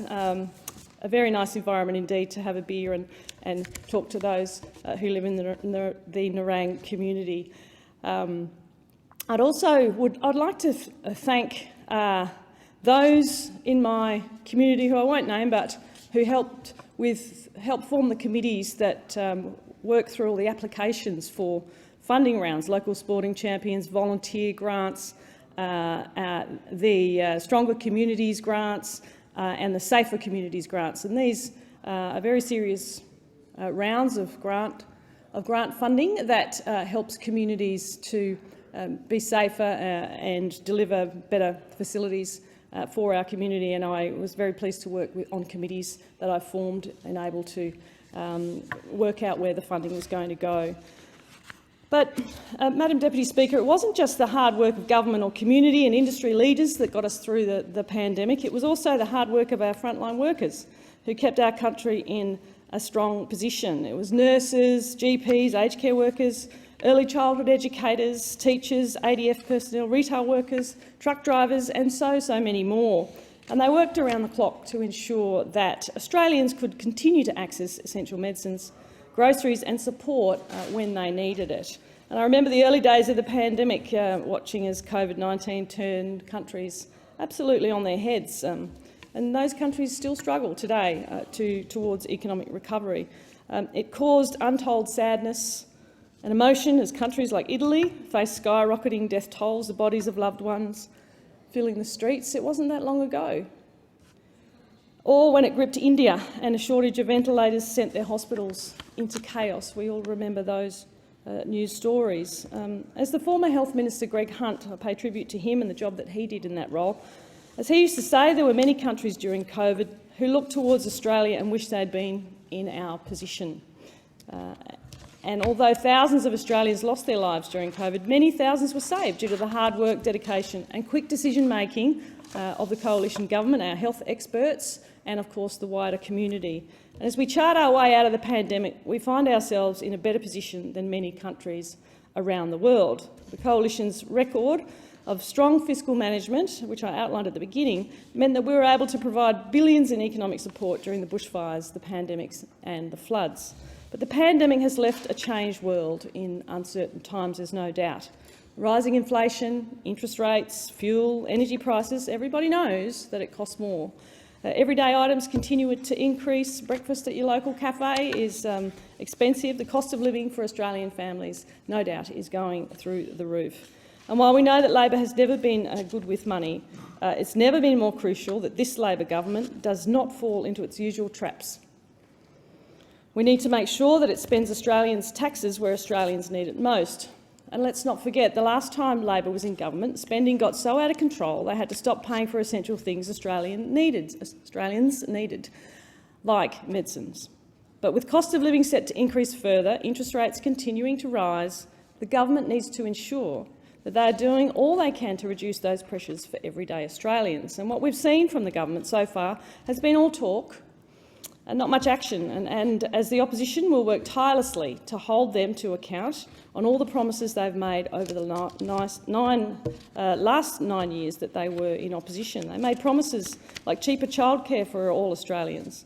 And since coming to opposition, I've now been appointed as the Shadow for Early Childhood Education, and I'm very proud of the Coalition's record in this space. We undertook the biggest reforms in over 40 years, which saw more children in care, 1.2 million more. More than 280,000 more children are in early childhood education because of those reforms, of which I'm so proud. And I pay tribute to the former Minister Alan Tudge for the work that he did. And the women's workforce participation rate was at an historic record high when we left office. We left the place in pretty good shape. It was 62.3%. When Labor left office last time, it was 58.7%. And we'll see how the participation rate goes after we've seen the effects of the $4.7 billion cheaper childcare bill, which I remind the Prime Minister that we did support. We did highlight the flaws in that bill with an amendment, but we did support cheaper childcare for families. I think he said today, earlier today in the chamber, that we didn't support it. Well, we did support it, so I do like to correct the record on that. During the last election, the government made a number of big promises to make childcare cheaper. $4.7 billion to increase subsidies for families earning a combined $530,000, $4.7 billion, and not a single dollar will increase a place in early learning centres across the country. No new places across the country.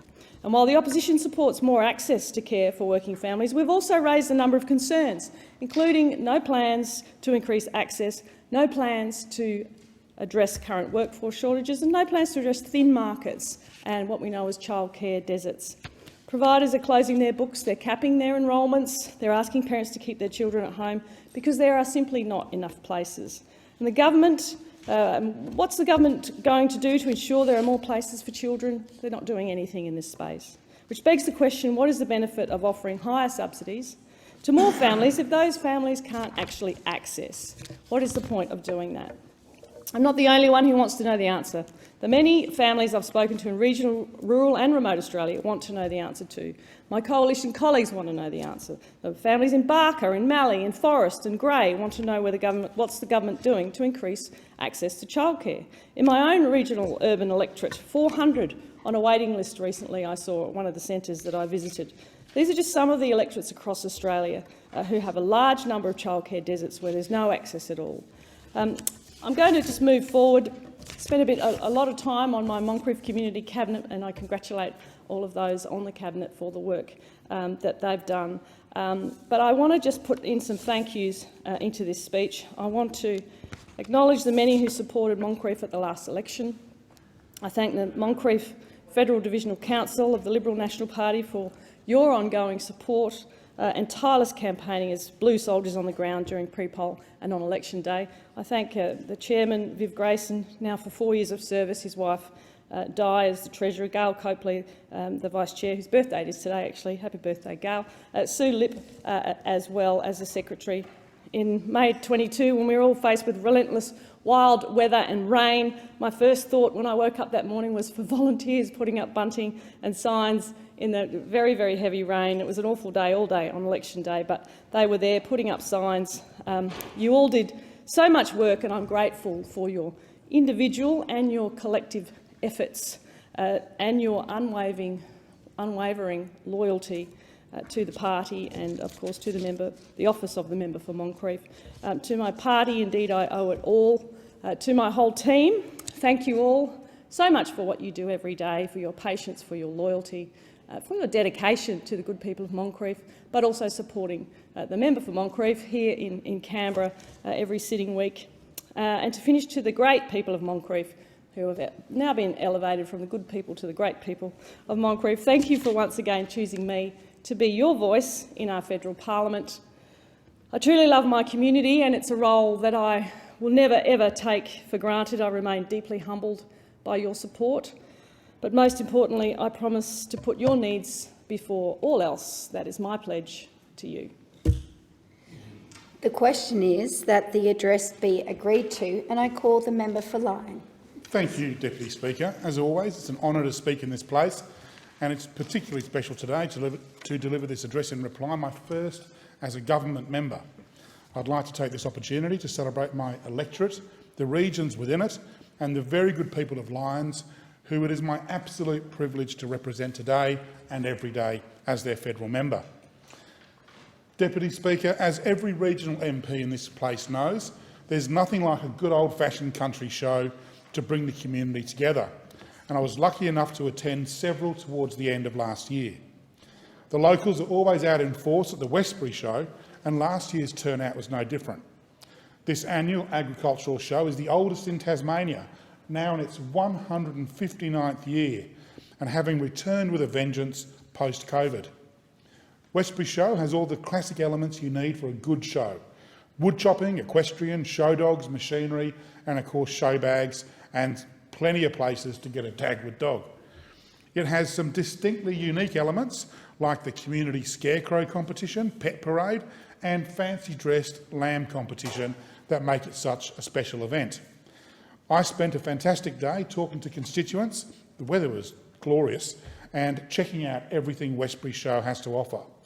As one of the sponsors of the Homecraft section, the Ladies Committee really outdid themselves. I congratulate Westbury Agricultural Society and all its members on another successful event and look forward to celebrating 160 years this year. The Sunday of the same weekend was an equally gorgeous day in southern Tasmania. Perfect weather for enjoying the Brighton Show, which really is one of the best country shows in Tassie and, in my opinion, has overtaken the Hobart Show absolutely as the preeminent southern experience. The Labor tent was one of the most popular stops for those doing the rounds of the Pottenville Recreation Ground, but I can't take all the credit. They weren't there for me, Deputy Speaker. I think the presence of my two newest family members, Gus and Wolfie, our new miniature Dachshund puppies, may have had something to do with the crowds of kids that swarmed our tent. The car show was always a big hit with the locals, as was the baby show, dog high jump, and my personal favourite, the miniature goats. President Jeff Jackson and the entire Brighton Show Committee did a fantastic job as always over a multi-day show, and I, along with the entire Brighton community, are very grateful for their hard work in putting together such a fantastic show every year. Show season is one of my favourite times of year in my electorate. I also attended the last Ag Show in Lyons for 2023, Deloraine Show, which was a great day as always. I'm a very proud sponsor of the sheep section at Deloraine, and it was a pleasure to present ribbons to the winning sheep. I'm particularly looking forward, Deputy Speaker, to the Coonya Garlic Festival next weekend down there on the Tasman Peninsula, the Kempton Festival on February 19, and the Brim Creek Show in March, all of which are very popular community events, and I would urge anyone listening to this broadcast to get down to Tasmania and attend these fantastic shows. Deputy Speaker, I recently had the opportunity to represent the Minister for Early Childhood Education and Minister for Youth at the 2023 Australian of the Year Awards for Tasmania. It was a privilege to be in the room to hear the wonderful stories of these remarkable Tasmanians. I congratulate John Kamara, Tasmania's Australian of the Year, Dr Frances Donaldson, Senior Australian of the Year for Tasmania, and Miriam Doe, Young Australian of the Year for Tasmania, and my personal favourite, Keith, because he's in Lyons, Keith Parker, Australian local hero for Tasmania. I'd like to just take a moment to tell you a little more about Keith. Keith is from Sheffield in the northwest of my electorate. He's a volunteer ambulance officer and Army Reserve ammunition technical officer, which I know the member for Braddon sitting opposite will take interest in, being a veteran himself. Keith has specialised in explosive ordnance his entire Army career, serving overseas and assisting the UN on several occasions. When he's not on reserve duty, Keith is saving lives in Sheffield as a volunteer ambulance officer. Since 2011, he's donated an average of 1,500 hours a year. He's often the first responder if no paramedics are available. Deputy Speaker, it really is volunteers like Keith who are the lifeblood of our rural and regional communities. And I would like to take this opportunity to thank Keith and indeed recognise all community volunteers across Lyons.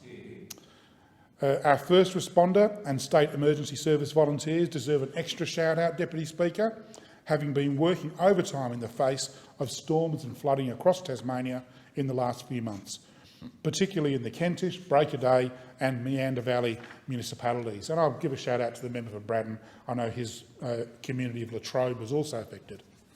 A big thank you to all for their tireless hard work and dedication to their communities. Deputy Speaker, one of the great joys of my role of the member for Lyons, amongst many others, is being able to support the work and achievements of so many people and organisations across the electorate. Whether it's through grant funding, a donation, or volunteering my time at the footy club, at the canteen, it's just one way I can acknowledge the great things being done in my patch.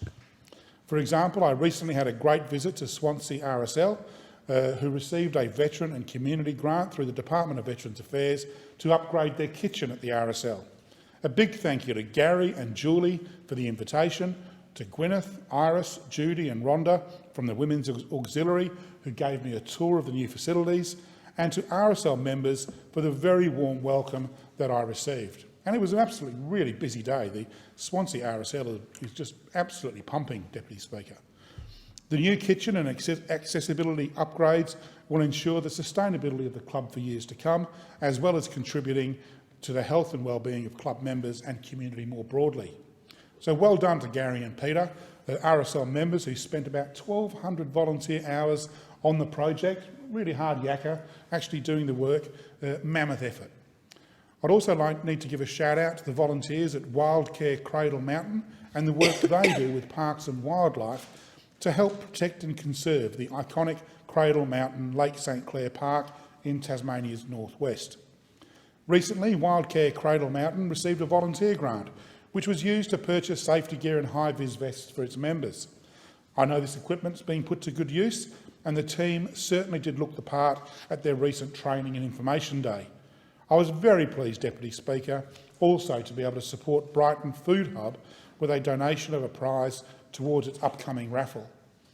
The Brighton Food Hub is an amazing initiative in the Brighton municipality. It is 100% community owned and operated, and it provides affordable, staple grocery and household items to anyone in the community who needs it.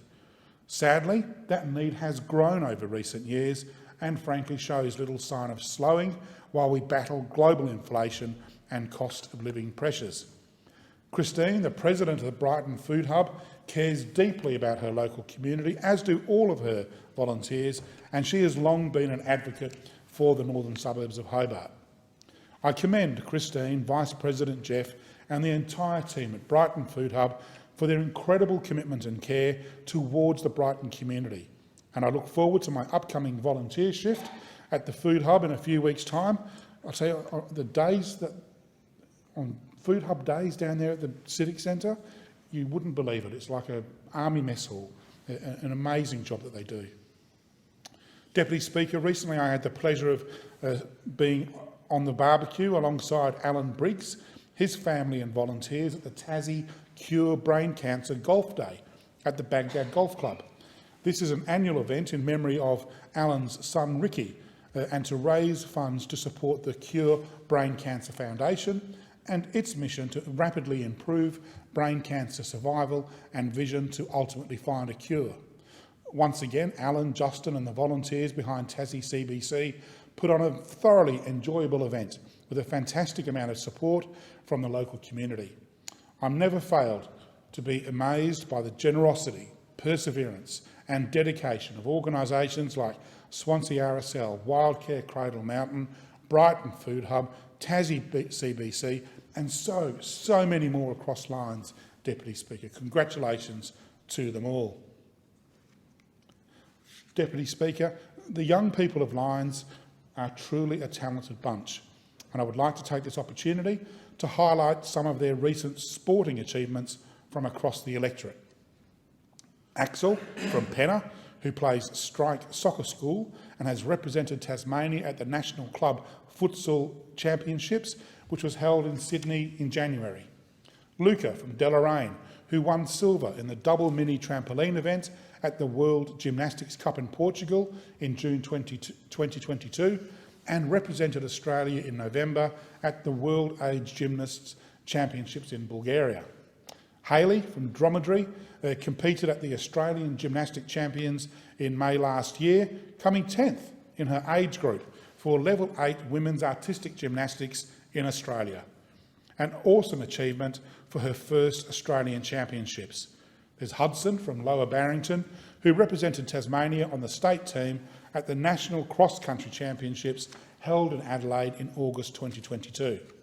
And a big congrats also to the Tasmanian Under-13 girls netball team who dominated, I must emphasise that, they dominated at the Combined Australia Netball Association Championships in Queensland.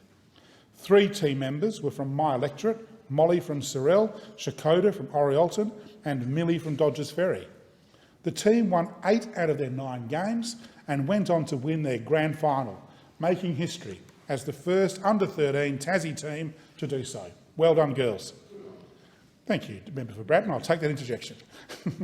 I'm also the proud sponsor of many teams and clubs across lines. Too many to mention them all here just now, but I did want to quickly acknowledge the South East United Football Club and the success of its Sorell Summer Sixers tournament, and the fact that the St Helens Football Club has just announced that they are fielding a senior women's team this season. So, Deputy Speaker, as you can see, there is much to celebrate across my electorate. I remain honoured to serve the people of my electorate in this place, people who are warm, resilient, welcoming and, when necessary, tough. In my first speech to the House of Representatives back in 2016, I remarked that I knew I had the best job in the world as the member for Lyons, and this remains very much the case today. I thank the electorate for placing their trust in me once again to continue advocating for them as a member of the Albanese Labor government. It's a privilege and an honour that I never take for granted, and I thank them every day. Thank you. The question is that the address be agreed to, and I call the member for Berowra. Thank you, Deputy Speaker. It's now several months since the good people of Berowra put their trust in me again to be their representative in this place, and I want to thank them for doing me this enormous honour of being their representative. I always try to do my best to represent the interests of our community and advocate for the beautiful and unique place in which we live. These 3 years are going to be very significant years for Australians, as they are significant for the people of Berowra. We're finding ourselves emerging still from COVID and from some events we don't fully understand, and a way of life we never want to have to return to. How we emerge and the sorts of decisions that we make are going to shape our future. In my electorate, there are some particularly pressing challenges that the government must not forget, simply because the headlines have moved on to new topics. There are significant parts of the community, particularly those communities along the Hawkesbury River, that are still rebuilding from disaster. 3 floods in 2 years takes a toll on any community, and the Hawkesbury River communities in my electorate have faced a lot. The Hawkesbury River communities are filled with family homes, turf farms, orchards, water ski and caravan parks. There are also those integral hubs that exist in small communities, like Wiseman's Ferry with its bowling club, its men's shed and its RFS, all of which have been repeatedly devastated by those flooding events. Many of the people who live on the river speak of their lineage with pride. There are many Australians who are living on the river that can actually trace their lineage back to the early days of European settlement along the Hawkesbury. By early July last year, residents, businesses and community organisations had really only just got back on their feet from February's floods when the Hawkesbury flooded again. And this time it flooded with levels rising to the sort of thing we hadn't seen for over 30 years. I want to acknowledge the amazing rescue and recovery efforts, and our first responders in this regard are really truly amazing given how often our community leads on them. The SES in both the Hills Shire, led by Andrew Turner, and in the Hornsby Shire, led by James Logan. From the RFS, I particularly want to pay tribute to the work of Glenn McCartney, the District Manager of the Hills District RFS, and Stan Montgomery, Ian Francis, John Turnbull, Gary Chapman and Rod Derriman, all of whom are leading the various brigades in and around the Hawkesbury area of my electorate. Michael Lathlane from the Hills Shire Council deserves a special mention as well for the coordination efforts that he provides in these times of disasters, as to Superintendent Darren Batchelor from the Hills Police Area Command. I was pleased to be able to take the Deputy Leader of the Opposition, Susan Lee, on a fireboat crew with people from the Wiseman's Ferry RFS to survey the devastation shortly after the July floods and to better appreciate the needs of our community. I showed her firsthand both the force of the river and the damage that the flood left in its wake. We spoke to residents who'd been cut off during the floods and were only just beginning the arduous clean-up. Sadly, the floods in my community were not without fatalities. There was a day that I was visiting the Sackville North Brigade to go and survey the damage, and unfortunately we weren't able to go out and survey it because they got an emergency call because there had been a helicopter crash in South Maroota. We lost Carl Herbst, a much-loved member of our community, during a routine flight checking flood development. And I offer my condolences to his wife, Anne, and his family and everyone who worked with him. He was an amazing person, and it's a reminder of the way in which people engaged in emergency services, whether they're volunteers or whether they're paid employees, or whether they're providing auxiliary assistance, as Carl was doing, it's a reminder that they put themselves in harm's way, they put themselves in uncomfortable situations, so the rest of our community can get on with their lives. I want to talk about some of the people that are affected by these flooding events in our community, because some of the people are really quite unique and demonstrate a real spirit that I think is what the Berowra electorate is all about. I met Terry, a diesel mechanic who had a caravan in one of the caravan parks at Riviera. When I saw the devastation of his caravan, the way it had been absolutely splattered with mud, he was trying to wash everything out with his family. You at first instance look at the caravan and you think this is a big mess. What you realise over time is that this caravan to Terry wasn't just a building, it was a slice of paradise for him. It was the place his family comes every year to enjoy, where they went to water ski. And in that sense, it wasn't just a caravan that he had there that he'd built and added on to over time. It was a place of family memories. And to see those places destroyed, to see them so badly affected, was very moving for me, as it was for anybody who encountered people who had lost so much in those disasters. Business owners in the area, I admire their resilience, given that for many of them this was the third time they were cleaning up. Like Chris, the manager of Cliftonville Lodge Resort, Tony, who owned and operated Riviera for many years, and the amazing, I call her marvellous Margaret Pratt, and Barry Roberts from the Wiseman's Ferry Bowling Club, which has been such a hub and has not been spared itself from its own issues as a result of the flooding. Despite this, they shared their gratitude for the emergency service personnel, cleaned up as best they could, and then moved on quickly to help others. I heard stories of heroism, strength and community solidarity during the flood. At its peak, there were more than 700 personnel from the various agencies in the Hawkesbury communities carrying out rescue and recovery missions every day as needed. I think of the wonderful Adrian Aitchison, the president of the Wiseman's Ferry Men's Shed, whose shed was completely totaled by the force of the river now on 2 of the 3 occasions. He was given a pail of paint, and rather than using the pail of paint to clean up the shed, he donated it to members of the community who'd lost everything and were trying to clean up their houses. Members of the men's shed also helped ensure that locals were supported to rebuild, and that's the sort of community that those river communities are. For some, 7 months on, the floods are just a memory, but for many people in my electorate, they've left a permanent mark, and we must not forget what they've been through or the extra support these communities continue to need to mitigate against the damage of future weather events.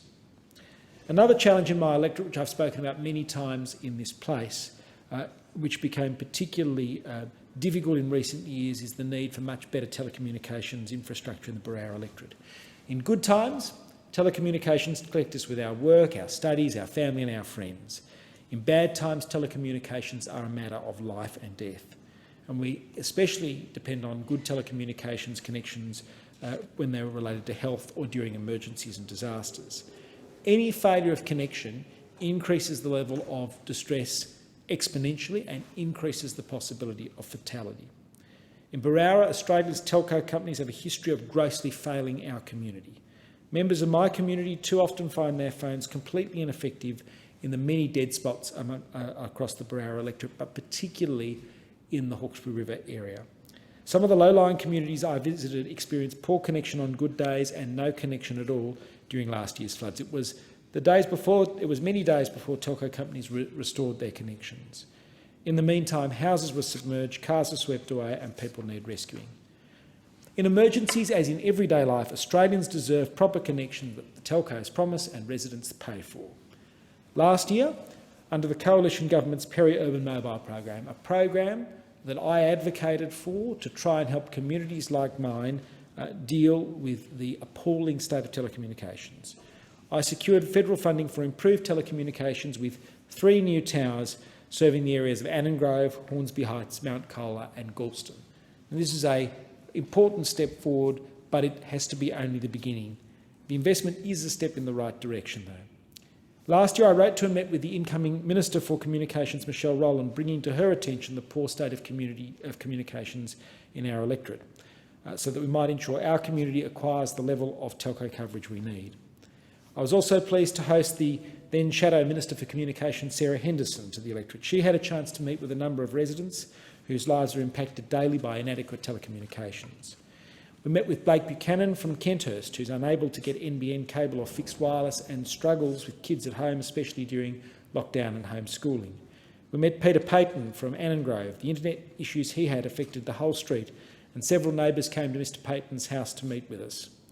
We met with Don and Joy Montgomery of Annangrove, an elderly couple who have unreliable phone connections and have in the past experienced difficulty trying to get an ambulance when Don was needing help in an emergency. We met with Emmett Hanna of Kenthurst. Dr Hanna struggled with telehealth during the lockdown due to poor internet. At home they've got a Telstra antenna on their roof and still they're unable to get a signal in certain parts of their house. I've asked Minister Rowland to visit the electorate so she too can experience firsthand the challenges faced by so many Australians in Berowra. I want to talk about some of the issues that I was fighting for during the election campaign. During the campaign, I fought for our communities to receive funding for projects they needed in order to gain upgrades, projects that would have been funded had we been returned to government, like the upgrade to Campbell Park at West Pennant Hills and Hunt Reserve in Mount Colah, and the completion of the San Giorgio Association community facilities at Kenthurst. But the Labor government is not proceeding with any of these projects.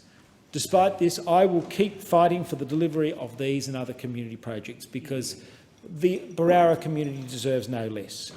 I'll also keep fighting in our community for better traffic, for more housing affordability, for young families whose families have lived in the community for generations, who want to live close to their parents and their grandparents, and for policies to address cost of living, because they are the things that people in my community are talking to me about.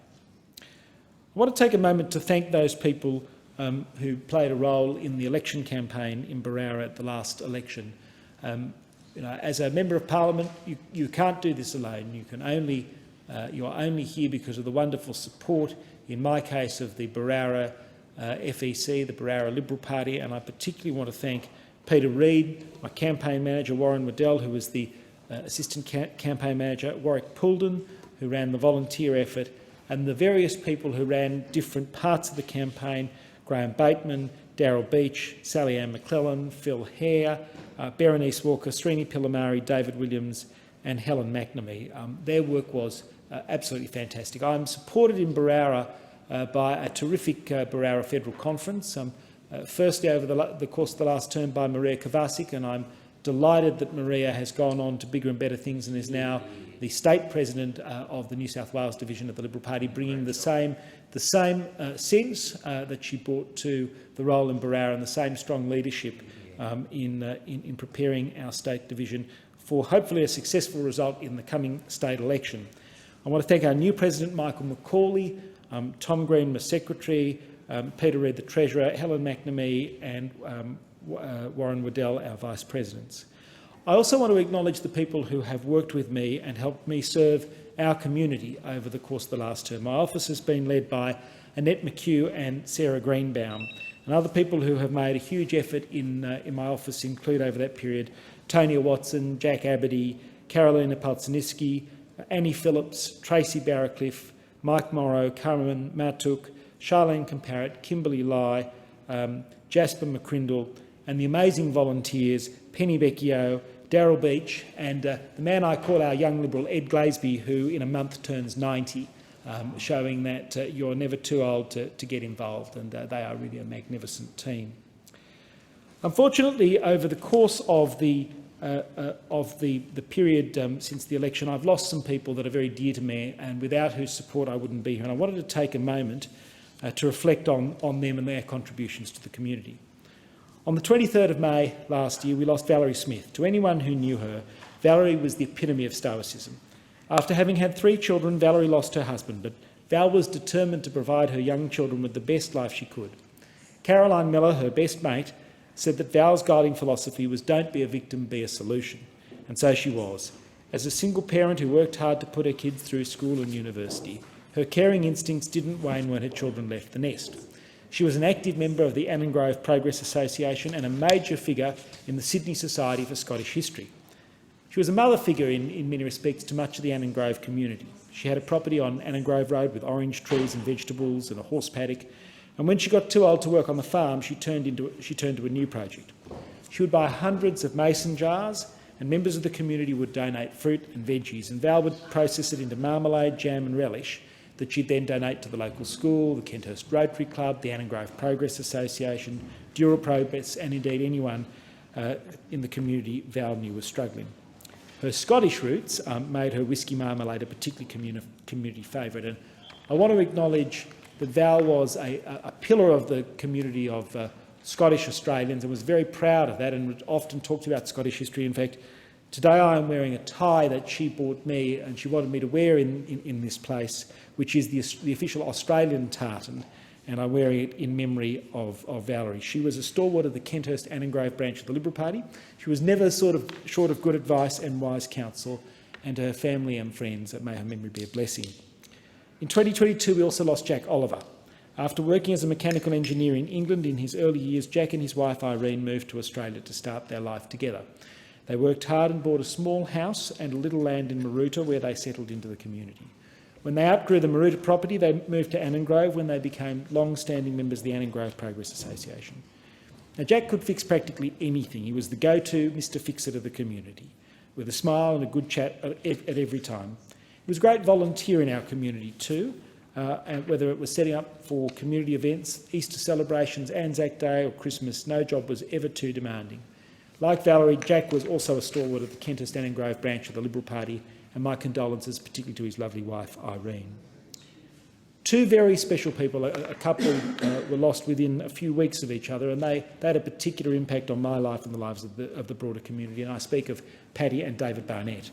On the 14th of May, we lost Paddy. She was a wonderful stalwart of our community, a remarkable mother, grandmother and great-grandmother. Born on the 13th of March 1938 in Warrawee, she attended Kincoppal Elizabeth Bay and studied at Sydney University for her BA in English Literature, including a scholarship in her final year. In 1958, Paddy married David, a marriage that lasted more than 63 years. They had 5 children, who describe her both as their mother and their friend. She joined the P&Cs of her children's schools and was engaged in community. Despite raising 5 children, Paddy never stopped learning. She was a great linguist, mastering 4 languages and taught English as a second language at Sydney Technical College for 35 years. Later in life, she achieved a master's degree in education at the University of New England while working full-time. She was elected for 2 consecutive terms as an alderman, as it then was on Ku-ring-gai Council. An instinctive citizen of the world, she collected friends and fostered a sense of community around her. After retirement, she continued to contribute with voluntary service at Launceston Waterbird Haven, 2MBS FM, Lifeline and the Rostrum Club. Paddy had an amazing, commanding speaking voice. It was one of those voices you'd have killed to have, and she put it really to great effect for all her years on radio. She was a founding and long-serving secretary of the Fox Valley branch of the Liberal Party, and Paddy was always hugely welcoming of me and encouraging of my activities both in the party, in this place and in the broader community. And it was Paddy and David that got Joanna and I involved in Lifeline. Paddy used to run the book fairs, particularly the children's book fairs, and that began a very significant association in my life with Lifeline Harbour to Hawkesbury. When Paddy passed away, she was surrounded by her family and the many friends that she'd acquired over her 85 years. Sadly, only a few months later, Paddy's husband David also passed away on the 3rd of August last year. To those who knew David, he was a man of integrity, intelligence and resilience. He had a remarkable career as an architect, Buildings like the National Library in Canberra, the New South Wales State Parliamentary Offices, Westmead Hospital additions and the now demolished Sydney Football Stadium are part of the work that he did, yet nothing was more important to him than his family. In 1981, he too was elected as an alderman on the Ku-ring-gai Council and brought a spirit of generosity and his building knowledge to the service of his community for the next 17 years. He served as Deputy Mayor in 1995 and 96. He, like Paddy, was a founding member of the Fox Valley branch of the Liberal Party and also an office bearer, and was a long-serving member of the Liberal Party except for 3 weeks when he resigned, having lost a state pre-selection. Our party is better for David's contributions over years, and like Paddy, he was deeply involved in the wider community, the Royal Commonwealth Society, Kalara Tennis, Ku-ring-gai Male Choir, Rostrum and the Launceston Water Bird Haven. Paddy and David are survived by their 5 children and 10 grandchildren and 5 great-grandchildren. May both of their memories be a blessing. The Reverend Canon David Claydon passed away on the 28th of July 22. David never knew his parents. His life story was extraordinary. They were killed in Jerusalem while he was a newborn. There was a social worker, Laura Claydon, who stumbled across him at the Bethlehem Baby Orphanage. It is really quite a remarkable Christian story in that sense. He had neither a name nor a birth date, yet she knew in an instant that she must provide him with a family. She adopted David as his aunt and he took her last name. When he was about 4, he contracted measles, deteriorating to a critical condition while hospitalised in Jerusalem. There he met a pastor who shared with him the story of God's love for all creatures great and small, and at this epiphany David devoted his life to the church. Laura, a missionary, moved around a lot and David had a wide experience of life. He met his wife Robin, who he married in 1961. They put down roots in my community and served the Anglican Church in Australia for 60 years. David was the minister at St Matthew's Anglican Church at West Pennant Hills before he became the Federal Director of the Christian Missionary Society. He's been a friend to my family for 3 generations. He had a genuine kindness, humanity and humility, and would often come to see me about persecuted Christians from the Middle East. And I took him to see the member for Banks when he was Migration Minister, I acknowledge in the chamber today. To his wife Robin and to his family, may David's memory be a blessing. I want to mention these particular people because they are special to me, but they are remarkable examples of the wonderful people that we have in the Barara electorate, the sort of people that I'm delighted to represent and to serve in this parliament, and I thank them for their trust. Thank the member for Barara. The question is that the address be agreed to, and I call the member for Solomon. Thanks, Deputy Speaker. I'm proud that the Albanese Labor government is delivering for the Northern Territory after only 9 months in office, and if you take into account the summer break, it's pretty good going. At the last budget, the government made good on its election commitments across the Northern Territory, with funding allocated to much-needed projects as promised. Almost $2.5 billion has been committed for NT infrastructure.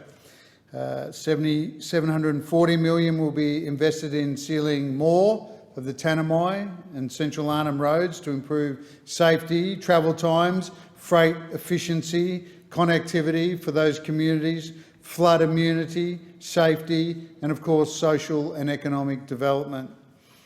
There's been $440 million committed in equity financing for planned regional logistic hubs in Katherine, Tennant Creek and Alice Springs, so right up the track of the Territory.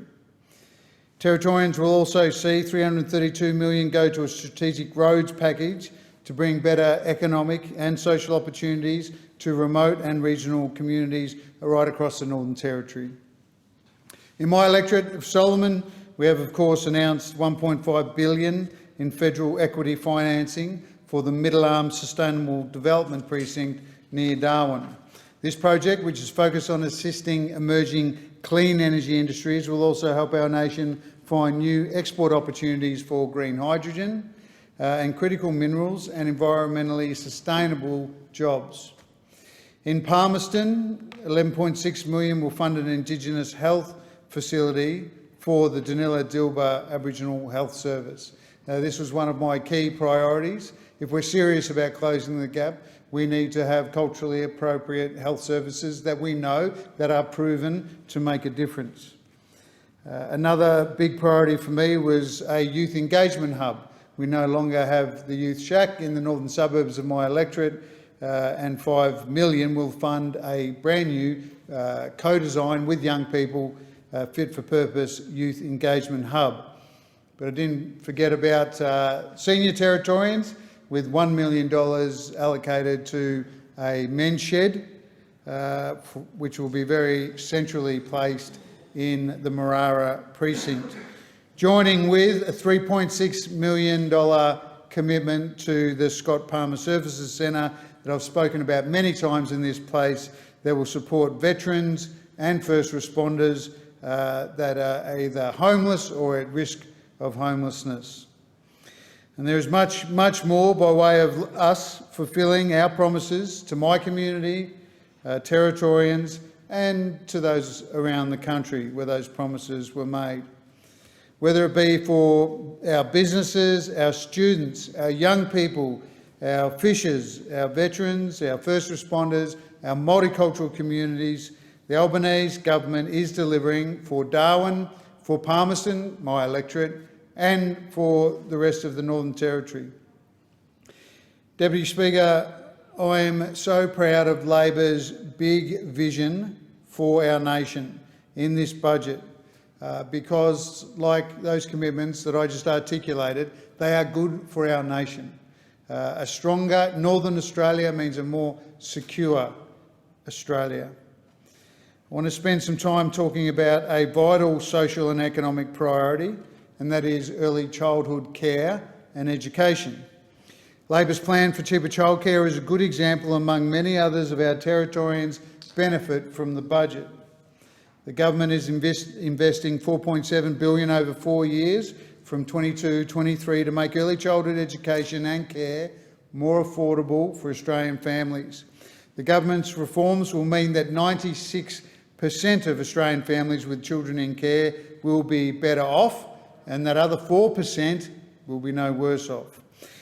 As all parents know, childcare is one of the biggest budget busters for working families. The national daily average cost of childcare is $120 a day. That's huge. It's over $600 a week, and it's a national story that reverberates across my electorate and the Territory as well. But in Darwin, CBD, in the city, care can jump up to $141 a day or $700 a week. That's massive. And a fifth of people in Darwin live in what is called a childcare desert, making it almost impossible to secure a spot. Nationally, 35% of Australians live in a childcare desert such as this, and that figure is 86% for regional residents of the Northern Territory. That's almost 9 out of 10 people struggling to afford childcare. In the top-end town of Katherine, ably represented by my friend, the member for Lingiari, Marion Scrimgeour, 6 children compete for every available spot in care. Also in Marion's electorate, the member for Lingiari's electorate, the Barkly region further south, 11 children vie for every spot. Now that just becomes impossible for families. And that's forcing these families to make tough decisions about their participation in the paid workforce. And that has a big impact on our national economy as we're in the middle of a worker shortage, as all honourable members know. Further south in Alice Springs, Benicia Acevedo had to wait 18 months to get her son Xavier into childcare. And that's despite joining a waiting list while he was still in the womb. Before he was even born, he was on a wait list. Now, she said, and I quote, "I've been very lucky. I have friends who have deferred going back to work for up to 3 years." Now, Deputy Speaker, those parts of the country representing total childcare deserts with less than 0.3 places per child overwhelmingly cover regional areas of the Northern Territory, Western Australia and South Australia. And as Hannah Matthews and Peter Hurley of Victoria University recently noted in the conversation, and I quote, "Of the 1.1 million Australians with no access to centre-based daycare within a 20-minute drive, almost all are outside major cities." So this is a frustrating situation for these parents living in regional Australia and is frankly not acceptable. It's even less acceptable for women because we know women are disproportionately affected by a lack of access to childcare. It is still often overwhelmingly women who decide not to return to work because childcare costs are too high or when they can't secure a spot for their children. This is an equity issue as well as an economic one. Women like Territorian Maddie staff feel pressure to work that makes childcare a necessity, not a nice to have. She recently said in an ABC interview, and I quote, "Realistically, I need to go back to work. I only have 12 weeks maternity leave, and with rent prices and the cost of living in Catherine, in her case, it is just not feasible for me to be a stay-at-home mum." In the worst case, she considered leaving the Territory entirely. Now, this knock-on economic effect of the childcare drought is felt in regional areas right across our nation, and it's contributing to our difficulties in facilitating keeping people in our regions where they would otherwise prefer to be. That's holding back our regional economies, both in the Northern Territory and nationally. And that is why, from July 2023 this year, the Albanese Labor government, our government, will alleviate this pressure by lifting the maximum childcare subsidy rate to 90% for families with an income under $80,000 per annum, and increasing subsidy rates for families earning less than $530,000 per annum.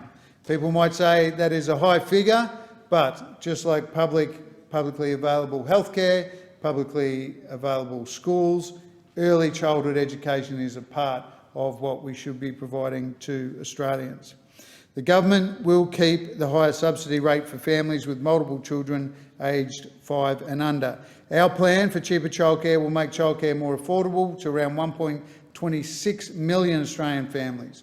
No family will be worse off. And as I said before, 96% of families who use childcare will be better off. These are real benefits for Australian families, particularly with cost of living pressures as families are experiencing. Now, a family on a combined income of $120,000 with one child in care will save $1,780 in the first year of this plan. Childcare costs have increased by 41% over the previous 8 years, and that's a burden to many Australian families already struggling to make ends meet. According to the ABS, last year 73,000 people who wanted to work didn't look for work because they couldn't make childcare costs work for them and their families. And that's unacceptable with the workforce shortages that we've got. Cheaper childcare supports parents and carers, especially women, to enter the workforce or increase their workforce participation. And that creates opportunities for thousands of skilled workers currently locked out of our economy. To attract and retain these workers, our childcare plan also entitles providers to discount fees for early childhood education and care workers. I'm particularly proud that this reform provides additional support to First Nations children and families in accessing early childhood education and care, which is a massive deal for families in the Northern Territory. To help close the gap in educational outcomes for First Nations children, our plan provides for 36 hours of subsidised early education and care per fortnight. At the moment, nationally, only 4.3% of children in early education and care identify as Indigenous, despite being 6.1% of the population of children in those early years. That's not good enough. We need to do better. In the Territory, that figure is, of course, much higher.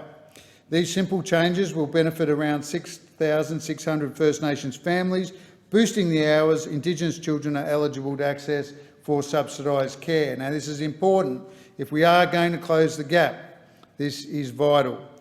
We need to increase the proportion of First Nations children assessed as where in 2021 the percentage assessed as developmentally on track went backwards for the first time. We need to turn this around as soon as possible. The Albanese government has also introduced reforms to help get more Indigenous children into early education.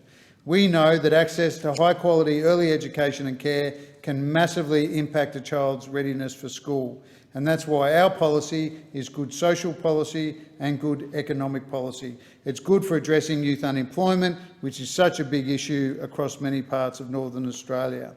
Our policies are the right ones to set up Indigenous kids for a brighter future.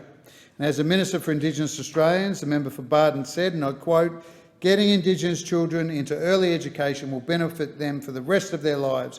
It will make a difference to Indigenous children across our country," end quote. The government will also invest $10.2 million to establish the Early Childhood Care and Development Policy Partnership between the Australian and state and territory governments and Indigenous representatives. The partnership will be co-chaired by the Secretariat of National Aboriginal and Islander Childcare, or the abbreviation is SNAICC, SNAICC, and they do a great job. And it will help drive the development of community-led policies and programs that Indigenous families need for their children to thrive. Our plan is good for parents, good for mums, it's good for all parents, and it's good for First Australians. It provides cost of living relief as well as integrating more parents who want to do paid work into the workforce. This is a signature Labor reform, which the Australian people supported at the election and which the sector, the early childhood and care sector, also supports. I'm proud that this election won by this side of the House. The federal Labor Albanese government made clear funding commitments to the Territory that the Albanese government is already honouring only 9 months into our term. Ours is a government that does what it says, that delivers for the Northern Territory. We get the Northern Territory, we care about it, and we are delivering for it and for Australia. Deputy Speaker, with my remaining time, I would also like to pay tribute to our heroes in the education sector.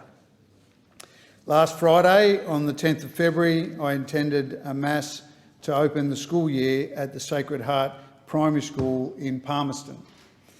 I'd like to acknowledge the school's principal, Stephen Versteeg, and its deputy principal, Rebecca Evans, who I think, Deputy Speaker, just may be the first NT First Nations principal and deputy principal team. It's quite remarkable, a real sign of progress. And I'd particularly like to highlight the amazing work of Margie Flynn, a staff member who has been with the Catholic education system in the Northern Territory for over 50 years. Absolutely extraordinary.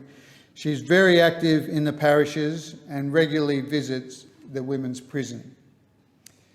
Now, Margaret went to school at St Mary's in Darwin, which in those days went the equivalent of Year 10. After finishing the last 2 years at boarding school in Adelaide, she trained as a teacher. She started at Bathurst Island, which is part of the Tiwi Islands, where she spent 10 years teaching. And when Margaret came back to Darwin, she taught at St Mary's and the Holy Spirit School in Casuarina, and then spent 30 years at O'Loughlin College, as well as working at the Catholic Education Office. She worked alongside the late, great Dr Michael Bowden OAM and his son, the long-time principal until just recently, Rhett Bowden, who is now principal over on the Tiwi Islands. Margie was a classroom teacher, a teacher, librarian and college chaplain. And she served students and her fellow staff with very few breaks from 1969 through to December, just a few months ago. What a humbling example of a life of service Margie is for all of us. When I spoke with her at the Mass to open the year at Sacred Heart in Palmerston, she said she was still going to continue to help out at O'Loughlin and at Tiwi Islands, and it's a great credit to her.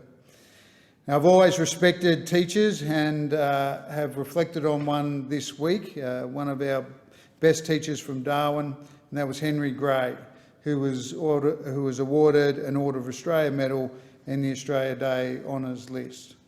One of my younger brothers is also a teacher, and I know that the difference that he makes, and I've heard that from parents themselves. He's worked in primary school education in Alice Springs, in Broome, in Nhulunbuy, in Arnhem Land, and is now making a difference to young Victorians in low socioeconomic schools. I also know the difference that our children's teachers make. Our kids, Sally and Frankie, are doing pretty well in school. Their biggest teacher, though, is their mum, my wife Kate, and I thank her for that and for the love and guidance she provides to them, but also the rock that she is in our family when I spend so long part of the year down here. I always love getting across to the kids' school when I can, and thanking the teachers for the excellent work that they do. And I encourage young Australians to get into teaching because you have a massive role in bringing through our next generation of Australians as they face challenges of the future. So, Deputy Speaker, I am daily in awe of the incredible talent, passion and determination of Territorians of all walks of life, and it is my great honour to represent them and to keep delivering for them. We hold a special place in the life of our nation, being the capital of Northern Australia, being at the fulcrum of the Indian Ocean, the Pacific Ocean, having our close neighbours as we do in Timor-Leste, where I've spent a lot of time, and in Indonesia, our neighbours. It is a humbling role to represent our great city, having withstood enemy attacks, serious enemy attacks in the Second World War, having withstood the incredible force of nature that Cyclone Tracy and other natural disasters and cyclones have been in the past and will continue to be in the future. We are the forward operating base for our nation. We all look forward to the release of the Defence Strategic Review and to see where we will take our relationships with our allies and security partners and the role that Darwin will inevitably play when it comes to working to make sure that our region that we are closest to is peaceful into the future, is secure, because that is the greatest role that we have as a government, and as a member of the executive. I take that work very seriously, making sure that our veterans are looked after, making sure that our first responders are looked after, making sure that every Territorian has what it needs to reach their full potential. And as I've gone into some detail just now, that includes making sure that our families are supported so that our kids have the best care and education possible so that they can reach their potential. Big role as part of that are our teachers. I salute them today and I thank the House for its time. I thank the member for Solomon. A division has been called for in the House. The proceedings are suspended to enable honourable members to attend the division. The proceedings will resume when the Chair of the Federation Chamber is resumed at the conclusion of the division and subsequent divisions.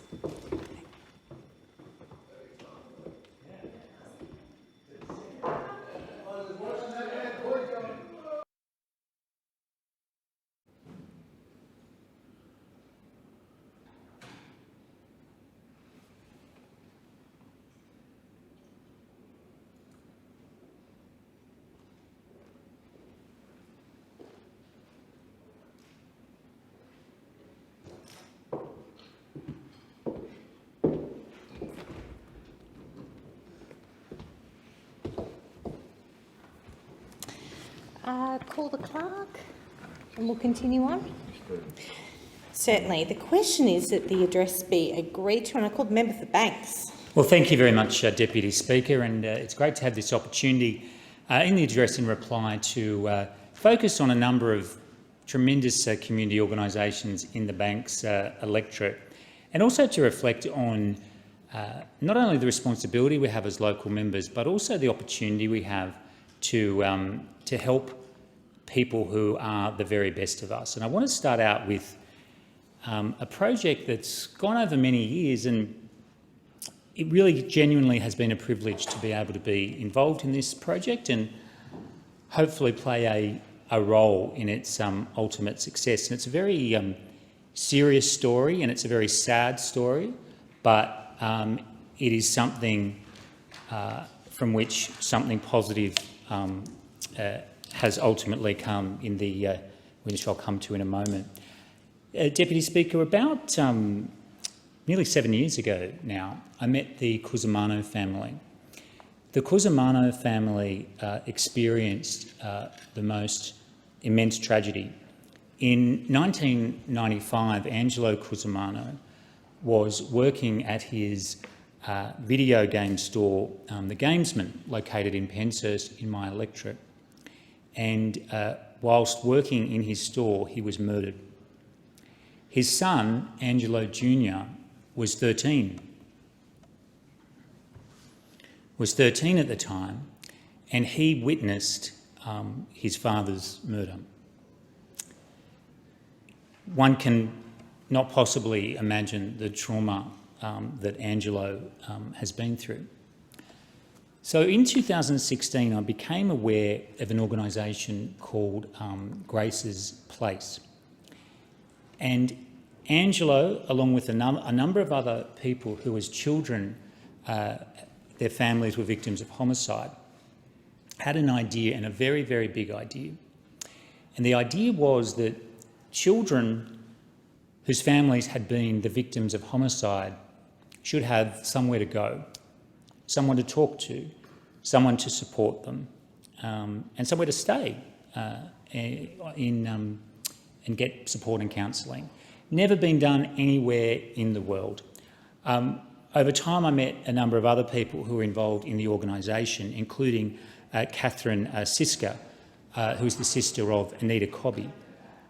I also met Martha Jabor, who is the Executive Director of the Homicide Victim Support Group, a remarkable Australian who has provided incredible support to, sadly, dozens and dozens and dozens of families who have had one of their loved ones taken away by murder.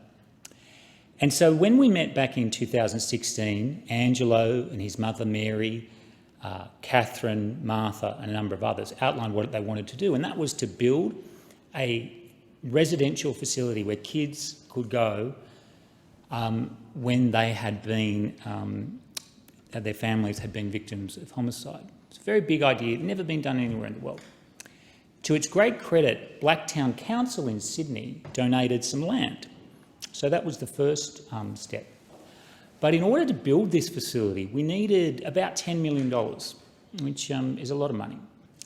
And so the idea I had was that, well, what Angelo was really advocating for and what the families were really advocating for was a mental health support facility, because that's what it was. And so I was able to get Greg Hunt, then the Health Minister, to come to the electorate to meet with Angelo, with Mary, with Martha, with Catherine. And it was a very emotional meeting where the families set out what Grace's Place would mean to them. And Greg Hunt, pretty much in that meeting, committed to helping to make Grace's Place happen. And a little while after that, we got a commitment of $6 million from the federal government. The New South Wales government put in about $3 million. And at that point, Grace's Place was going to happen. And so then, over the following years, the project occurred. We had COVID, we had weather delays, we had all the issues that you confront with these big construction projects. But in November, I was able to attend the opening of Grace's Place, and to see the impact that the opening of Grace's Place had on the families. I've mentioned the families that I mostly have worked with, but there are many other families involved as well. And to see their pride at the opening of Grace's Place was a really special thing. And I want to thank the person actually who took on my most recent role, the member for DeBell, Emma McBride, as the Federal Assistant Minister for Mental Health and Suicide Prevention. She opened the facility. The New South Wales government was there, represented by the Attorney General, and the New South Wales government has done a wonderful job. And so now Grace's Place is up and running, and it is such a sad thing that there is a need for Grace's Place, but the sad reality is that there is. And through the incredible vision, compassion and hard work of the families, Grace's Place now exists.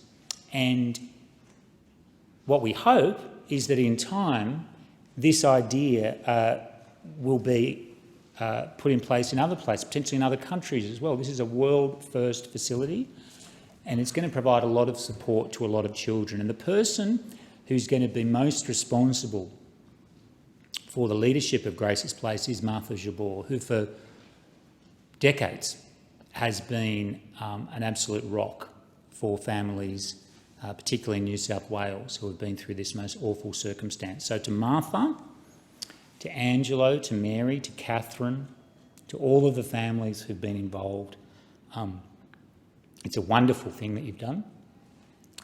I think that many people would struggle to lift themselves, to stick at it, to work for years and years and years on such a project, when the reality is, and Angelo's spoken publicly about this, working on the project makes one constantly talk about and confront the issues that he remembers from when he was 13 years old.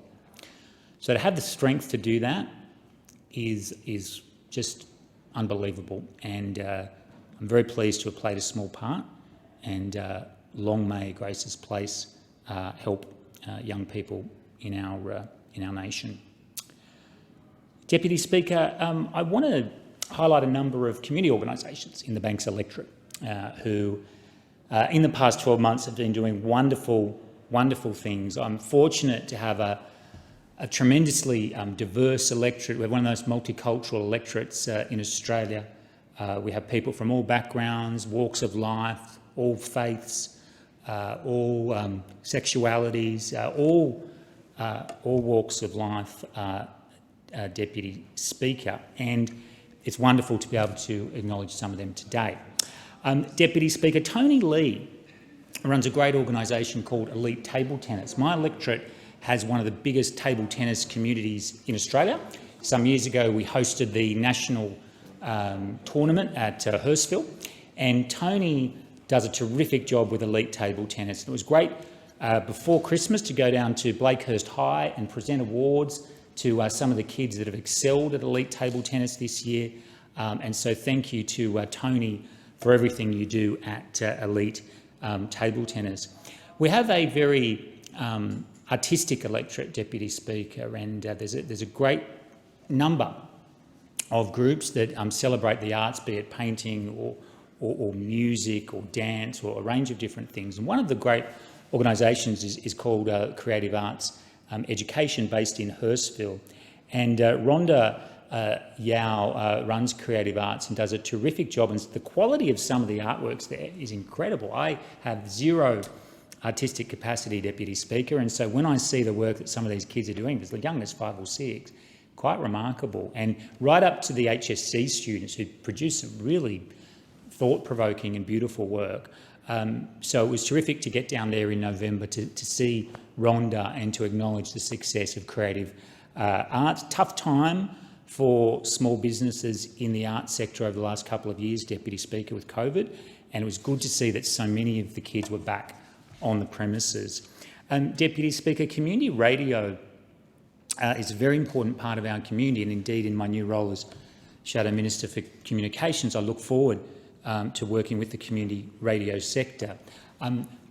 Recently I visited Connect FM, formerly known as 2BACR, which is based in Padstow in my electorate, and which services the broader Bankstown Canterbury community.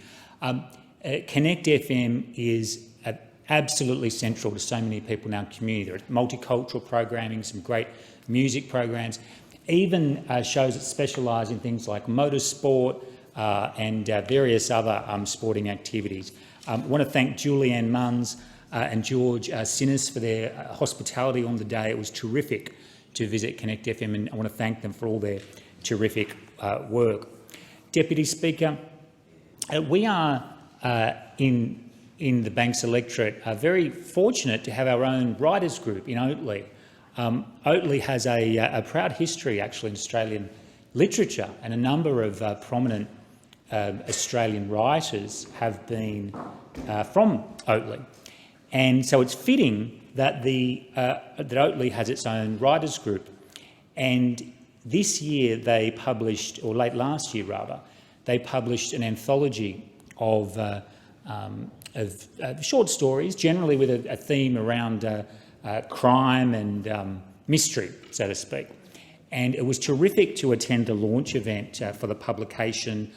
Good to see Bill Keats and Fiona Johnston from Oatley Writers Anthology, and particularly want to acknowledge the editor, Helen Armstrong, who basically edited the entire anthology. It's a great group, and we had some really interesting conversations about writing. It's a wonderful skill to have, and the calibre of the stories in the anthology is fantastic, and really appreciated the opportunity to learn more about the book on that day. Deputy Speaker, view clubs exist all around Australia, and they are associated with the Smith family. And what view clubs do in particular is to support young people, particularly girls, in education. Now, there's a social element of view clubs, Deputy Speaker, and that's a lot of fun for the members, and it's great to see the camaraderie and the friendship that people form at view clubs. But there's a serious purpose too, because view clubs support the education of girls, and there are few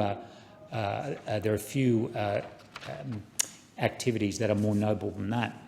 It was really good to attend the Christmas lunch this year, which was held at Roselands at the Lantern Club. Val Collier, the president, was there in fine form, as always, entertaining everyone, and it was great to learn more about the Smith family, its relationship with the View Club on that day. And I should acknowledge as well, in addition to the Lugano View Club, of course, Deputy Speaker, we also have the East Hills View Club, which meets at the Revesby Workers Club. And so to the View Clubs, thank you for what you do, and thank you for the support you provide to the education of girls. Deputy Speaker, Sing Australia has been providing musical joy to the Banks community for a very long time now. And John and Tony Darcy, for many years, have been the driving force behind Sing Australia at Peakhurst. Recently joined by Sue Cran-Allison, who's recently taken on the role of president and is doing a fantastic job. And Sing Australia does a big concert every year in the hall at Peakhurst South Primary School. And this year it was great to see everyone back in full voice. Now, for obvious reasons, Deputy Speaker, it hasn't really been possible the last couple of years to hold big concerts and big singing events. But this year it was, and it was a really joyful night. There would have been at least a couple of hundred people there. The choir itself would have had at least 70 participants on the night, and it was nice to be able to sing along to the limited extent that I have the ability to do so, Deputy Speaker. So thank you to Sing Australia. Thank you to John and Tony, wonderful people. Thank you to Sue for your leadership as well, and for everything you do in the community.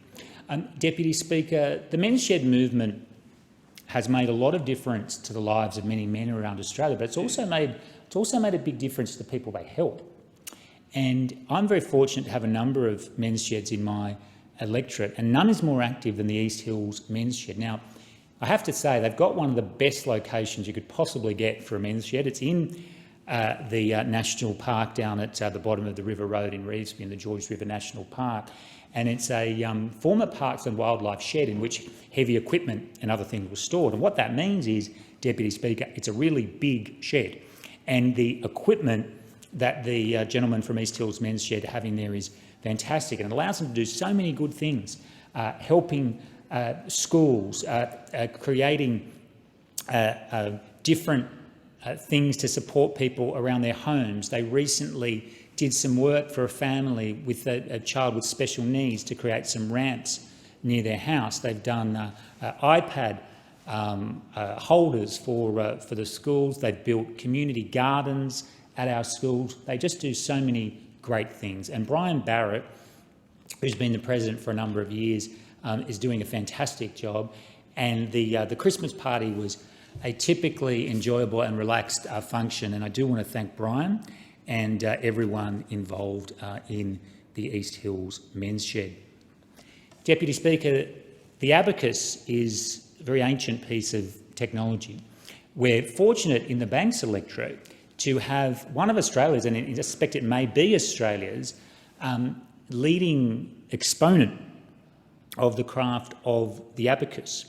The Elias Abacus School, based in Penshurst, brilliantly led by Victor Yu.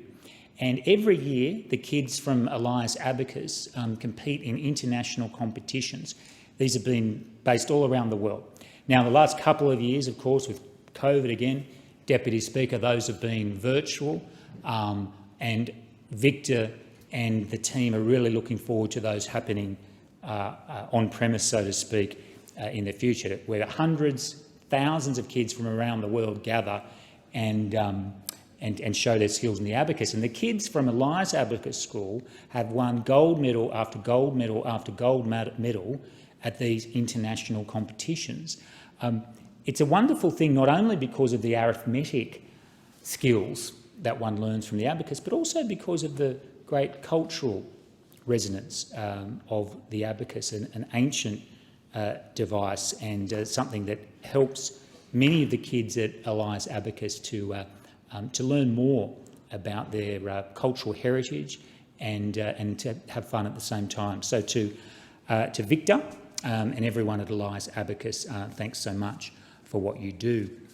Deputy Speaker, we've got a very strong rugby league community in the Banks electorate, spread across both Bankstown and St George. And the East Hills Bulldogs, Deputy Speaker, are really important. You'll hear, and I note the member for Hinkler has picked up on Bulldogs, and he's right, because the East Hills Bulldogs have been actually around for longer than the Canterbury Bankstown Bulldogs and have a very, very close relationship with the club, and there have been many players over the years who have come up from East Hills and have ultimately gone on to represent the senior NRL club.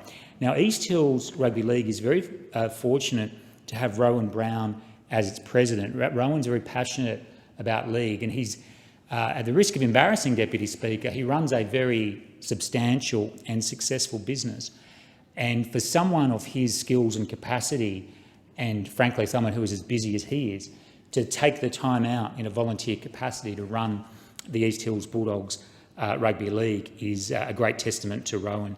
Just before Christmas, I attended the awards day at the East Hills Hotel, and it was really nice to be able to acknowledge the success of the players during the year. Deputy Speaker, Marist Penshurst is certainly one of the fastest growing and largest schools in the Banks electorate. A number of years ago, the school made the decision to... Order. A division has been called for in the House. The proceedings are suspended to enable honourable members to attend the division. The proceedings will resume when the Chair of the Federation Chamber is resumed at the conclusion of the division or subsequent divisions.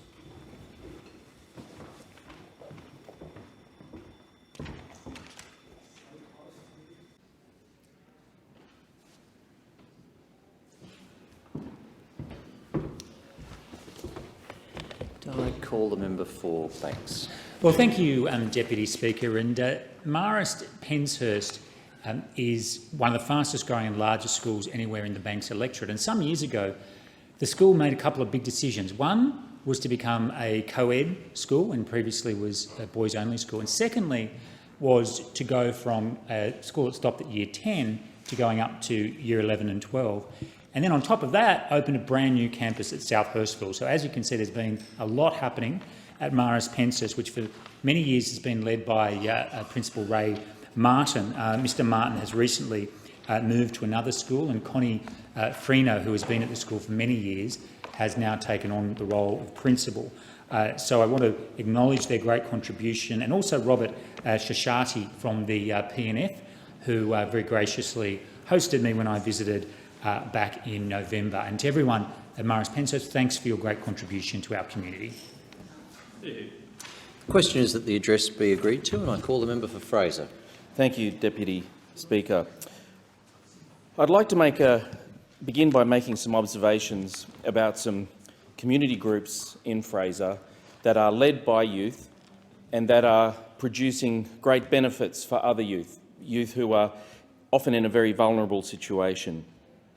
The first organisation that I'd like to make mention of is the Tigrayan Association.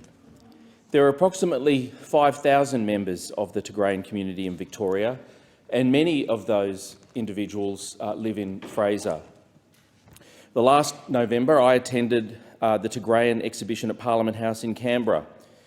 It was a very deeply moving experience in which there was photographic evidence and also a range of cultural artefacts that paid tribute to the suffering of many, many individuals and communities in Tigray, and indicated not just the incredible suffering of people in that part of the world due to a long and ongoing civil war, but to the fact that so many people in my electorate and the community around Melbourne's northwest are suffering as well, in part because of the fact that so many people either know of what their relatives and friends are going through in Tigray, but often because they don't know what people are going through or whether they are okay. It's a very, very deeply disturbing situation. The Tigrayan Youth Association organised a 3-day event in my electorate, which showcased the vibrant culture of that part of the world. It was a very uplifting event. It included a performance showing courtship all the way through to marriage, of course, universal experiences, and it was very moving and also at times amusing. It also includes shared stories from their elders in a documentary called Terek Time. It included a soccer tournament and a wellness seminar. Despite the stress that so many people in that community are feeling, it was incredible to see the positivity with which those young people came together. As with any event of its size, it would have taken many, many countless hours of volunteers and people on the committee of the Tigrayan Youth Association to successfully bring that event to fruition. But what struck me was that so many young people were taking the initiative to help people in my electorate, the Fraser community, but more broadly across Melbourne. And I'm sure that people back in their homeland are benefiting also from the positive efforts that young people in my electorate are undertaking. So that's one example. Another example is Endeavour Youth Australia, and I can congratulate the efforts of the entire organisation and the committee that puts in so much time. But I single out Mohammed Semra, who was a nominee for Victorian Young Australian of the Year and also received the Victorian Young Voltaire Human Rights Award. A division has been called for in the House. The proceedings are suspended to enable honourable members to attend the division. The proceedings will resume when the Chair of the Federation Chamber is resumed at the conclusion of the division or subsequent divisions.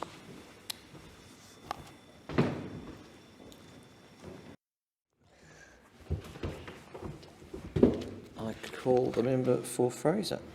Thank you, Deputy Speaker.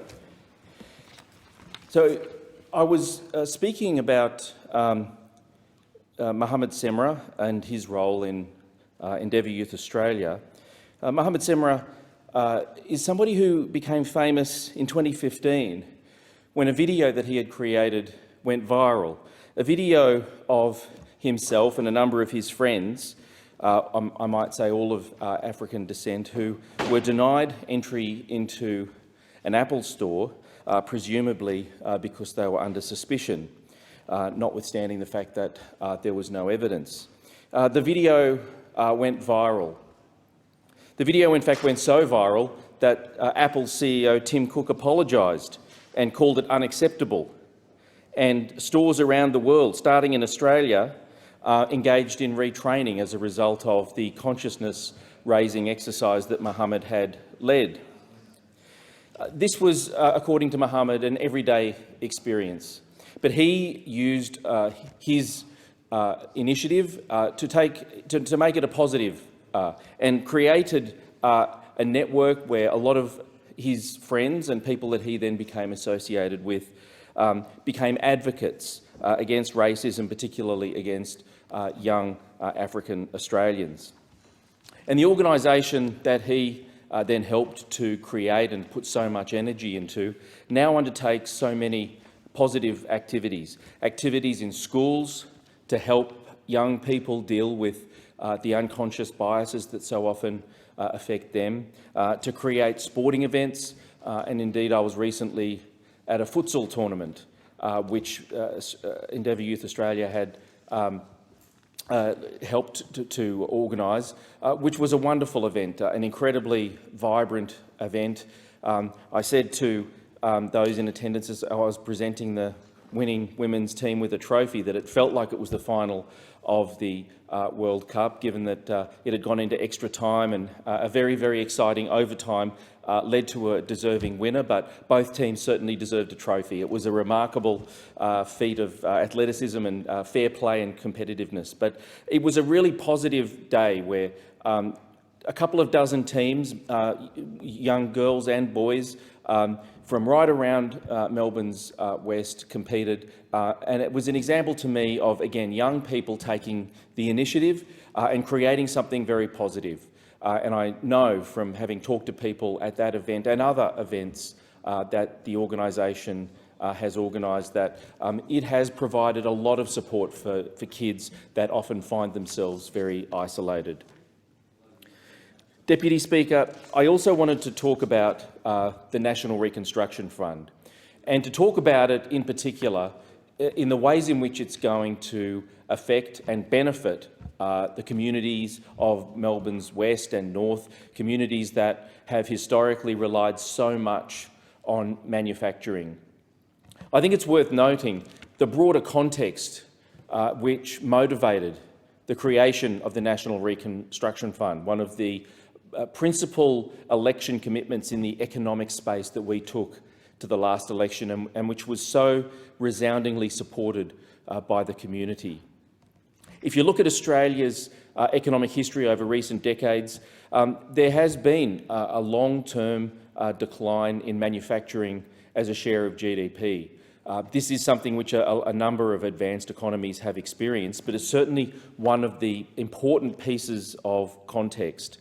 The other piece of context that I think is relevant is that, again, like a lot of advanced economies, Australia has seen a hollowing out in a number of sectors of jobs with what you might call middle skills. And this has created a gap of secure, well-paid jobs that used to exist decades ago in our economy, but which are increasingly not there. And I would say another trend which is a very important motivator for the National Reconstruction Fund, another long-term trend that the Australian economy has experienced, is that we are much better at basic research, we are much better at early stage aspects of research than we are at commercialisation, and that this has meant that we've lost a lot of opportunities in the manufacturing sector in particular, for businesses that have a great idea, for businesses that have innovated, to take it from a small venture to the next level, to the level where it's of global scale, where it's exporting, where it's creating hundreds or thousands of jobs. We have some examples of companies that have managed to bridge that divide, CSL and Cochlear, and there are others. But when you look right across manufacturing, it has remained an issue that we have struggled to deal with. And then there are some shorter-term issues. Shorter-term issues that, in opposition, we grappled with from a policy perspective, but which also contributed to the rationale for the National Reconstruction Fund. One was that supply chains were hit very hard by COVID, and it made Australia, but also a lot of other small and medium economies, think hard about their economic resilience. There were many products that we weren't able to produce for ourselves at short notice. There was some greater flexibility over the medium term, but there were a number of things that we couldn't produce for ourselves at short notice, which highlighted the vulnerability that our economy felt.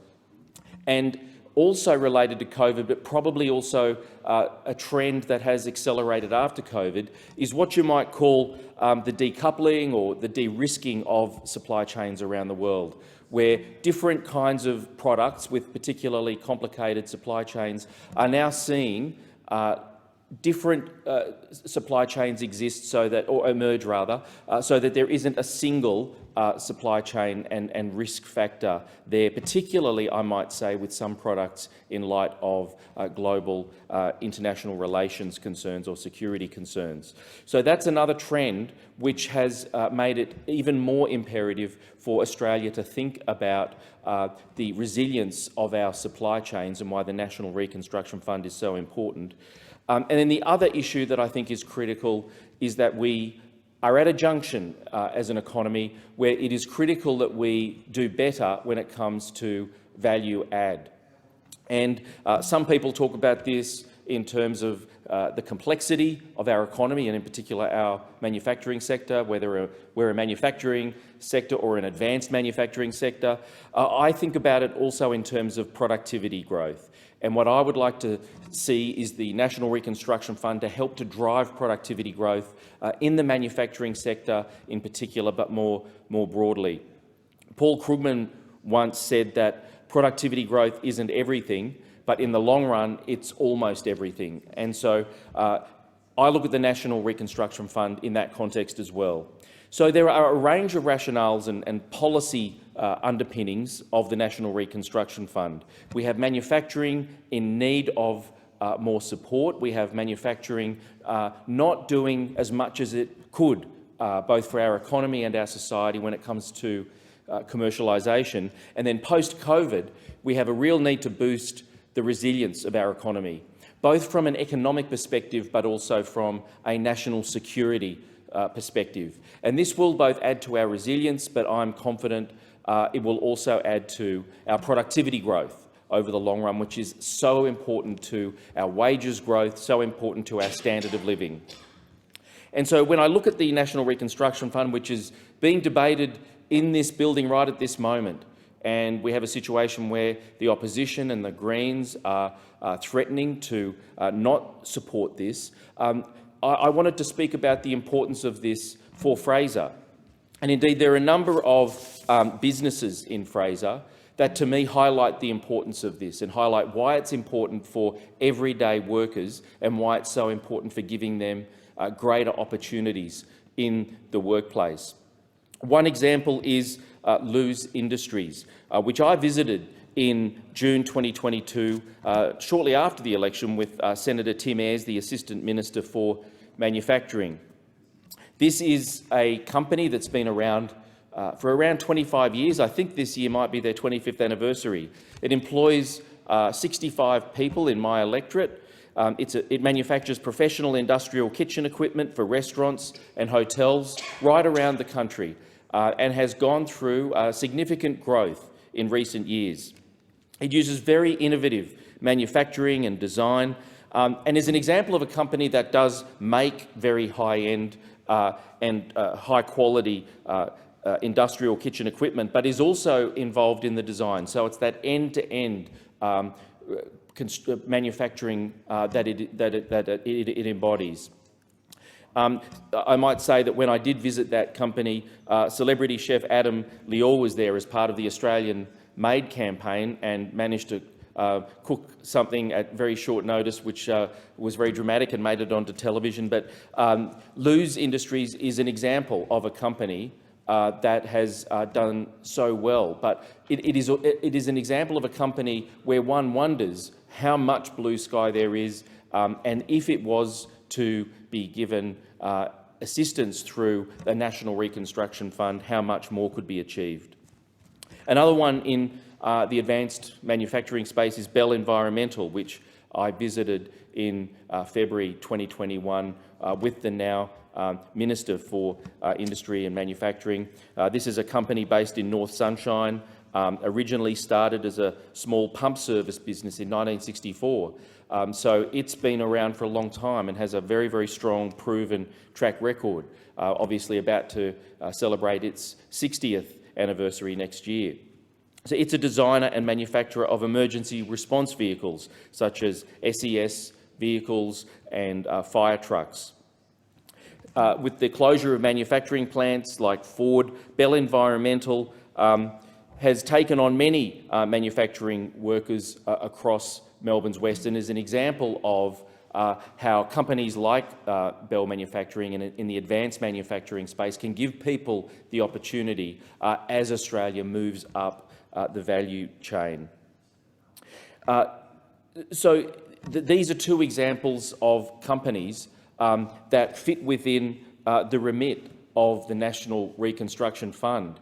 And if you look at the priority areas of the National Reconstruction Fund, renewables and low emissions technologies, medical science, transport, value add in agriculture, forestry and fisheries, value add in resources, defence capability and enabling capabilities. It demonstrates how much potential there is for this fund by enabling companies to grow, by giving them access to capital where it otherwise might not have arisen. It gives you a sense of how much potential there is for this to produce benefits right across the economy, and in particular in an electorate like mine, where the kinds of opportunities for jobs right across the skills spectrum, and the opportunity for people to learn skills on the job and to have a career progression. Manufacturing has always been important in the electorate of Fraser, in the community that it represents.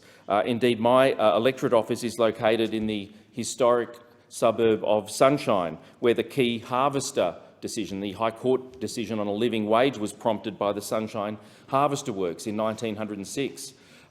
That manufacturing plant was one of the largest manufacturing plants in Australia at the time, a world-leading manufacturer of that type of equipment. The High Court decision, of course, laid the foundations of a lot of the thinking and policy around a basic living wage and what it meant to have a decent industrial relations system that has remained in this country, fortunately, for decades since that time. And it remains one of the underpinnings of why, for people who have low-skilled or low-wage jobs, why our industrial relations system provides them with a decent living standard and decent, secure conditions at work. And we must always remember that we need to protect those key, humane, fair underpinnings of our system.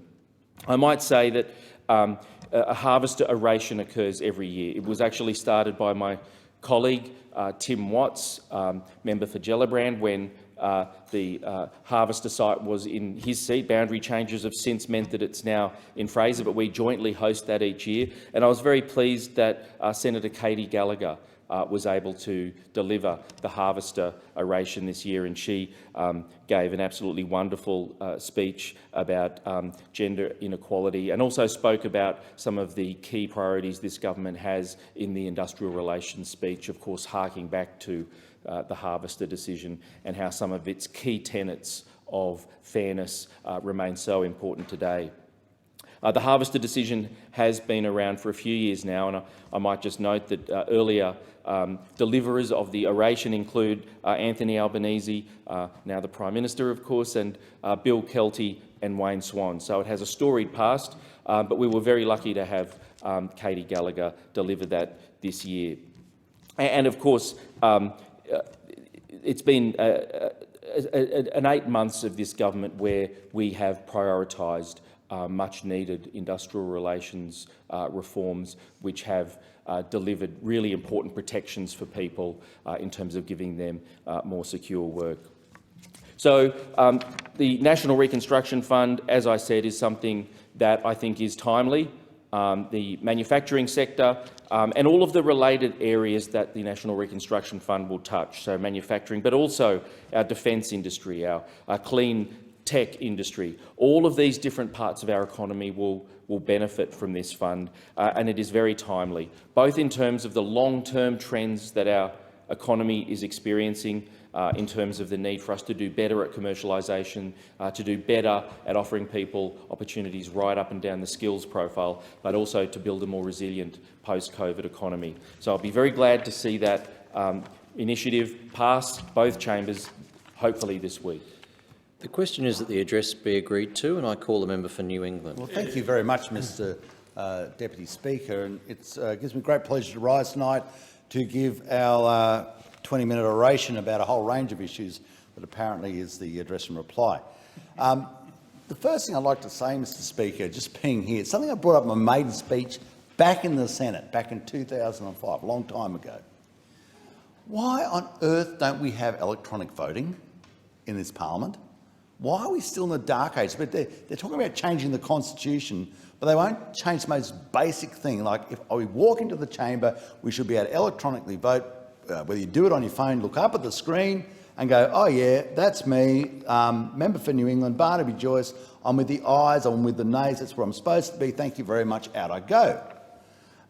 If you make a mistake, say, oh, that's not where I wanted to be, clear, change, put it back where... You know, in the United States, they have electronic voting, and democracy seems to work all right. In the United Kingdom, they walk them through a gate. That seems to work all right. But we go through this process, and why I say in the Federation Chamber, they shut it down, everybody goes down there, it's about 8 minutes. It's absurd. It's absolutely absurd. And we've got to, if there's one thing after, the day comes when I leave here, I hope that we've somehow managed to make our way into the 21st century. Somewhere in the 21st century, because having two people as whips, this is an absurdity. If someone has got a huge objection that they think their vote was wrong, well, I'm sure they could bring it up just like they could now. Now back to more mundane matters. It was a great honour, obviously, for the people of New England who I serve and who I love, to get the great opportunity to be returned back to New England. We got a 2% swing to us from the previous election. And I, as a person who grew up there, lives there, my family was there, all my children were born there, it's about having a plan for what you want to do for the area. Our plan, unfortunately, does not really align with the Labor Party, the Greens or the Teals plan. And I brought up in this chamber just recently that even the Labor Party candidate, Laura Hughes, the promises that the Labor Party made, and they were said were locked in, regardless of who won the election, they reneged on. They reneged on. You can't trust them. You can't believe them. So when they tell you things about such things as The Voice, there's nothing to worry about. Be worried. Borrow from what they've actually done. Be very, very worried. When they say trust us about The Voice, say, yeah, like we had to trust you about the $275 electricity cuts. And now this perverse, ridiculous scenario where they say, oh no, what we're going to promise you that in some time in the future, power prices will still be rising, but they won't rise as much. What on earth? That is something for Peter Pan, that speech. What on earth does that mean? And I was down below and we had the member for McMahon, and I can understand why he loves solar mirrors. I understand why this guy loves mirrors. He loves mirrors. It's amazing, they've got all this virtuous stuff. But you know where they don't want a wind tower? They don't want a wind tower in the seat of McMahon. Or Manly. They don't want it at Manly, as the member for Hinkler said. That would work perfectly on Middlehead. Absolutely perfectly. And you could make your virtue signal to every one of the ferries as they're coming across. I'd say, there are the virtuous people of the Cedar Warringah, and there's their small wind farm. There's only 3 or 4 towers there. There they are. And we've got a couple on North Head. That'd be real virtue. But of course, it's not virtue they're selling, it's hypocrisy, because they want the pain for somewhere else. You know what? The member for McMahon said, well, we're building more Marinus links to bring power across from Tasmania, and that's why we're pro-renewable. You know where the power comes from in Tasmania? It's not from solar or from wind. It's from hydro. Traditional hydroelectricity. And I've got no problems with that. It's just that the Labor Party doesn't believe in building dams. That's it. In fact, all the money that myself, the member for Hinkler, others in the Nationals went out and fought for and got, the first decision they made was to get rid of that money for dams. So what they've said, what the member for McMahon, that very colourful, well-dressed, handsome young fellow down there, what he said is there is a form of renewables that works. It is hydroelectricity, but because they're held captive by the Greens, the Labor Party does not build dams that actually generate hydro. Now, if you want to build hydroelectric dams, well, go ahead with Hell's Gate, go ahead with Urana, go ahead with Dungowan. Put a hydro plant on every dam around Australia. Knock yourself out. Yeah, it's true. That's a great source of power. Now, this is part of the culture change that myself, the member for Hinkler, and others are trying to bring about, to try and get a sense of reality back into what we're doing. The reason we need baseload power at 50 hertz is whether you believe in global warming, don't believe in global warming, sort of believe in it, kind of believe in it, emphatic about it. You better believe in physics. You better believe in physics. If you do not have a grid at 50 hertz, it collapses. Too high, collapses. Too low, collapses. As I said, vastly more proficient people than me in this. It's like balancing the electricity pencil on the tip of your finger and has to have constant pressure on each side to keep it there. What renewables do is they jump up and down on either side of the pencil and the pencil falls off. Now, it's not only that, what we also saw in New England is, of course, we have a vision for New England, that's how we vote. We want to make sure that the New England Highway, which is the corridor of commerce, brings, bringing people from Sydney up to southeast Queensland. Remember, the top of New England, from the top of New England, top of my seat, I can see the glow of the lights of Brisbane. The next seat next to me in my northeast goes into the suburbs of Brisbane. So the New England Highway is that great interconnector. One of the big parts of that New England Highway is the Tenterfield bypass. We've done the Bolivia Hill because we did that in government. Tenterfield bypass, 40 kilometres an hour. There's a truck that, with flammable liquid, it crashed just down the road from my office. If it had blown up, people would have died. We have to get these trucks out of Tenterfield so that we can make sure that New England Highway can continue with the speed of at least 80 kilometres an hour all through its length. That's our goal. Now, we've done also the Scone bypass, Bolivia Hill realignment. We're working towards it. But if the Tenterfield bypass is delayed, that is actually a delay on the commerce of one of the big interconnectors between the city of Sydney and that huge city called southeast Queensland, which is one big city, to be quite frank. Now, we've got to work on that. We've also, we also have a vision in the New England to have, with veterinary pests and chemicals, plant and animal chemicals, that the regulatory capacity of that, and that's one of the reasons we brought APVMA up to Armidale, that becomes a centre of excellence. And we were starting a school of international regulatory science for there, actually bringing people from all around the world, because the people in Thailand and Indonesia, they're not dopey. They say, if it works for you, it works for us. If we have one centre that does all of this together, we can have basically a bulk booking of the regulation of chemicals.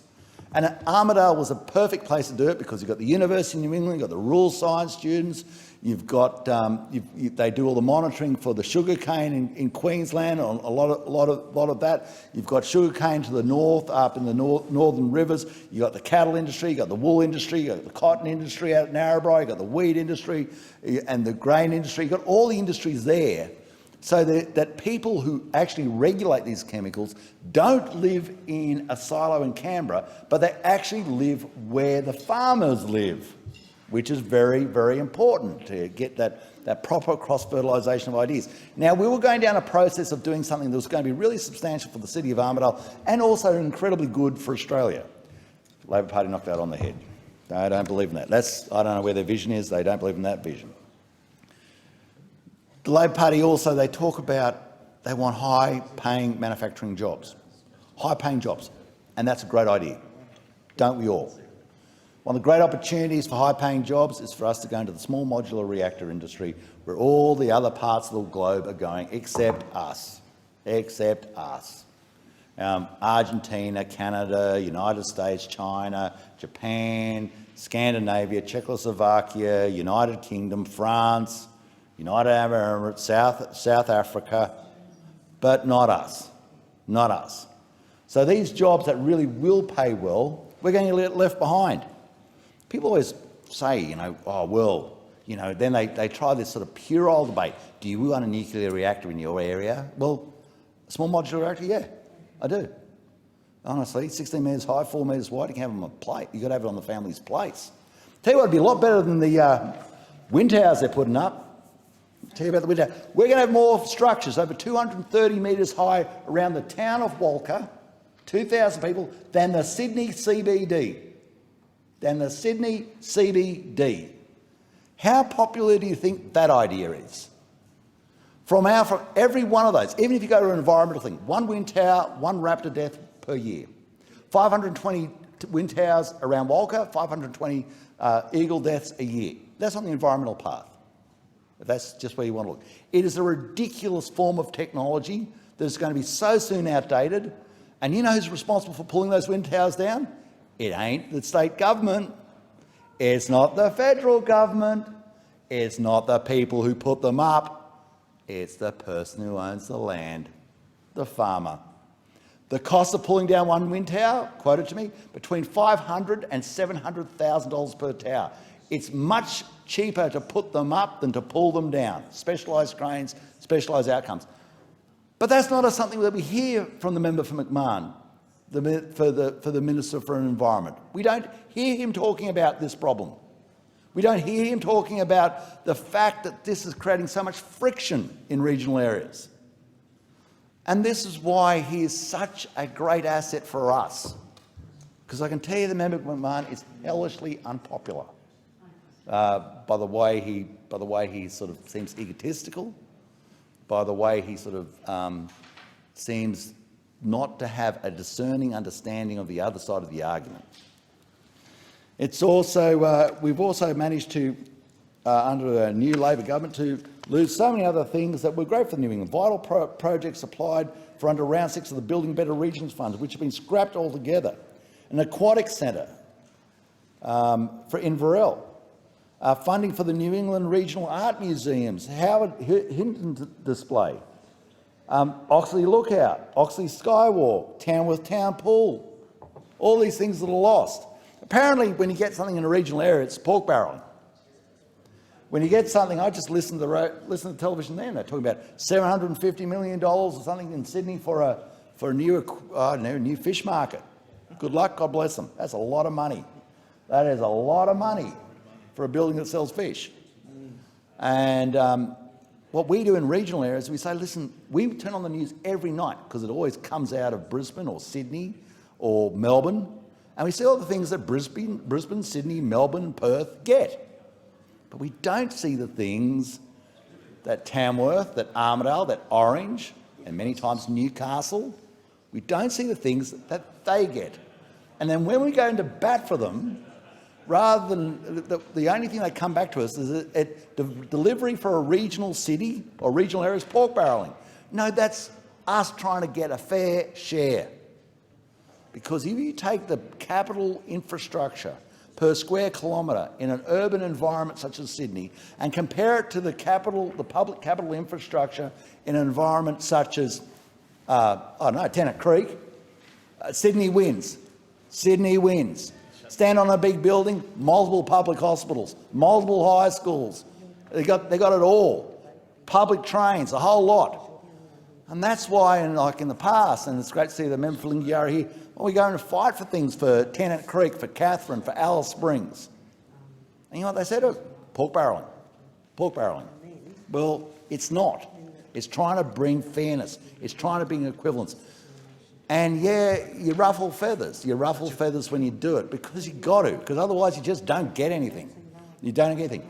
And it's great to see it. There's one good thing that I'm happy we are continuing along with, and that is this is a classic one, was the Outback Way. Boulia, down through Alice, through to Laverton. Very important piece of infrastructure. I remember when I started that, even on my own side, I'll tell you about it on my own side, they were screaming at me, saying, what on earth do we want this for? Why are you getting this? No one lives there. And I said, and no one ever will unless we build this infrastructure to get this road sealed. And I said, by the way, people do live there, just not many people. But people do live in Boulia. People do live in Laverton, they do live in Alice, and they do live in these areas. And the way we bring forward economic opportunity for them is to have sealed roads so the tourists go through, so the critical minerals can go out, so we can keep Mount Isa going with the capacity to process critical minerals there, so we can give people opportunities. But we can't get any opportunities unless we seal the road. And third sealed road across Australia is not a bad idea. It's taken us long enough just to do 2 of them. The third one, not a bad idea. So it's great to see the member for Lingiari here, and I hope that's something we just keep firing up and get ready for the same pushback that I got on that. We'll just kick into the long grass for a while, wait a little longer. No. It's happening. It's got to happen. And these are the sort of things that make our nation stronger. I just want to quote, a couple of people got Australia Day awards, and I think it's really important to acknowledge these people. Anzac Day, which I know the member for Herbert is very aware of, to represent those who have paid the supreme sacrifice and served our nation in a military context, incredibly important. Australia Day, incredibly important for those who do it in a civil context, that they get proper recognition. They might not have gone to war, they might not have worn a uniform, but they spend so much of their life just working for others. And one of the reasons you go to Australia Day is to recognise these people and to say thank you on their behalf, because they do stuff for no payment just because they think it makes Australia a better place. Robbie Sefton, AM. She's on everything. You see her in town. She works for so many people. She's been with the Great Barrier Marine Park Authority, Smarter Region, CRCs, High Performance Soils, Water Trust Australia, Headspace, Panel for Independent Assessment of the Murray-Darling Basin. She's done so many things. And every time you see Robbie, she's just such a pleasant, happy person who just seems to do these jobs and then takes on the next task and does that as well.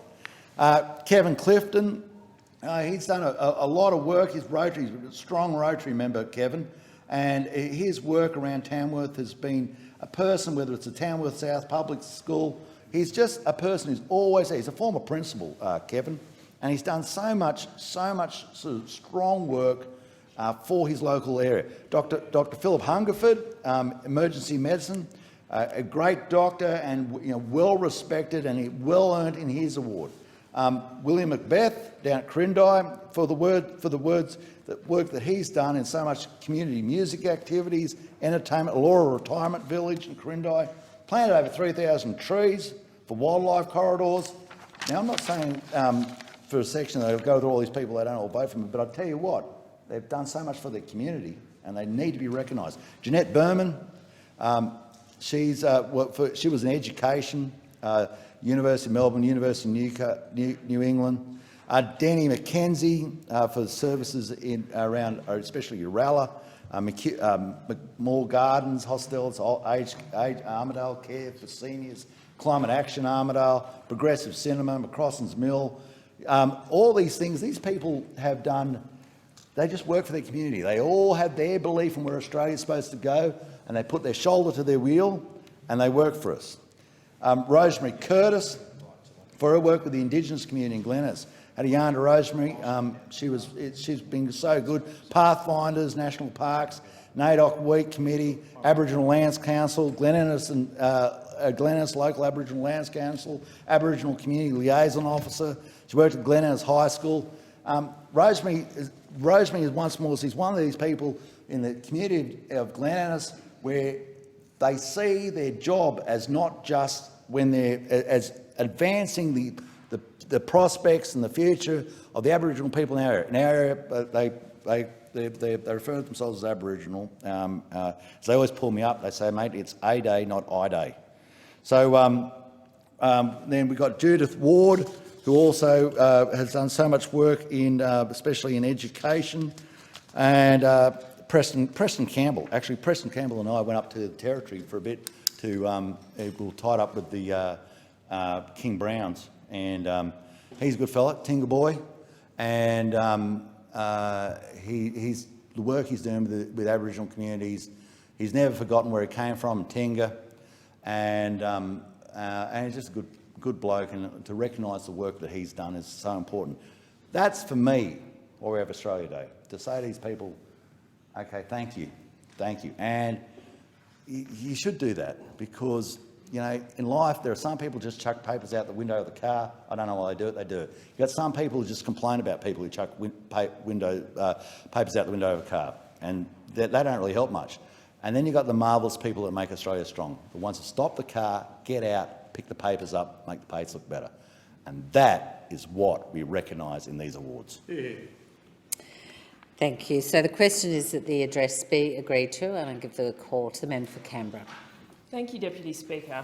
And I'm very pleased to make my contribution to the debate of the address in reply, which is, of course, in response to the election result. And though it has taken many months to get to my turn, as this debate is one that most people want to speak on, it is nonetheless an important speech to make, and I'm very pleased to have the opportunity. The address in reply debate is, of course, the one in which the new members of the Parliament give their very first speech, and I want to acknowledge the wonderful speeches by many of my new colleagues elected this term, including the new member for Lingiari, who's here in the chamber, and just what an amazing range of perspectives and of aspirations and of great ideas and values that we heard from the new class of 2022 in those speeches. And of course, in the election last year, the Australian people made it very clear that they wanted a change, that they wanted a government that was committed to listening and addressing the needs of the Australian people and working for a better future. And of course, that is why many of us joined the Labor Party, and certainly why I joined the Labor Party, was because I wanted to be part of the movement that has made the differences for the people of Australia, the governments that have done the reforms and the hard work that deliver opportunities for Australians. And already, since the election in May last year, we have made so much progress in that direction on many of the things that we promised, that we took to the election. And just before coming to make this speech, we passed through the House our legislation on starting the Housing Australia Future Fund, because we know that housing is so central to the health, dignity and prosperity of Australians, and that so many Australians, not least my constituents here in Canberra, are struggling with housing costs at the moment. We have made medicines cheaper for many Australians who were struggling to afford these essentials. And we have delivered 10 days of paid domestic violence leave. We have made recommendations that have led to an increase in the minimum wage and also an increase for aged care workers that was much needed. We have begun much overdue climate action, which is something that I know the people of Canberra is absolutely top of their list, and one of the most important things that we need to address. And I'm incredibly proud of the things that we have so far achieved and that we will continue to achieve and work on in this government. Also, the establishment of a National Anti-Corruption Commission, which I know is so important. So many people at the moment are concerned about accountability and the integrity of Parliament and politicians. So it is a really important change. I also, in this address in reply debate, want to reflect personally on my election as the member for Canberra, my re-election, and just to thank everyone who put their trust in me to represent them in this place, and to again say that this is not something that I take for granted or take lightly, that responsibility weighs very heavily on me, and I want to continue to make my very best effort to listen to the things that matter to you and to advocate for our city, our community in this place. And as part of that, I've established this term, the Canberra Forum, which is a deliberative panel, an Australian first actually, where through a deliberative democracy model run by a Democracy Co, 40 randomly selected Canberrans are debating a range of issues, and I have committed to bring their recommendations on the topics which they choose into this place to advocate in the Parliament and in our Labor caucus. And at the point we're at the moment, the issues that they are looking at are climate change, issues around equity of access to services, and also around community voices being heard in politics. So they will refine those topics further, but I'm so proud to represent a community for whom these things are so top of mind, very altruistic issues that not just affecting our local community, but our nation and our world. And I'll be very proud to continue to advocate on those sorts of issues in this place. I also want to take the opportunity to everyone who supported my campaign, to my wonderful staff, Karen, Hamish, Mick, Radmilla, and Andrew, and all the work that they did, and also all of the Labor members and other volunteers who gave their time so generously to support the campaign in the seat of Canberra. And the conversations that they had were, very important in gaining people's support. And, it is those conversations all around the country that change governments and change the country. So thank you to all those volunteers who supported Labor out there. Your first speech to the Parliament is definitely a very important one, and one that you may have thought about your whole life in one sense. I sort of see it as an opportunity for the member to talk about the things that have driven them to be in this place, and the things that they are committed to advocating on. And also in writing mine, I think I saw it very much as a promise to my electorate of the things that I would always advocate on, and also a promise to myself that those are the things that I will, never see as less important as long as I have the great privilege and opportunity to be in this place. And so I want to take this opportunity to sort of restate my commitment on some of those issues. Issues that were key to my speech were actually climate action, and I've been proud to advocate, and now very proud to be a part of a government that is actually delivering on that action. That I have spent so many speeches in the last term crying out for action on climate change, which my constituents are so very active on, and I thank them for all their advocacy as well. But the issues that really drove me to want to be in Parliament are issues around social justice and poverty and inequality. And my background is as an economist who began in analysing poverty and inequality at NATSEM, the National Centre for Social and Economic Modelling, and looking at those impacts on households and individuals of policy, particularly social security policy and tax policy. And I've also always been a very active volunteer in the community space in Canberra, and also when I lived in Sydney, and I've spent a lot of time talking with people experiencing disadvantage in our community. And something that is very important to me, and that I really always want to be talking about in this place, is the importance of our social security system, and the fact that it is the most powerful tool that governments have to address poverty and inequality. That when we have an adequate social safety net, that it says so much about our society. We claim that we are an egalitarian society, and mostly we are. I would say Australians really do want to see everyone getting a fair go, and they don't like to see people really suffering because of bad luck, because they don't have a job, because they, for whatever reason, are doing it tough. And I think that Australians want to see governments really supporting people in our community who can't always support themselves through work.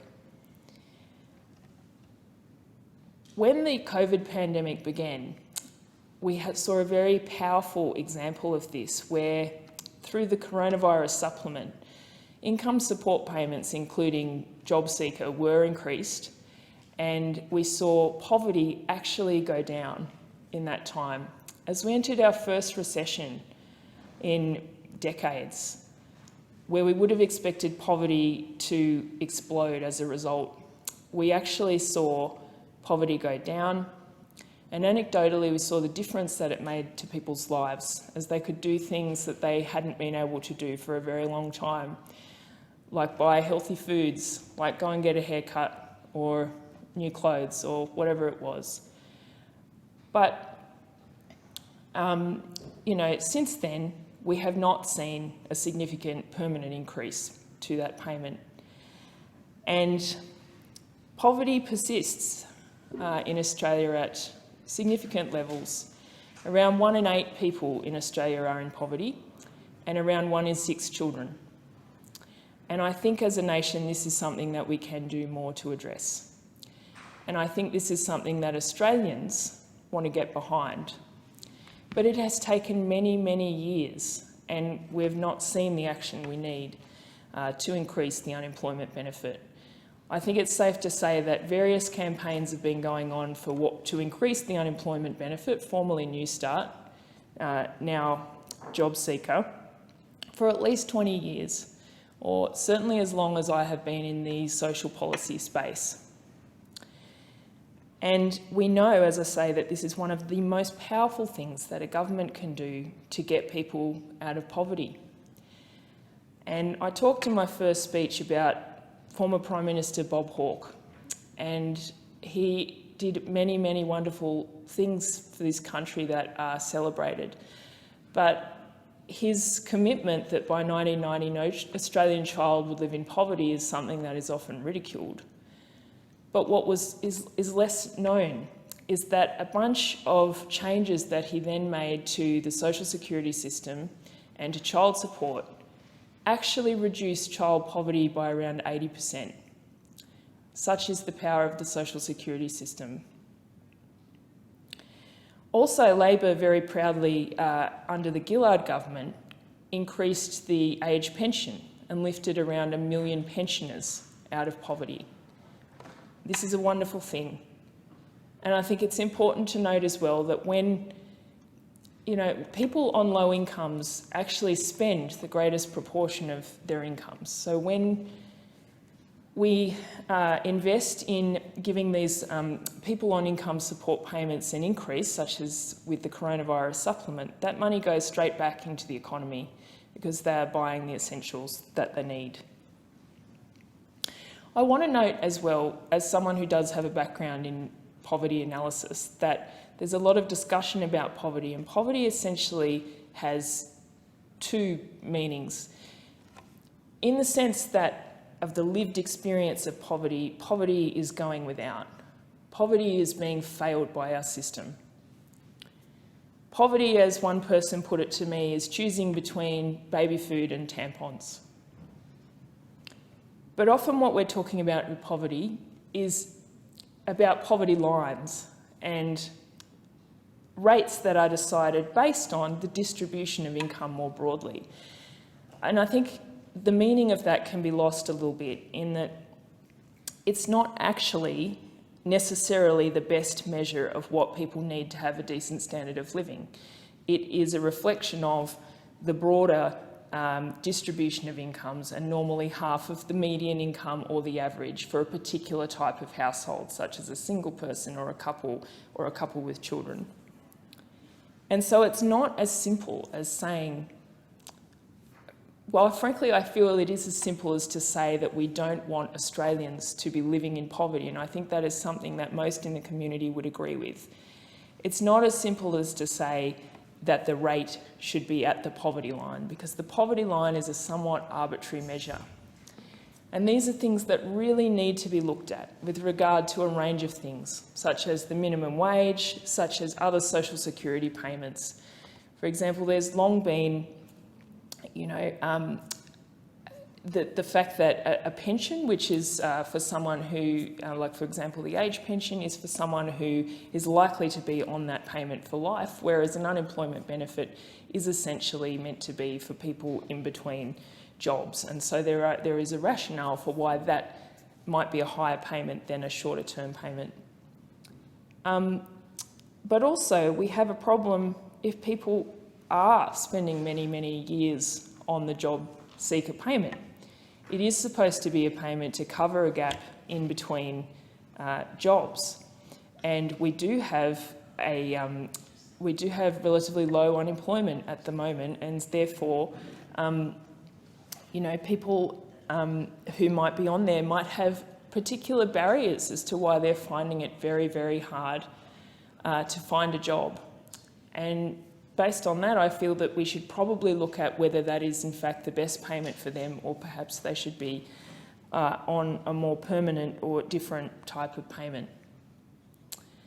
I also feel that people in the community are concerned about mutual obligations on people receiving a job seeker payment that are too punitive and can actually make it difficult for them to actually get to the objective of finding a job. But I think these are discussions that we as a nation need to have about whether we are happy for 1 in 8 Australians to live in poverty and 1 in 6 children, or whether these are things that as a priority we really want to see addressed. And as I say, this is something my constituents raise with me a lot too. And particularly in Canberra, I think there's a view that Canberra is a relatively well-off place, which is true. We do have high average incomes and low unemployment. It makes it a very difficult place to be poor. And when I talk to the community services in my electorate, it's clear that the demand on them is absolutely increasing, and we're seeing new groups of people seeking that support that they hadn't seen before. And that in many ways, these community groups run off the generous donations and volunteer time of community members are in many ways filling a gap in the social safety net. And something that really sticks in my mind was when I was told by someone at a local service at St John's Care here in Canberra, who do incredible work, that sometimes the best thing that they can give someone is money to register their car so that they can continue sleeping in it. And I think that we can do a lot better than that. I hope as a nation we can do a lot better than that here in our nation's capital and around the country. And, you know, that is not an isolated story. I hear many stories like that from these hardworking community organisations. So I do hope that as a nation we continue a discussion about poverty and about inequality and about what governments can do about these things. And I know personally I commit to continuing to talk about these issues as long as I'm in this place. Thank you, Deputy Speaker. Thank you. I'll call on the member for Herbert to move that this debate be adjourned. Yes, Deputy Speaker, I move this debate now be adjourned. Thank you, and I'll get a seconder. Member for Lingiari. Thank you. I'll put the question that the debate be adjourned. All those opinions say aye. No ayes have it. And this debate will be made an order of the day and future sitting. And I give the call to the member for Lingiari. I move that the Federation Chamber do now adjourn. Thank you. Member for Herbert. I second the motion. The question is that the motion be agreed to. All those of that opinion say aye. To the contrary, no. I think the ayes have it. And that means that the Federation Chamber stands adjourned now until 9:30 a.m. tomorrow being Thursday the 16th of February.